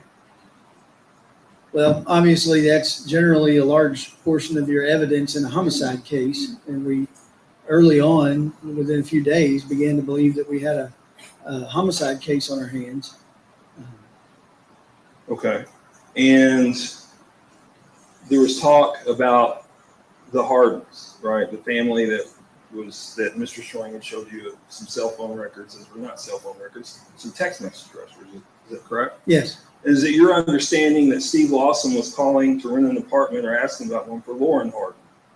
that's what he said, And yes. that's the individual. Lauren is the wife, or was the wife of Ronnie Hart, correct? Yes, Okay. Who is Steve Lawson's daughter? Is that Correct. correct? Okay. And that's what you understand the call was for, was to them inquiring about an apartment for them. or house, yeah. That's some the kind of Rowdy resident. Hardin. Okay. Okay. We talked about her when I covered Steve's trial. Her name Lauren Hardin.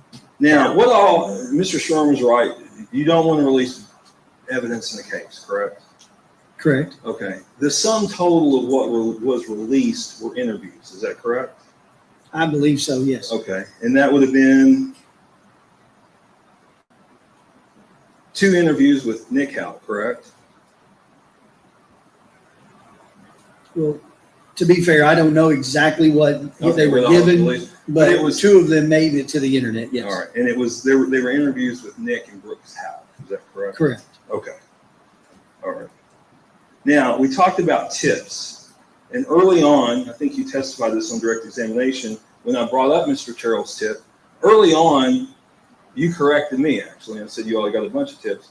Early on, did you all have many tips? We had a few. It wasn't an enormous amount. It wasn't for, I couldn't give you an exact date, but it wasn't when we first started the case that we got inundated with them.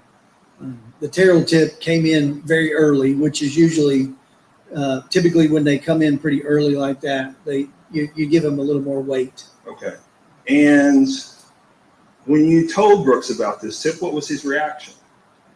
He was excited about it. He seemed genuinely interested in the video. Okay. In the video we watched, correct? In the interview, yes. Okay. I couldn't say I remember when I told him on the 6th, but during the interview, he seemed genuinely interested in it and in the follow-up of it. He wanted you to follow up on it, correct? Yes. Okay.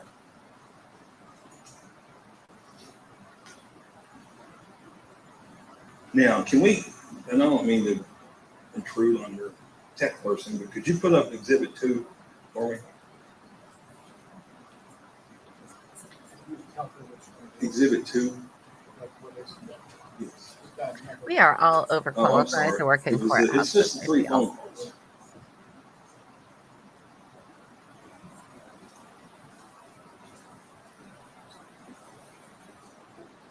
Ooh. Oh, I thought we were going to listen to phone calls.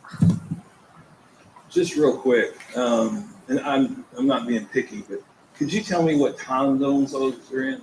Central Time. Okay, and what would Nelson County, what time zone would that be? Eastern Time. Eastern. So this is really on July 4th, it would have been 9:06 a.m. Yeah, it should be an hour. Hour up, Yes. 12:18. It wouldn't be a.m., it'd be p.m., I think. What? Hopefully. Right. Okay. And then Okay. 6:41 p.m. on the 5th. Is that correct? Yes. Okay. And what I'm adding it up, it looked like over the 36 hours or so that Crystal was missing, Brooks, I'm in my head. Houck, the defendant, called her 3 times and sent 1 text. Is that correct? Sounds correct, yes. To Crystal. To her phone. Okay. I know he texted a couple other people asking if they'd heard from her or whatever. Correct. To her, he called 3 times over 36 hours and sent 1 text. Yes, I believe so. Now, I think you've testified to this, but Mr. Shoring had put up a conversation back in April between Brooks and Crystal, correct? Yes. Okay. And based on the text, did it appear to you that they were arguing or she was upset? Yes. Okay. And remind the ladies and gentlemen of the jury again, when you inquired of him if they had been arguing or if she was upset, what was his response? He said they had not argued. Okay. In fact, Interesting. he consistently said that they had not argued, that the conversation that they had was just a conversation. Okay. And I think you had testified previously on direct that Brooks Houck admitted to driving Crystal's car, correct? Yes, he said he would drive it occasionally. Okay. And as Mr. Shoring said, his DNA wasn't found in the car, right? Correct. Okay. Hang on 1 second. Sure. Mysterious black.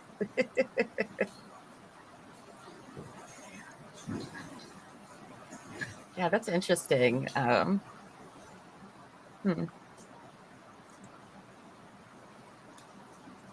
mean, mysterious black, mysterious place, tomato. So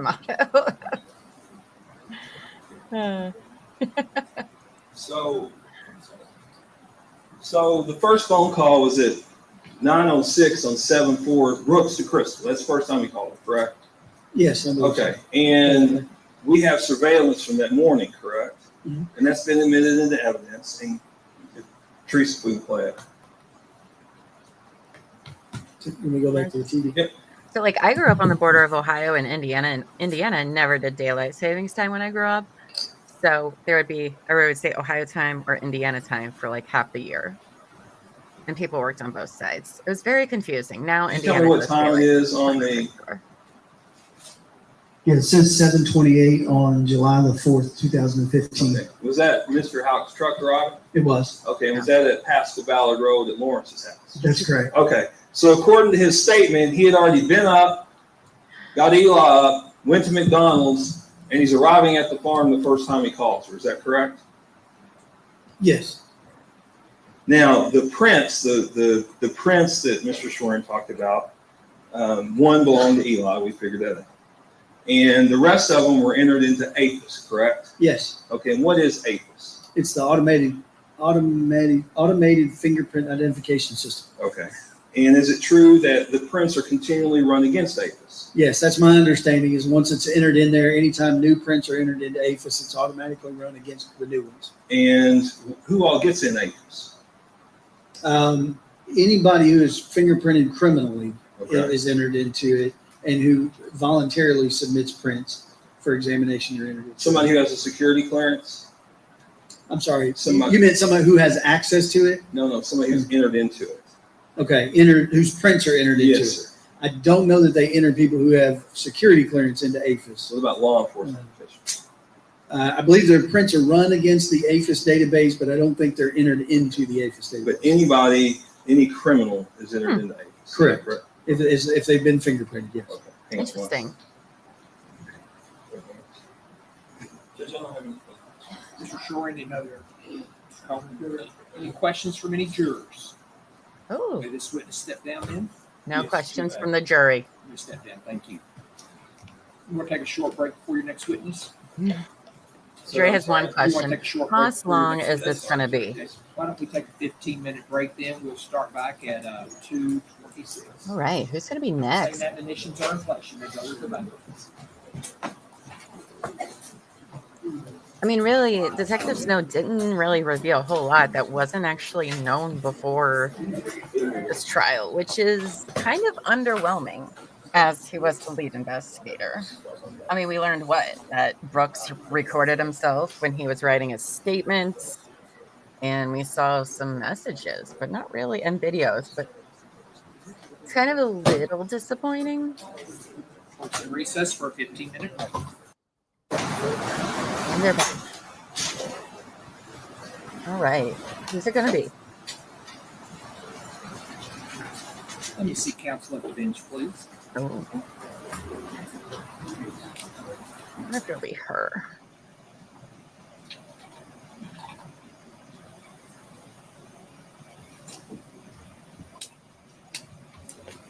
This is Mr. Butler's favorite part of the trial. I understand we have a question from a juror that didn't have it in yet, so I think they're going to bring one up to me. So I'll just be up here. Hold on. They're going to be bringing the juror up to the judge. Hold on. I forgot to put the captions on because I have to do that for every video. Let's start this over again because we all need the hot goss, right?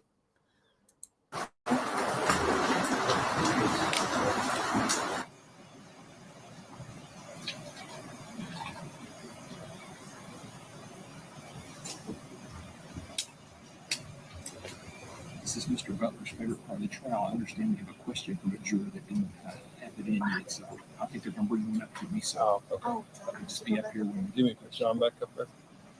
we'll see if it's in this first. There should be a join button, Dallas. If you're on iPhone, I think it's At this different time, the instruction. record reflects all 15 jurors have returned to the courtroom. Everyone may be seated. Thank you. The bailiff indicated that one of the jurors had a question for the detective. Is that correct? Who's right? I think if it's through iPhone, then you have to go to the browser. I don't know.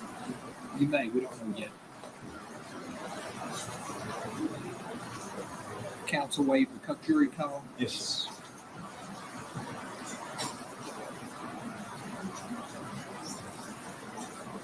Do you think Earbuds is going to get kicked out of the jury?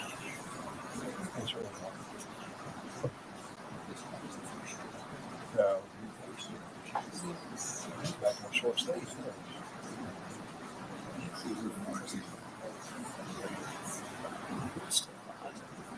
Even outside, outside, it's hot.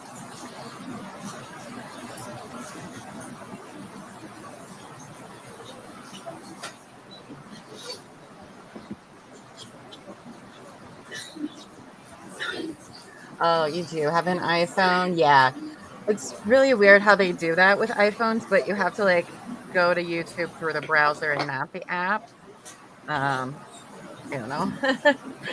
That's usually when people say they can't find the button, that's 99.9% the reason why is because they have Apple devices. From Lebanon. Thank you. It won't take too long.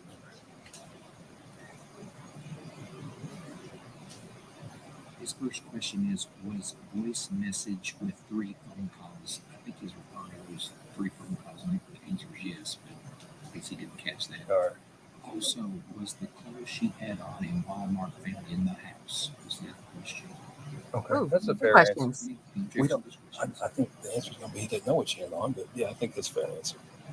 I'll ask these 2 questions. You think that's right? What was the second one? The second was the clothes she had on found in the house? Oh, in Walmart. I got you. Can you turn off the white noise? I forget what question 1 was. Detective Snow, you're still under oath here. There's 2 questions from the juror. Was voice message with the 3 phone calls? I'm assuming that's the 3 phone calls that were made on this board here. Is that correct? Were there messages left with the 3 phone calls? Is that the question? The call detail records wouldn't tell us that. Given the duration of the calls, I would think not. Next question. Was the clothes she had on in Walmart found in the house? No. That's a good ass jury Any question. redirect based upon those questions from the jury? No, sir. Any recross based upon that? You recross. I mean, you misstepped down. Thank you. Call your next witness. That's a really good jury question. Was she were the clothes she was wearing in the Walmart video Marcella found Ray. in the house? Yes. Looks like jury's paying attention at least. Maybe not earbuds guy, but somebody is. Watch earbuds guy end up being the foreman, like in Karen Reed, and just takes everything in and can memorize everything like that guy did. Do you swear or affirm the testimony you're about to give will be the truth, the whole truth, and nothing but the truth? Thank you, ma'am. Please have a seat right over there. Try to sit as close to the microphone as you can, and please answer all questions asked of you. Ma'am, you're looking at, I'm gonna actually look at the jury. It's hard to do when somebody's talking to you over here. Yes. But would you introduce yourself to the ladies and gentlemen of the jury? My name is Marcella Ray. Miss Ray, I asked you to come here this morning or this afternoon, correct? Yeah, correct. Okay, and you traveled a little bit of distance. From Lebanon. All right. And could you tell me where you employed back on July 6th of 2015? I own the radio shack in Bardstown. Oh, okay, you owned it. Did you Yes. also work there? Yes. Man, that would have been amazing. And did you all have a surveillance camera? We did. Okay. Yes. And back in July 6th, do you remember selling a video, or not a video recorder, a digital recorder to the defendant sitting over there? I didn't personally wait on the customer. I was in the store at the time. Okay. Were you able to, do you remember this? I do. Okay. And why do you remember it? Well, because the defendant had his son with him at the time. Okay, so And his son was about 2 or 3, and we made him hold his head down the whole time. Okay, And we found that odd. What do you mean you making him hold his head? Well, the little boy would raise his head up. Of course, I know he's not a little boy now. And he would put his head back down.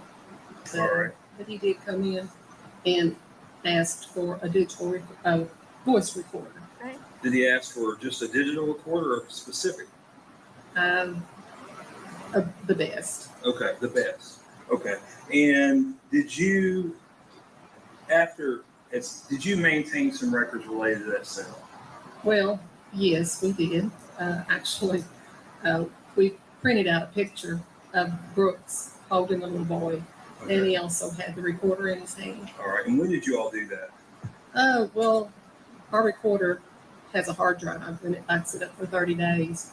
And so after The fact that there was July a Radio 6th Shack still was the around day in he came in. 2015. And I'm going to show you what's marked as Commonwealth Exhibit 33 and 34. It's previously been shown to the defense counsel. Can you take a look at those two? Yes. And is that the picture you printed out? It is. Okay. And there's also a receipt, I believe, on Exhibit 34. Is that correct? Correct. Okay. And could you tell me the date and time that of the purchase? It was July 6th at 2:52 p.m. Okay. And do What those year is it accurately in reflect copies of what you made? It does. Yeah. Okay. Yes, And Judge, it I'd does. move to introduce into evidence Commonwealth Exhibit 33 and 34. Any objection? Yes. So let's introduce it this time. And Judge, we would ask to publish this. You may publish to the jury. And Ms. Ray, as it relates to you owning the Radio Shack, do you have any other knowledge as it relates to anything else? No, I do not. All right, hang on 1 second. I think I missed the date of when he went to Radio Shack. When Brooks bought it. After Crystal disappeared.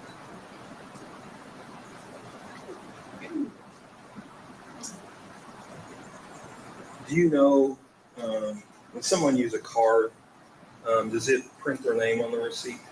We put the name on the customer's receipt when they use a card. Back in like 2015, that's what we were doing when a customer came in, because we had some fraudulent use of credit cards, and so we put the customer's name on the receipt. Okay. And did you report this to a tip line? I contacted the FBI. Yes. Okay. And did they come see you in 2000? Yes, he did. Okay. And you held on to these records to 2020? Yes, I did. Okay. Thank you very much. I appreciate it. Ms. Ray. If you please answer the questions. Any cross? No, Your Honor. Any cross? Any questions from any jurors before we let this witness leave? Well, that was Thank you, ma'am. You may that was go. simple enough. I assume she's not subject to recall. She may be. She's found excused. Thank you, ma'am. So Call he your buys next the witness. recorder. Call Diane Thompson. Diane Thompson. Diane Thompson. He buys the recorder the day after she was finally reported missing, and has it in his pocket when he's filling out his statement to the police and reading it out loud to all. Here. Raise your right hand. Do you swear or affirm the testimony you're about to give will be the truth, the whole truth, and nothing but the truth? Yes. Thank you. You'll have a seat right over there. Please sit as close to the microphone as you can, and please answer all questions asked of you. Mr. Wasowski, proceed when you're ready. Thank you, Judge. Ms. Thompson, would you take a moment, introduce yourself, ladies and gentlemen, to the jury. I'm Diane Thompson, the circuit court clerk from Nelson County in Bardstown, Kentucky. How long have you been in position there in Nelson County? In February, it'll be 57 years. Well, you're getting close to me here pretty soon, age-wise. You look looking good, girl. In your job, would you tell the ladies and gentlemen of the jury the kind of work that you do as the clerk there in Nelson County? I'm per the Kentucky Constitution, I'm the record keeper of all the records in the circuit and district court. Do you also have responsibility for evictions and keeping records? Yes, sir. Tell us what we're talking about there so that we all understand. Well, evictions are when someone is in a home and the landlord chooses to have them removed from the home. So they have to file an eviction in our office, and we put it on a docket for the judge to hear, and then they are evicted from that property. All right. And is that a matter of record? It's yes, sir. All right. And so the evictions, I assume, are people both who own homes and rent homes. Is that correct? Or are they primarily rent? Renters. Okay. Renters. So All right. lease maybe, but not owners. Let's say I am a landlord and someone's not paying the bills as they should. I can come to your office. Yes, sir. And when I come to your office, I assume there's certain documents and stuff or certain activities they have to engage in to bring this about. Yes. All right. They have to file a petition. All right. And you keep it a record. Yes, sir. And now I'm going to show you page 5. The jury will have. This is a record prepared by Mr. Brooks Houck about activity on July 3rd of 2015, activity and work. And so we're going to be on page 5 if the jury wants to look at that. Let me hand you this and you go to page 5. All right.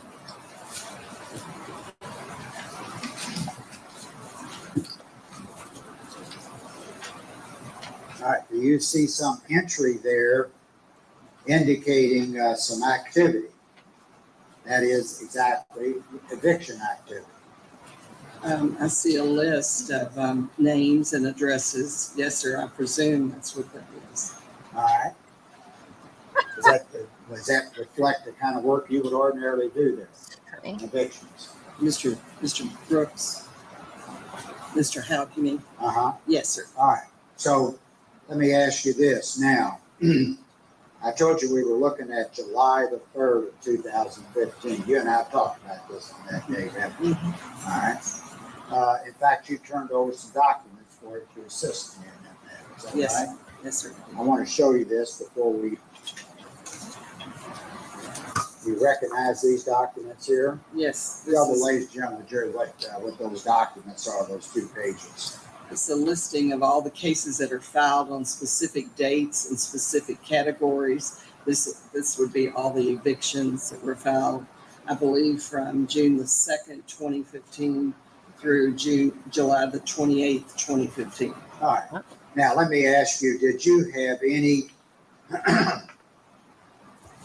eviction requests from Brooks Houck on July the 3rd of 2015? No, sir. Was there any action on July the 3rd of 2015? No, sir. None at all in your office? No, sir. Why was that? If you recall. We were closed because it was July 4th holiday celebrated on the 3rd. So did you have any contact with him on July the 3rd at all? Not to my knowledge, no, sir. There's nothing in there, nothing filed in my office. All right, nothing filed on that day. Correct. All right. Is that because of? And this is a true and accurate copy of those particular transactions. Yes, they look like they go well into July. Yes, sir. Is that yes, correct? July 28th, I think was that date. No, there's more on the back. I'm sorry. All right. Looks like the July 30th. July 30th. All right. So any evictions, you category, put them in the category they belong in, and that's a permanent record. Yes. Well, all right. Let me. Steve said he was calling Brooks because his stepdaughter, Lauren Harden, who lived next door, was being evicted, and that's why he called Brooks to find her a place. I'm pretty sure this lady just said there were no active evictions involving Brooks. I think.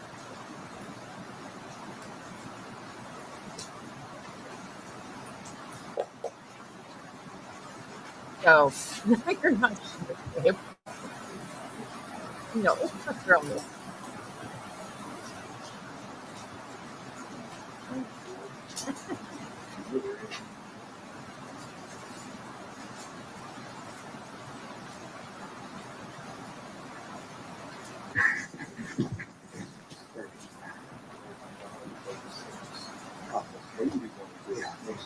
For sure, it's fun. How does one get a job for sport? I think we vote on Because this is marked as a Commonwealth's Exhibit number 35, the Nelson County eviction listing, as testified by the witness. Oh, I'm sorry.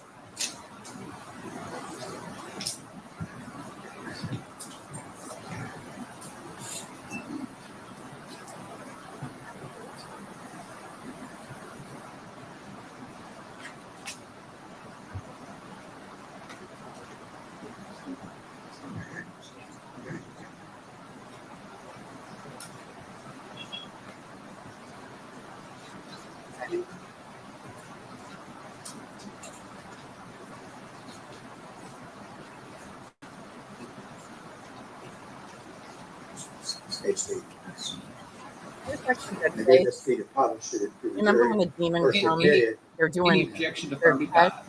Yes, sir. Yeah, sure. It's See if admitted, they but it's can make introduced at this other time, maybe people become published to the good. jury. You remember that one demon that comes in as an old lady who only likes butterscotch and says nothing? Kind of looks like her. Stop. That's all I have this afternoon. Jim, the same courtesy these attorneys here this Mr. Butler, any cross? Yes, sir. Very, very briefly. Bob Ernie. Sandy, could you go to page 5? Good afternoon. So I'm going to have you, if you don't mind, if you can turn around, I'm going to have you look at page 5. Ms. Thompson, have you seen this before? No, sir. Okay. So what I'm showing you is it's an exhibit that was introduced by the Commonwealth. Okay, this is a handwritten statement that Mr. Houck gave the police back on, I believe, July the 8th. Okay. The first portion of this, it says vacant houses. Do you see that? Okay. If you could scroll back in. And I think what the reason you may be here is this second portion here. It says a couple of evictions are coming up, but do not know the address. Do you see that? Yes, sir. I do see that. Okay. And your job, Ms. Thompson, is you're the clerk, correct? Yes, sir. So what that means is that you're elected and you keep all the court files for Nelson County, correct? Yes, sir. Yes, sir. So if something's filed in this case, you would keep it. If something was filed in district court, you would keep it. Yes, sir. If something was filed in eviction court, you would keep it, correct? Yes. Mm-hmm. So if a landlord and a tenant are having a dispute over income, they can, over rental payments. Okay.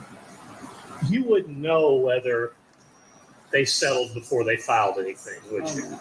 No. You wouldn't have any way of knowing if a tenant owed a landlord several months of Yes, of this was back part of his rent, statement. would you? Yes, sir. We would not. You would have no way of knowing if there was discussions between a landlord and a tenant about, hey, can you pay me some or not pay me other amounts, correct? The only thing you would know would be if actual paperwork was filed and the party said, I gotta have somebody like Judge Sims decide this because we can't figure it out. Yes. And on this, it doesn't say that there was evictions filed with Ms. Thompson at the Nelson Circuit Court clerk, does it? No, sir. It does not. It just says they're coming up and he didn't know the address. And we would have to have the address. If he came in to file it, we'd say you have to have the address. Thank you. So there was no Anything legal eviction at Any the legal time.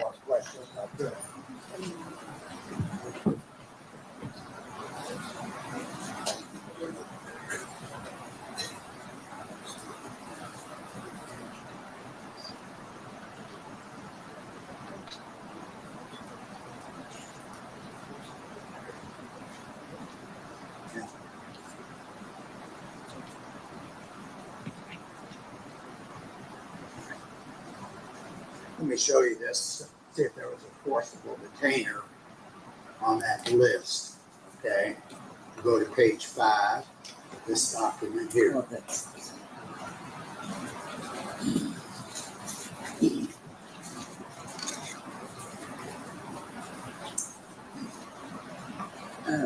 You want me to take time to read it? I see here it says sets out and warrant for possession forcible retainer. But that doesn't mean it's filed in my office. Okay, all right, doesn't necessarily mean that. What's a forcible retainer? Before I go, It's an Yes. eviction. Okay, 57 now years. when that first question I asked you here was a date, Date. and that's July the 3rd. Yes, Wasn't sir. that what I asked you? Yes, sir. All right. And what'd you tell this jury about whether you had any business with Brooks Houck on July the 3rd of 2015? I told you that our office was closed that day. And there have been rare occasions when something is filed on a day that we're closed. But I check the records, I check the receipts from any monies that were received for filing fees for that day. But our office was officially closed that day. You had no contact with the business? No, sir. All right. Let me check with my colleagues for just a moment. All right. Thank you.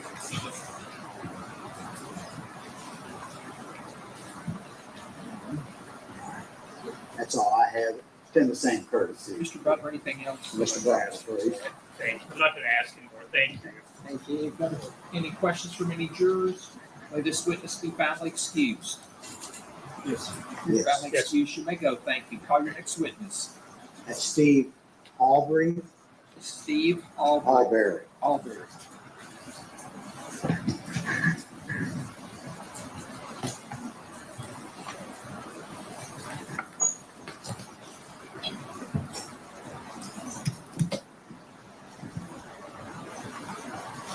You'll raise your right hand for me, sir. Do you swear or affirm the testimony you're about to give will be the truth, the whole truth, and nothing but the truth? Yes, sir. Thank you. If you'll have a seat right over there, try to sit as close to the microphone as you can, and please answer all questions asked of you.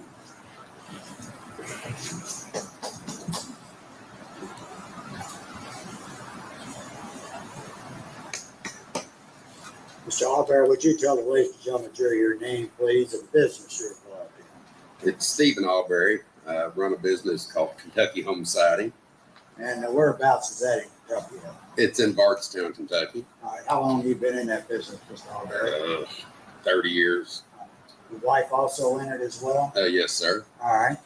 Do you know Brooks Houck from your business dealings? Yes, I do. All right. And what kind of work do you do for Mr. Houck? Vinyl siding and gutters. And you and I have talked before, is that right? Yes, sir. All right.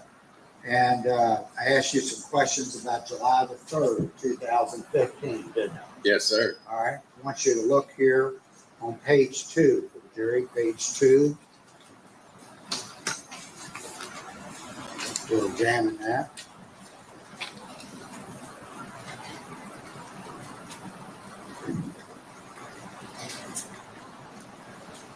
Page 2 is a document prepared by Mr. Brooks Houck, laying out activity, business, work he did on July the 3rd. You see your name there? I don't actually. Let me see, you're on it's page 2. Okay. I forgot. I gave you the wrong. You're on page 1. Page 2. Same for the Yes, I see our name on there. All right. Did you do any work or have business with Mr. Brooks Houck on July the 3rd of 2015? No, sir. Why do you say that? Why wouldn't you be working now? I just wasn't. I don't know the actual reason why, but we weren't working that day. It may have been raining. I'm not sure. All right. Do you all work when it's raining? We've heard it's raining on the 3rd. Not normally. All right. Not unless we have an area we can get under out of the rain. All right. Are you pretty certain you had no contact with that gentleman? I don't know of any contact with him. On the 3rd of July? On the 3rd. 2015. Nothing at all? That's correct. Nothing at all.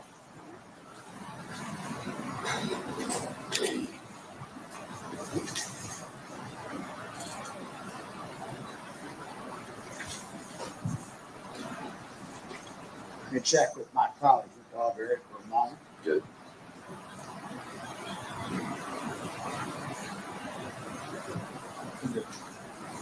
Mr. Albery, that's all I have, but extend courtesy of these attorneys over Any here. cross? No, sir.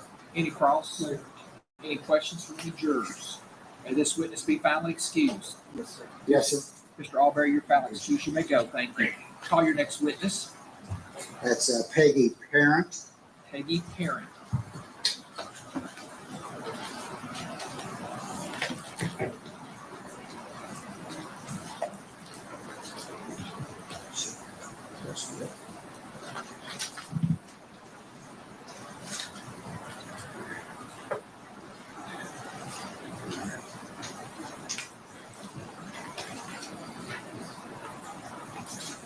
Ma'am, if you would raise your right hand for me, do you swear or affirm the testimony you're about to give will be the truth, the whole truth, and nothing but the truth? You'll have a seat right over there. All right, who's this lady? Please sit as close to the microphone as you can, and please answer all questions asked of you. Who are you talking about, Your Juju? house will proceed when you're I'm ready. sorry, Judge. Take your time. Whenever you're ready. The court lady? Ms. Parent, tell the ladies and gentlemen of the jury what your name is. Oops, sorry. Move this. Did I miss somebody being on the stand, or you talking about court lady? Yes, please. My name's Peggy Parent. Oh, Peggy Parent. Okay. Did you work in the Salt River business for some time? Yes. Tell the ladies and gentlemen of the jury what we're talking about here. I worked at Salt River Electric in Bardstown for almost 33 years. All right. And what kind of business is that? It's an electric company. Did you have business dealings with Brooks Houck? Yes. What kind of dealings did you have with him? He would do construction. He would come in and get meter bases or get electric turned on or that kind of thing. All right. And were they personal contacts you would have with him as well as through mail and other means? He would just come into the office. You know, he would call, sometime he'd call to get me to do orders over the phone. All right. And did you do those orders for him over the phone? Yes. All right. Now I want you to focus on a particular time. First, I want to see if, take a look at this for me, all right? And read that for the jury, what that says.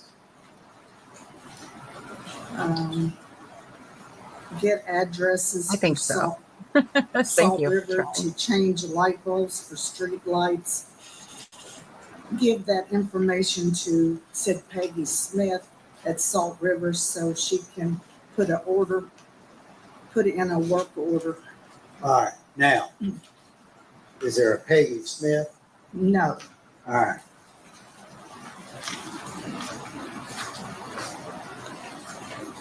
Is that something you provided us? Do you recognize that?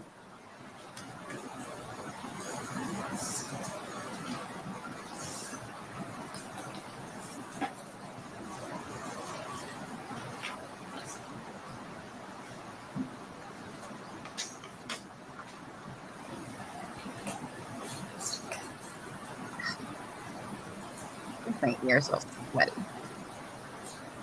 Was there somebody named Peggy Smith at that time? No. Who's the only Peggy? I'm the only Peggy. All right. So he just got her name wrong? The jury.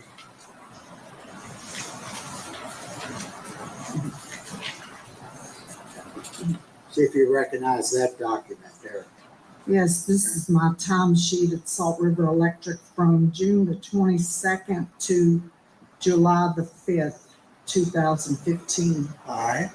Is that a regular record in your all's business when you're with Salt River? Yes. All right. Now, what I want to ask you is, you and I talked before.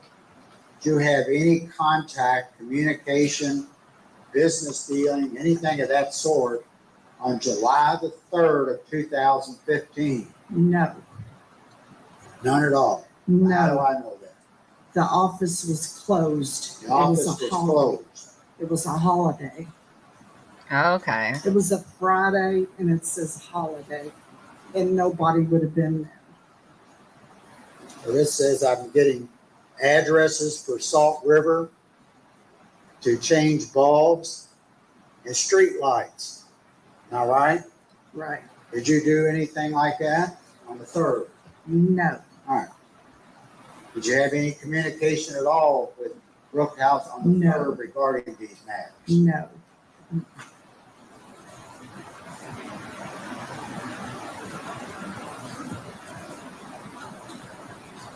Okay. So they're pointing out that Brooks is lying on his statement about what he did on the 3rd.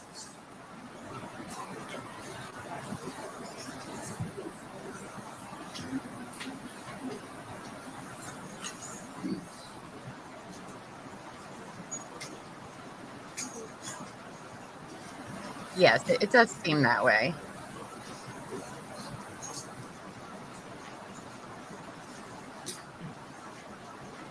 But she was still seen by like 5:30. So why would he lie about what he was doing during the day? Judge, I moved to admit Exhibit Unless he was 36, prepping the something. payroll period record that Ms. Barrett testified to. Any objection at 36? Yes. Oh, I'm sorry. There it again. Sorry.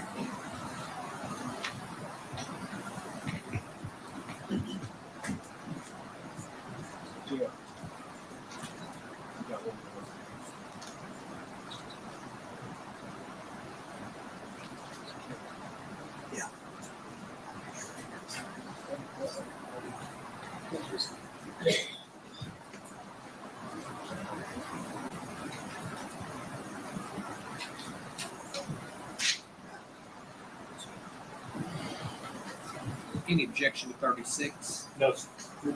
I'm going to show it's introduced at this time and it may be published to the jury.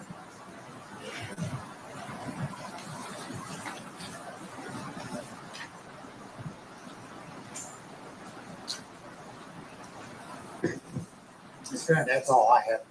Extend the same courtesy to counsel here, please. Okay. Mr. Butler? A weird thing to say, but okay. Hey, Mr. Barrett, how are you? Good. Could you put that page up, please? I think that's Brooks' attorney.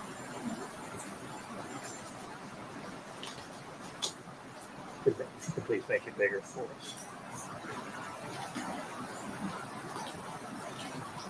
So first of all, we'll get to that in just a second. So you work at Salt River Electric, or did back in 2015, ma'am? Yes. And how many people worked there that did the? Service orders. Yes, ma'am. Thank you.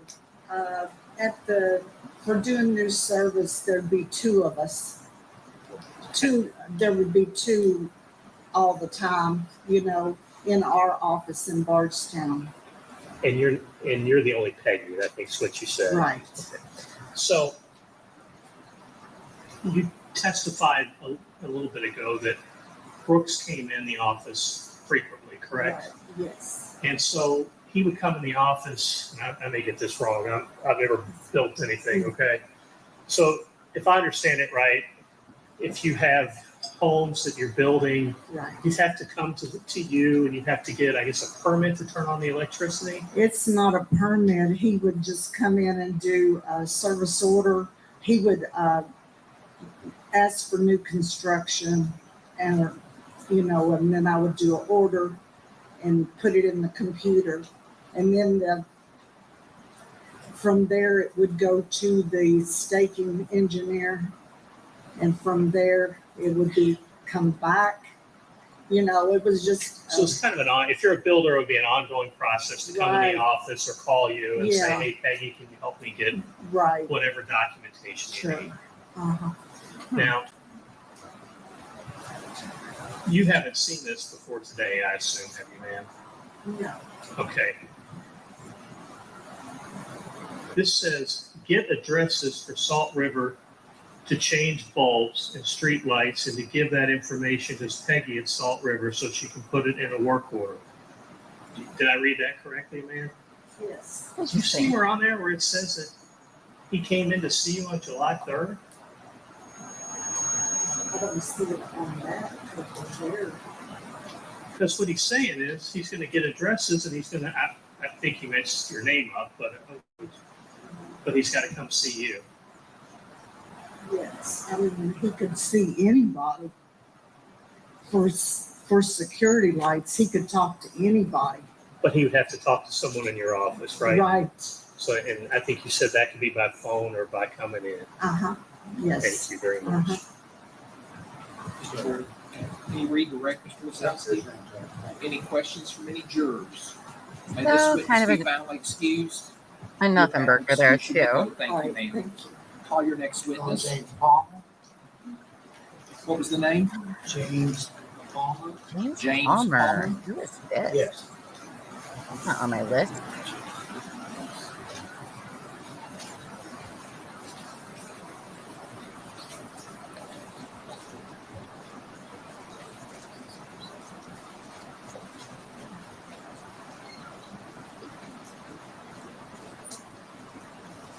Oh. Sir, if you'd raise your right hand for me, please. Do you swear or affirm the testimony you're about to give will be the truth, the whole truth, and nothing but the truth? Thank you, sir. You have a seat right over there. Try to sit as close to the microphone as you can, and please answer all questions asked of you. Mr. Wazowski, proceed when you're ready. Thank you, Judge. Ron, would you take a moment, tell the ladies, tell me, Jerry, what your name is? Oh, James Palmer. You live in Bardstown? not familiar. Yes. Are you at one time or maybe today still involved in the HOA? I was at one time. I am currently not. So he was head of an HOA. What is HOA? Homeowners Association. And what part Bardstown were you involved in as the homeowner association? I was the president of the board located in Woodlawn Springs. All right, how long did you hold that position? Off and on, I was on the board approximately 8 years, different positions. Were you in that position, Mr. Palmer, in 2015? Yes. July of 2015? Yes. All right. And are there certain requirements, if I'm a person who owns a home in this particular subdivision or division you're in, are there certain responsibilities that attach to that ownership? Yes, there are. Explain what we're talking about there, please. Well, there's numerous. The bylaws and covenants are quite extensive, but give us some examples of some things that you would expect a homeowner to comply with. Grass has to be mowed and maintained. No trash, no garbage kept outside. It has to be kept clean. No parking of trailers or broken down vehicles. What about overgrown grass, dirt? Yes, that's part of it. You have to keep your grass mowed, maintained to a good looking level. What happens to a homeowner or an owner who fails to comply with some of these provisions? We send, after we inspect it, we look at it, see what the violation is. We usually send a letter saying you need to start or you need to comply with whatever the violation is, such as mowing your grass. Your grass needs to be mowed. Your trash needs to be picked up and disposed of. Ugh, I could not. Various things like that. Be in an HOA. I know a lot of you are. And that's I want to focus on a particular period. Yeah, thank you. July the 3rd of 2015. Can you do that for me? Get focused on around that point. I'll try. Now, was Brooks Houck, did he have houses that were in that subdivision that HOA oversaw? Yes. All right.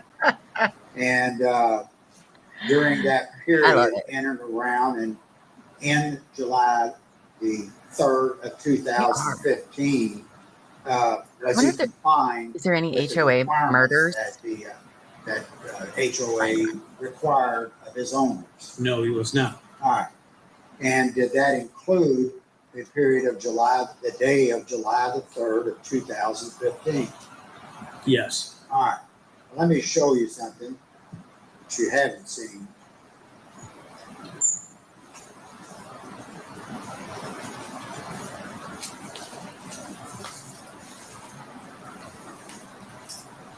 Just bear with me a moment. Yeah.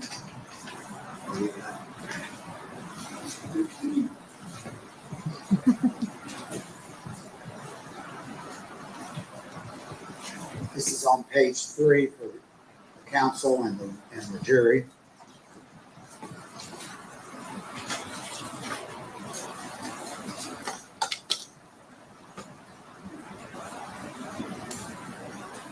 In particular note for where it says mow all.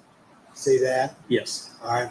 Read that for yourself for a moment. It says mow all vacant lots and keep trash cleaned up. The second note behind next to that is keep curb and gutter free of mud, all metal grates free of debris so it does not impede the water flow and have off-site erosion. All right. Now, talking about July the 3rd of 2015, was he complying with these directives that he puts on this document himself? No, he was not. All right. Explain that to the jury. What was going on? What action did you have to take or your partners have to take on the board? What is Colonel Sanders The doing? board, after properties were inspected and looked at, the board then sent a letter or numerous letters explaining what the violations were and the actions that needed to be taken. All right, now I'm going to show you a document, see if you recognize this. Yes, I do. I explained to the ladies and gentlemen of the jury, what is this letter? What information does it have regarding compliance by Mr. Houck during that period of time, including July the 3rd of 2015? What I'm looking at is the executive board meeting, minutes of the executive board meeting. And what's the date of that meeting? This is July 9th of 2015. Does it include matters concerning the period before and during July the 3rd of 2015? Yes, it does. All right. Is Mr. Houck at that time in compliance? No. And what is he failing to comply with? Keeping the lots that he owned. You may approach.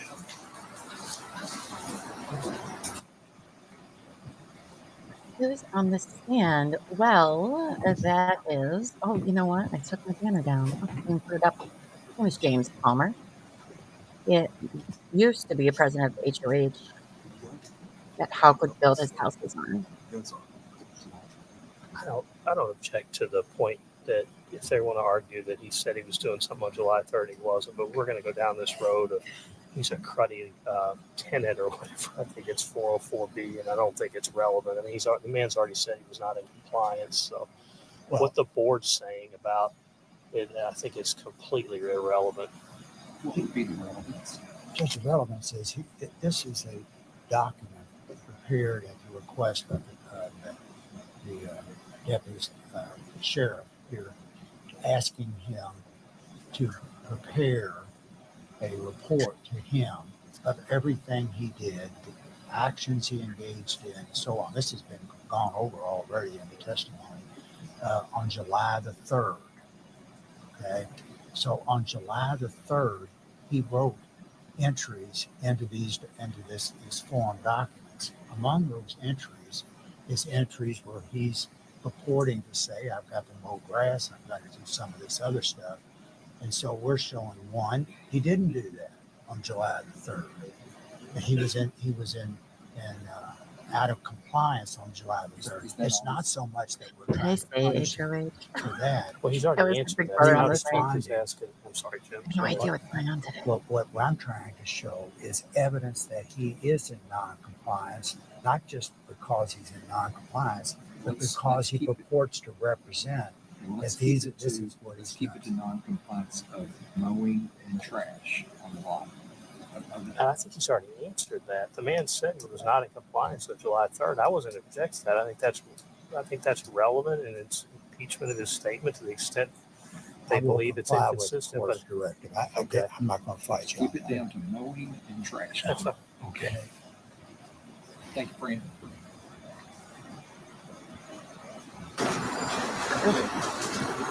Oh, that was a big noise difference there. Oh my. Just on the question of mowing and grass. Again, during the period before and on July the 3rd, was Mr. Houck in compliance on these houses? No. All right. Now, My fantasy league is crap. I need new housemates.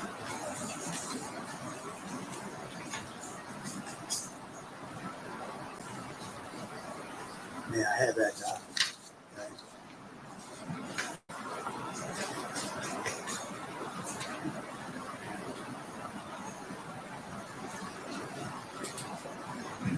Let me tell you what this is.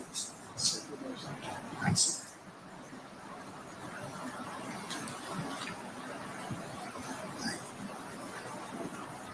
This is very simple. What this is, it's a text.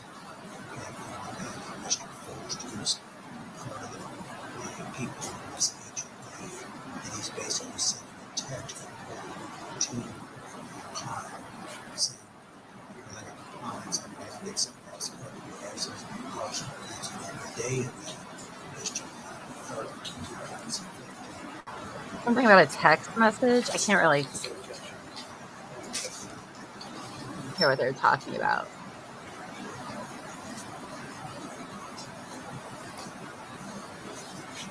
Palmer, did you know a man, like Mr. Faust, am I pronouncing that right? Rick Faust. Rick Faust. Yes. Who's Rick Faust back in July?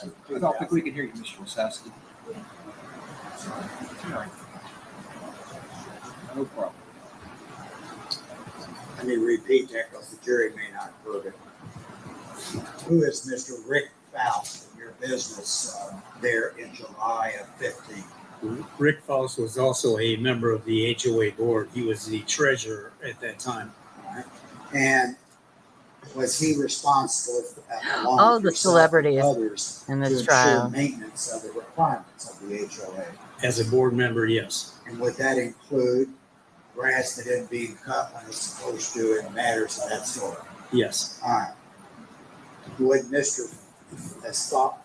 Faust, would Mr. Faust often either send letters or text to non-complying homeowners?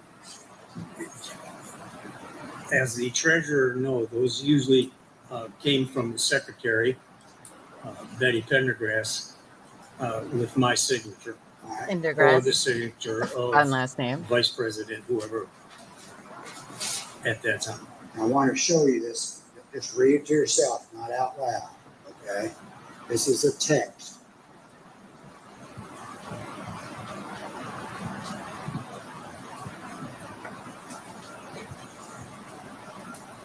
That's right. We got True Crime and Wine Time this Thursday, 8 p.m. Eastern, and we will be covering part 1 of the John List case with my lovely guest recognize co-host that? for this week, Yes. Lady in Gray. And before we do it, let me mark it.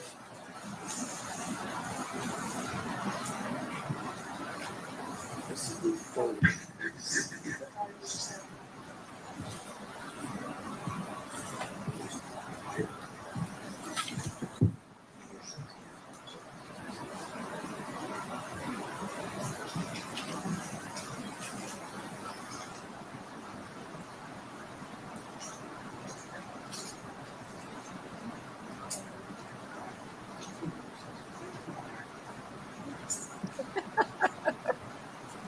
Fried chicken and a bloomin' onion. Oh my goodness.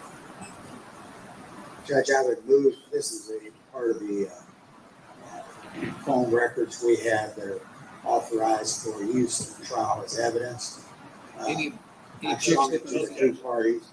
So it's introduced at this time now. Exhibit 37.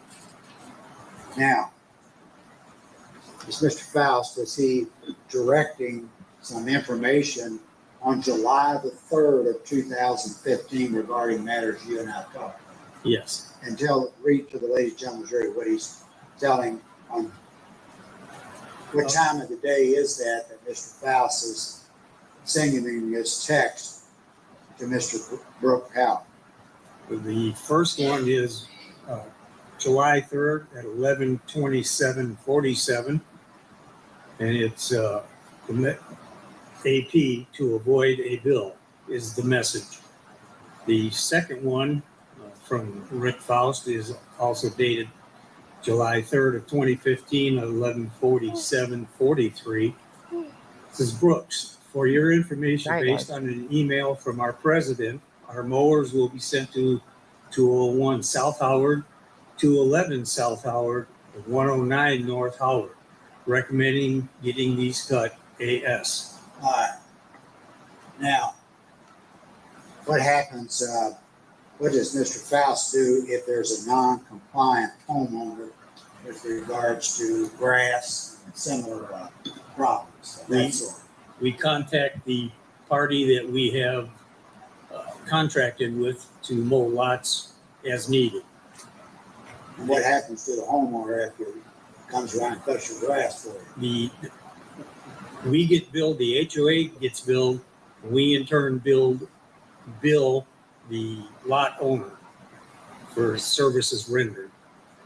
And did you have an opportunity to observe during that period of time before and on July the 3rd, whether there was compliance or non-compliance with grass cutting and similar problems? Yes. All right. And did that include July the 3rd? Yes. Was Mr. Houck in compliance at that time? No. May this be published, Judge? By the way, you guys, the Colonel Sanders dating game is real. Let me check with my colleagues just for a moment. See if I can. That's all I have, Mr. Palmer. It's in the same courtesy with the attorney. Sure, I have a question. Do you have any questions? Any questions? Oh, we're gonna look at that. Any jurors? May this witness be family excused? Yes. Your family excused. You may go. Thank you. Call your next witness. Richie Riggs. Richie Rich. Richie Riggs. I'm Riggs. sorry. Richie Rich. Damn, they're Getting like warm going in here. I'm through. asking them to call and see if we can do something about the temperature in this room. You just saw three on the Riggs. Who's Richie Riggs? Is he on my list? Nope. Sir, if you'll come forward, please. And if you to raise your right hand for me. Do you swear or affirm the testimony you're about to give will be the truth, the whole truth, and nothing but the truth? Thank you, sir. If you have a seat right over there, please sit as close to the microphone as you can, and please answer all questions asked of you. Mr. Riggs, I know you have trouble hearing. I'm going to come a little closer to you. Is that okay? Yes. All right. Okay. So would you please introduce yourself, ladies and gentlemen of the jury? I'm Richie Riggs. All right. And what area do you live in? Bardstown. Okay. Have you lived there most of your life? Yes. All right. And who do you work for? Goldmark Realtor. Okay. Have you worked there for a while? I have. All right. Are you a realtor? I am. Okay. Do you also do some construction work? I do. All right. And back in 2015, did you do some work with the defendant over there, Brooks Houck? I did. Okay. And what kind of work did you do with him? We poured concrete, footers, and sold real estate. Okay. So you're his realtor? Yes. Okay. Well, Did you do a lot of real estate work for him? Yes. Okay. Most realtors list customers, like in busiest. Where would he rank in that? He was the top client. He was your top client? Okay. He sell a lot of houses? Did he sell a lot of houses? Yeah, we sold a lot of houses. All right. And back during that time, where did you live? Well, I lived on Demery Drive, and then I went through a divorce, and I moved in actually right beside him. Okay. And that was over on Glenview? That's correct. Okay. Were you at 115 or 111? He was 113. I was right past him. So okay. 115. All right. And was Crystal Rogers living there at that time? She was. Okay. Did you get to know him and Crystal? I did. All right. And how long did you live there before Crystal disappeared? You don't have to be a precise date. 6 months. 6 months. Okay. About half a year or so? Yeah, that's probably right. Okay. And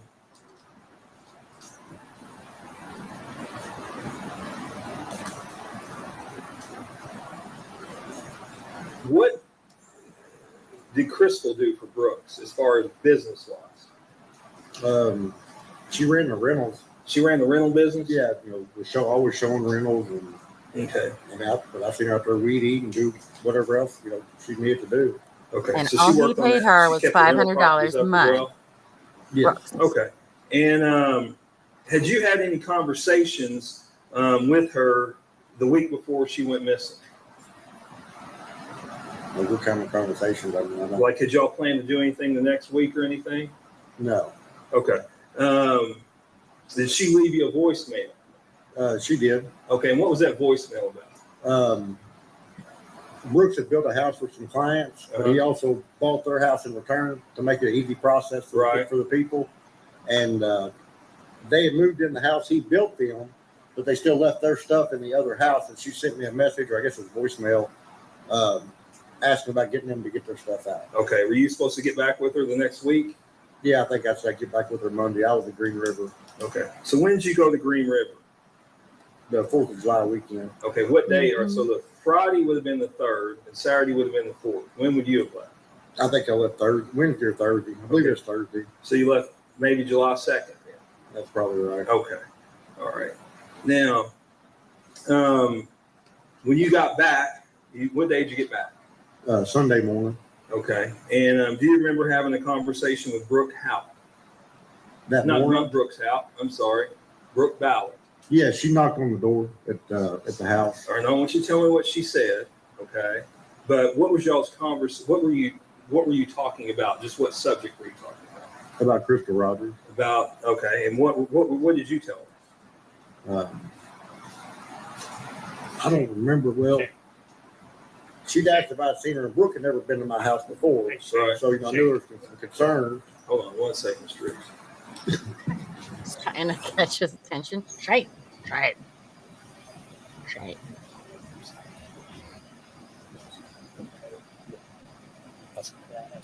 Well, I just guess where it's easier. I was trying to avoid y'all coming up here on hearsay. So I just want to ask him, Brooke, come over asking if he's seen Crystal. Why don't you just ask that leading question? Well, I can, but I didn't want to waste time coming up here, but we're up here anyway, so I should just ask the I leading know what question. people say. It's a senior guy. Okay. Yes, that's right. Wow, I don't know the page. I want to cheer. Oh, wait a second. Well, that's not right. That's a whole different day. Okay. Well, I guess that must have been the end of that. That's weird. What was it? Day 3, part 5. Yeah, that was the whole day. Because that starts part 4. Part 5. That makes sense. Okay. Well, I guess that's all we got for today. Basically, I don't think Crystal said anything to that guy in the first place.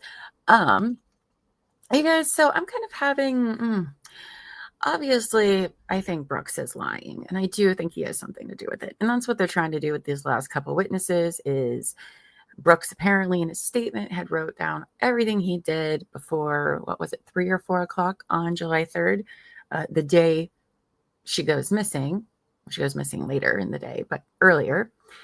But I don't know if I'm really feeling anything that they presented that really leads to, oh yes, definitely murder. Like so far, they're not doing super great of, I mean, sure, he could lie about what he did that day, but well, then what did he do instead? That's the problem with this case is they have no body, they have no weapons, they have no crime scene, they have nothing really for a case like this, that's a hard case to prosecute. So I know we're going to hear from some digital forensic people, and that is what I'm really probably going to bank my opinion on is what they have to say about things. Because I do think that's the only direct or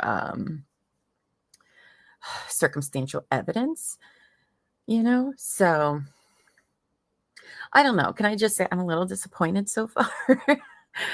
Just because, when you put this much time into a case and everything, I'm expecting, some big reveals. And I don't feel like we've gotten any of those yet, but that's okay because it's only like day 2 and we still have 7 more days to go. So I think they're going to have to really try a little bit harder.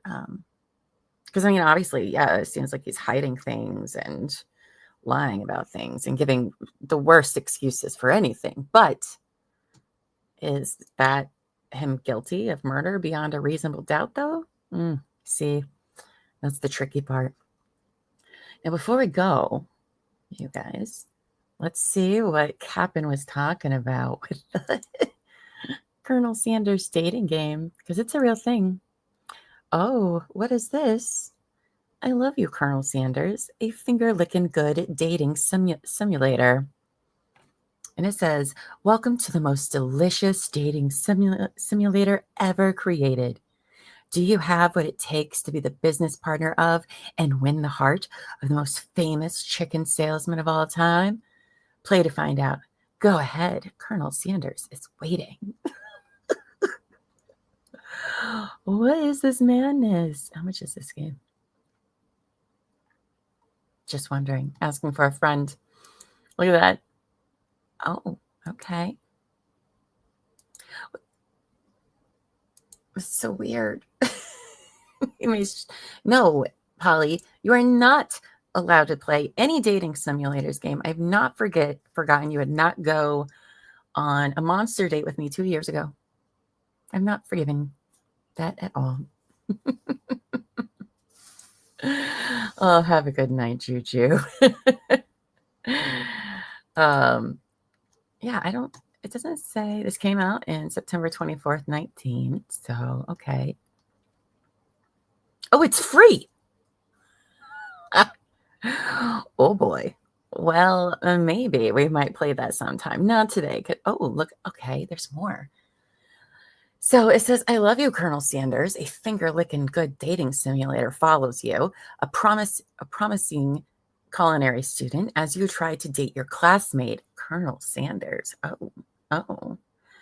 Throughout your journey, you'll be faced with life-changing decisions that will affect your chances of friendship and love. But be careful. Your choices have real consequences with real animated characters' feelings at stake. Do you have what it takes to survive culinary school? Will Colonel Sanders choose you to be his business partner? Or maybe even so much more. Find out in the most finger-licking good dating simulator ever created.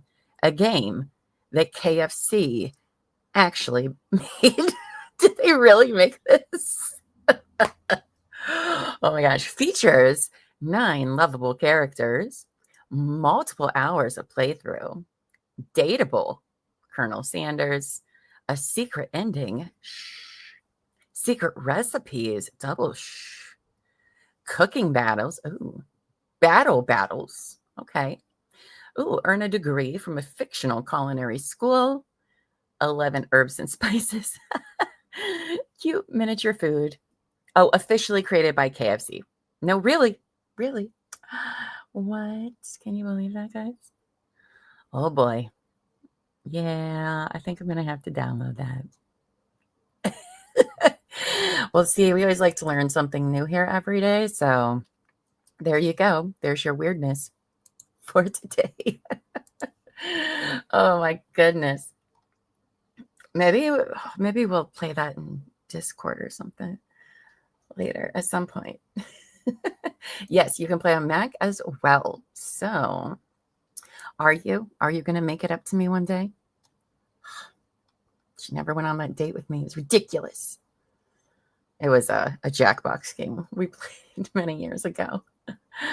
Does 80s have what it takes to romance the Colonel? I don't know. I heard he has the movie Megan you guys were watching, that apparently that's his lady there. They have 18 plus naughty dating games on Steam. Ooh, I'm good. I've seen some of those and they're kind of weird. Sorry if that offends anybody, but it's kind of weird. It's kind of weird. All right, you guys. Well, that brings us to the end of today for day 2 of the Brooks Houck and Joseph Lawson trial. I think tomorrow we're going to see a whole bunch more witnesses, actually, if the witness list is any good indicator. And I'll try to see if maybe there was more to that day, but it was like 3:20 their time, and they're usually out. But if there is more that I find, we'll make sure to cover that in the morning for you guys. But I'm going to get off here because I have to go work on stuff for Thursday's show. It was so nice to see some familiar faces today. I hope you guys stick around and come back. I'll be on again 10 a.m. Eastern tomorrow, and we will have a fairly full day. So anyway, you guys, thank you guys all for being here. If you haven't yet, please subscribe to the channel, hit the notification bell, and like this video and share it. If you have social media, share it. That would be great. But until next time, you guys, have a wonderful day and go forth and be amazing. Bye, guys.